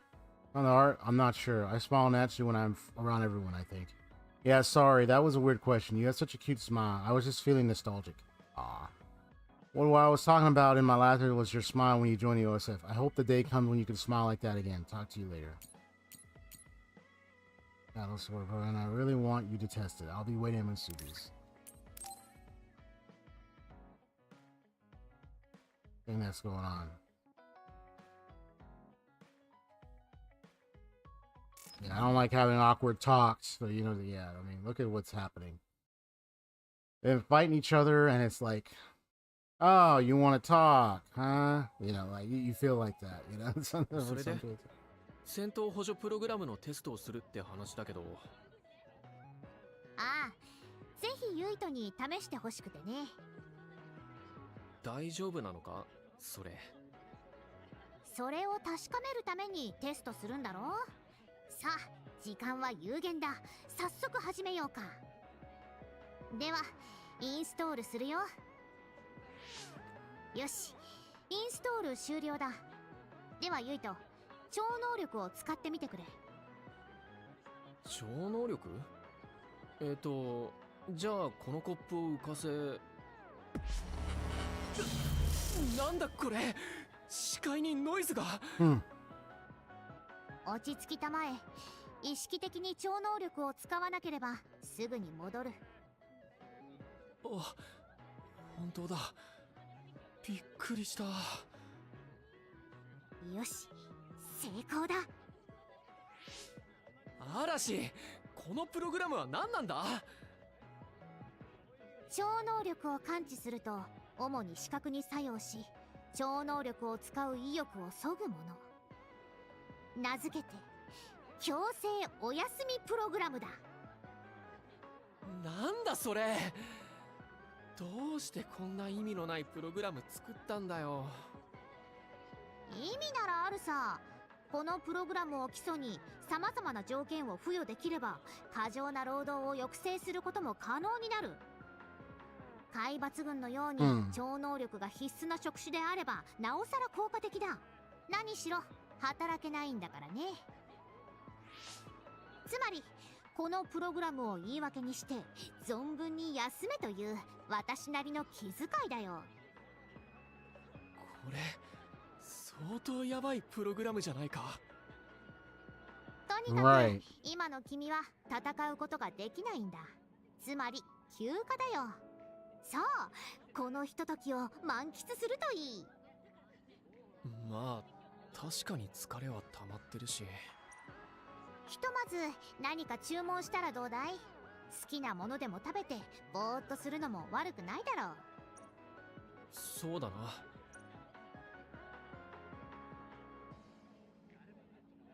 あ、ゆっくり休むか。といこんな時、はあ、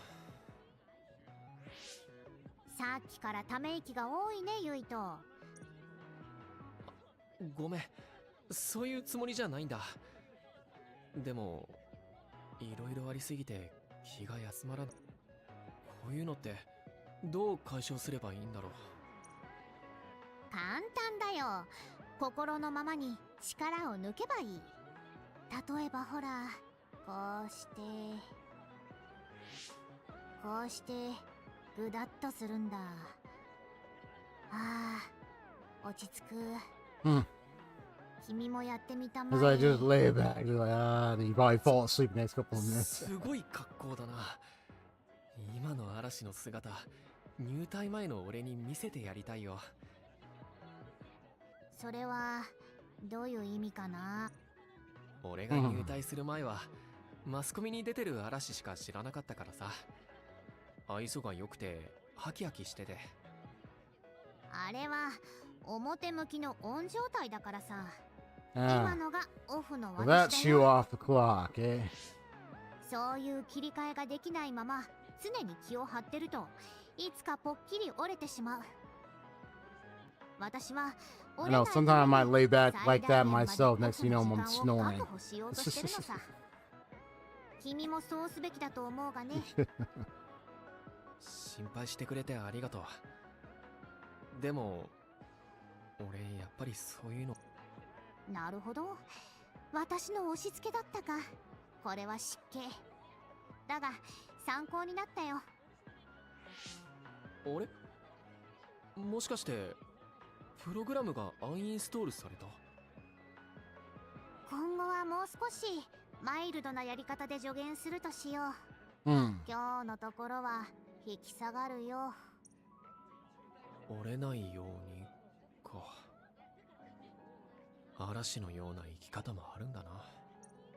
だけどあのプログラムはちょっとやりすぎだよ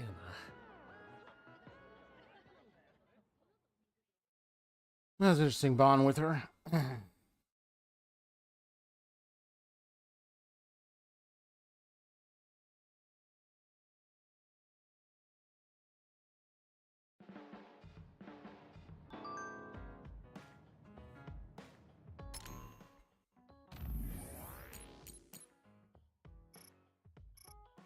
Get to be better at switching gears. I want you to help me with PR. You have a pretty fresh look. You have great hair too. I could give you a recommendation, hopefully. No way. The way you smile and talk when you're on, I could never do that. I think you've got promise though. Also, if I recruit some fresh blood, that will just increase my off time. When you read this, you'll probably think that's what she's really after, and you'll be right. Just let me know if you're interested. Fresh phrase for the camera.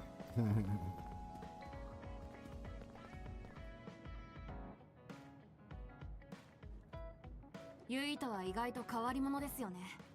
え、そうかな。割と普通だと思うけど。海抜軍で普通であるということは普通ではないということですよ。とても興味深いです。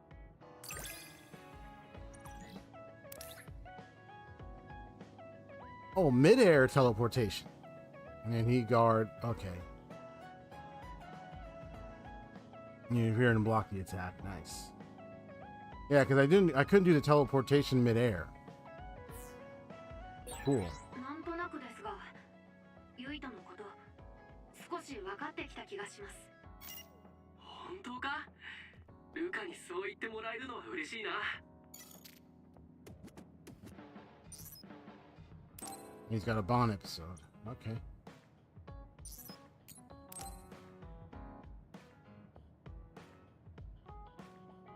ユイと、最近体調の方はどうですか？ああ、おかげさまで元気だよ。心配してくれてありがとな。いいえ、必要な時は十分休養を取ってくださいね。体調管理も海抜軍の仕事ですから。それじゃあ。ルカは今からまたトレーニングか？ええ、日課ですからね。ユイとも一緒にやりますか？健康維持のためにも適度な運動はいいものですよ。そうだな。じゃあ俺も一緒に行くよ。あ、せっかくだしルカにトレーニングのメニューを組んでもらおうかな。ええ、喜んで。ユイとの体格と戦い方に合ったベストな筋トレメニューをお約束しますよ。ああ、頼んだよ。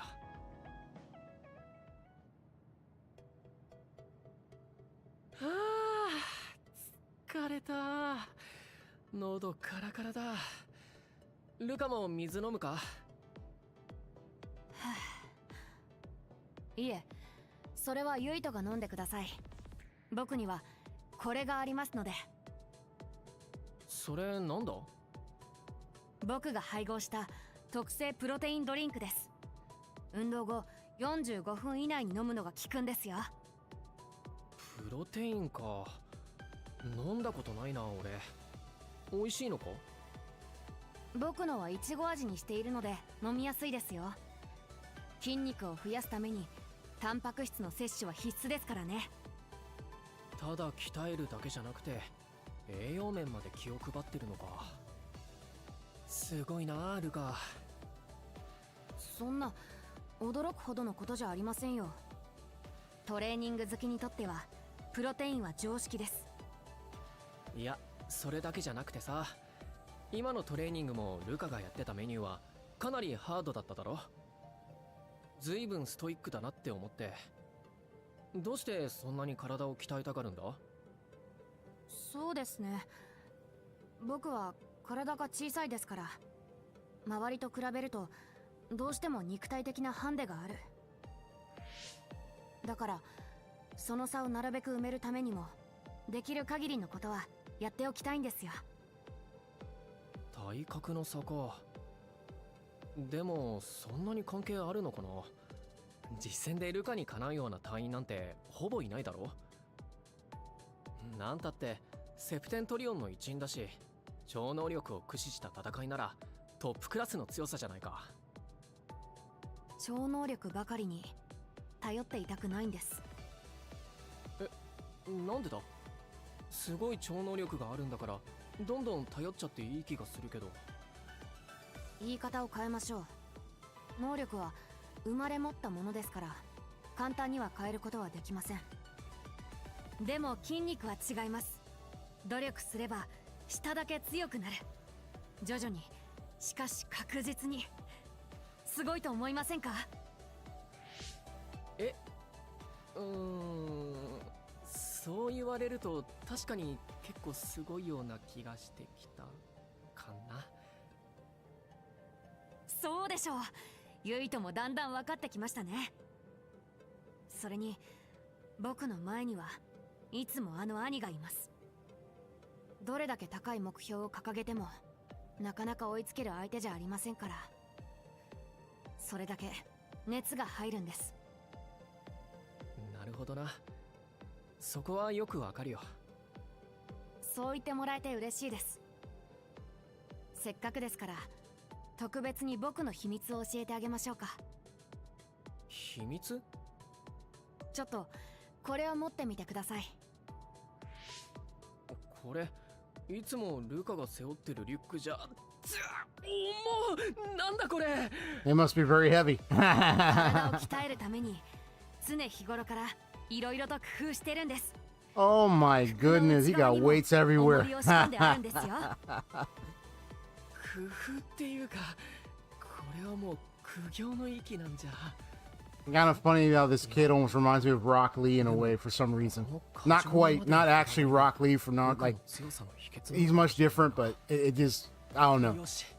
Maybe it's a short hair. その服の重り、俺もつけさせてもらってもいいか。 We've been wearing weights this whole もちろ time. ん And he 取り外し teleports. 可能な特注品ですからね。ここをこうして、はい、どうぞ。よし、これで歩いてみると、ちょっと危な。 Man, this kid is really something. Well, he does hold a hammer as a weapon. 重要はそれほどではないですが、体幹を使うので慣れるまでは大変でしょうね。よければ I'm guessing that hammer weapon's probably heavy. その間 It's に僕は Thor's hammer, that's what it もう is. ワンセット行ってきますね。It's the hammer of Thor. まだやるのか。はい、まだまだ折り返しです。ユイとは疲れたら休憩していてくださいね。さすがセプテントリオンだな。普段からこんな重りをつけてるなんて。Man, this kid is really something. His exercise program is no joke. なんだろう。あのトレーニングしてる姿、ちょっと必死な感じに見えるんだよな。なんか無理してるような。ルカは本当にあれで大丈夫なのか。 Good question.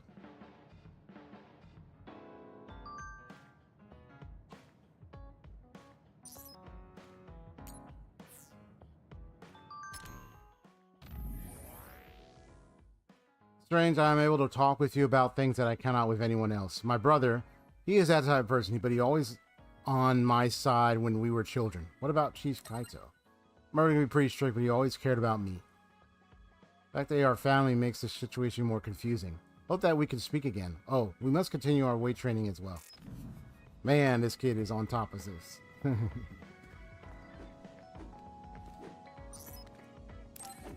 was like, watch where you're swinging at. You're hitting me. Ow, ow, you're hitting me. That's it.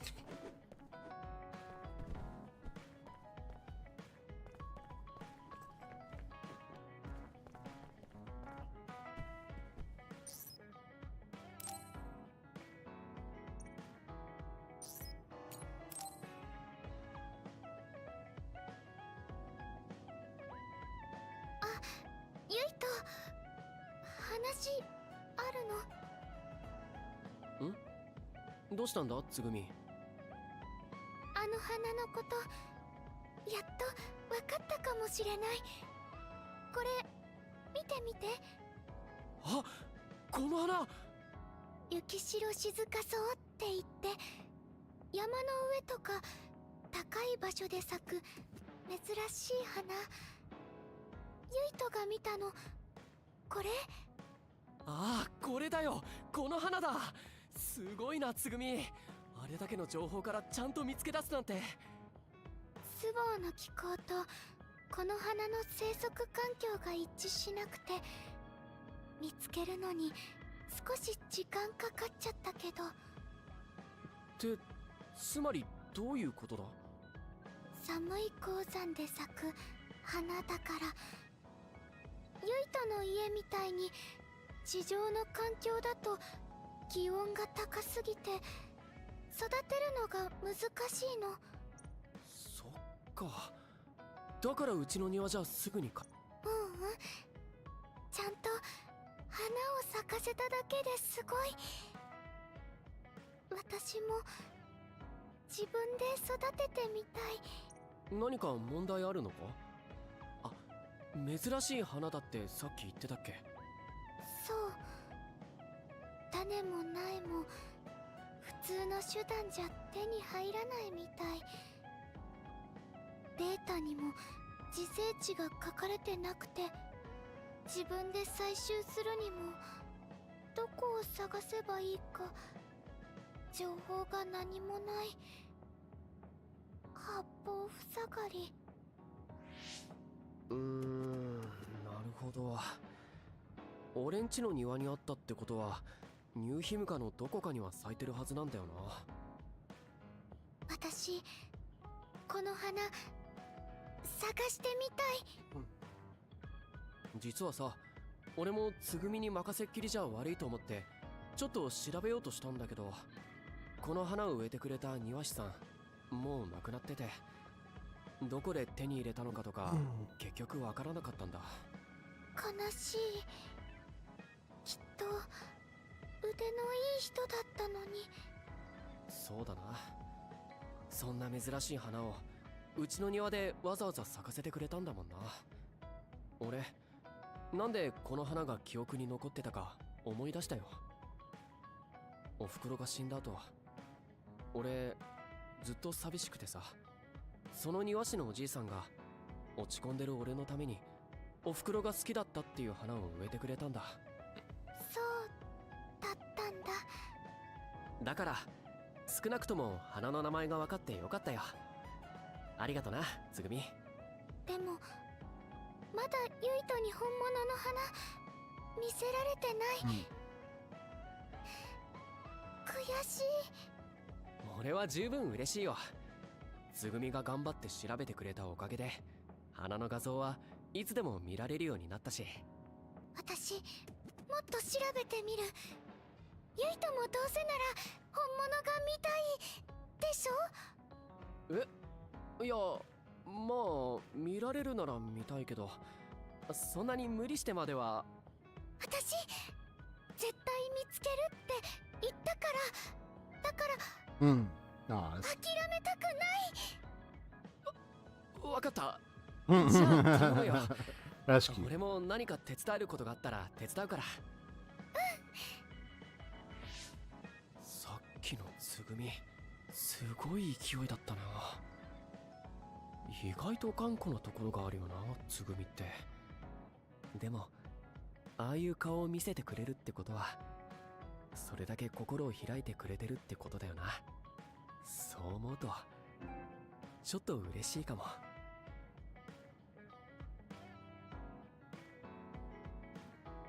何か困ったことある？今のところは特にないかな。何かあったらいつでも言って。私、ユイとの力になる。頼りないかもしれないけど、私先輩だから。Nice.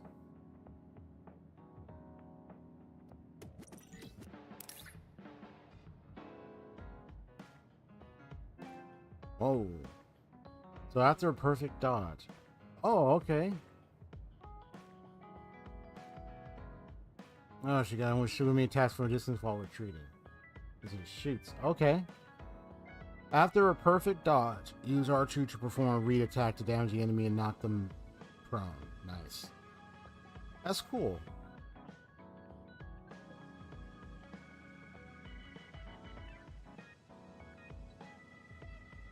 That much you can go pretty far with the teammates here.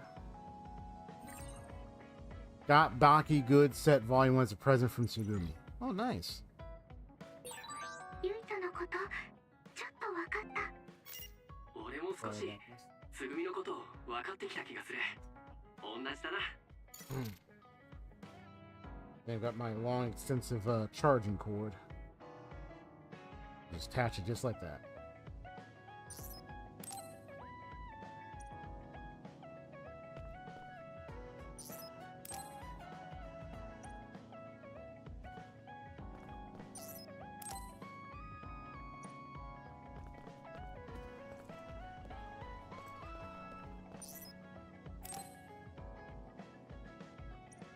I like how you get to see where their gifts are placed right there, like right where they're at. You can see like where the gifts go. Really nice.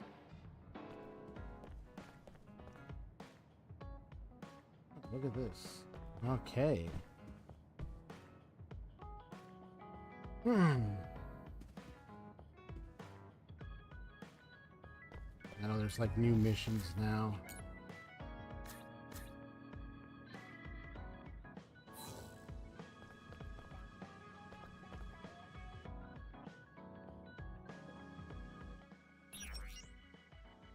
How much do I got?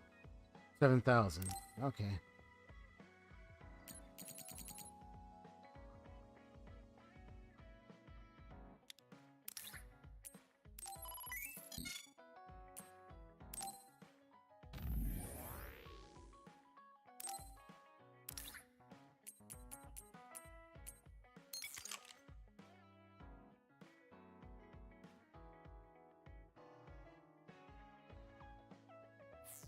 Not bad. Big blade, right? Big weapon there.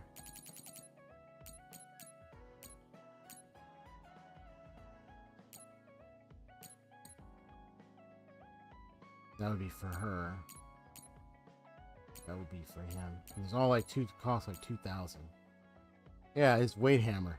Hey, that's why he can carry that thing. He takes care of himself weights wise, and like the kid is, you know, he got weight. He uses weights on himself. I mean, the kid is pulling the muscle. He's barely showing much muscle, but it's like he really does exercise a lot. He's making an exercise program, so he's keeping himself physically fit and healthy, physically fit and everything. Like I told you before, plants like to be close to people. I think the silent snow melt wants to meet you too, Yuito. That's why I want to find it. I hope so, but don't work too hard. I'm just happy you're thinking of me. You are so kind. I want someone as kind as you to be happy. Aw, I'll find it, so let me work as hard as I need to. That's awesome. Alright, let me save one more time.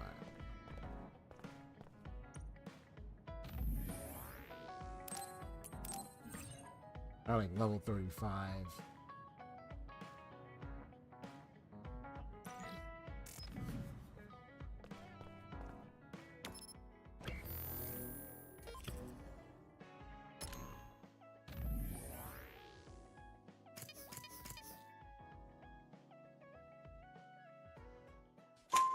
Switch. I'm gonna switch.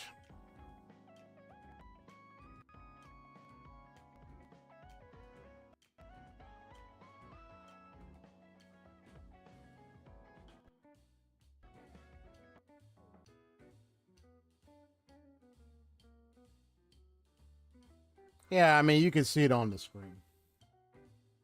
Yeah, you can see what's going on and everything. Yep.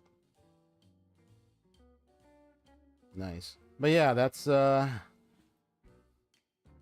for today. I've been playing up to 5. Now looking at the time on my OBS. My OBS has a timer thing that is that shows how many what time has elapsed. And it's up to 5 hours and 20 minutes, man.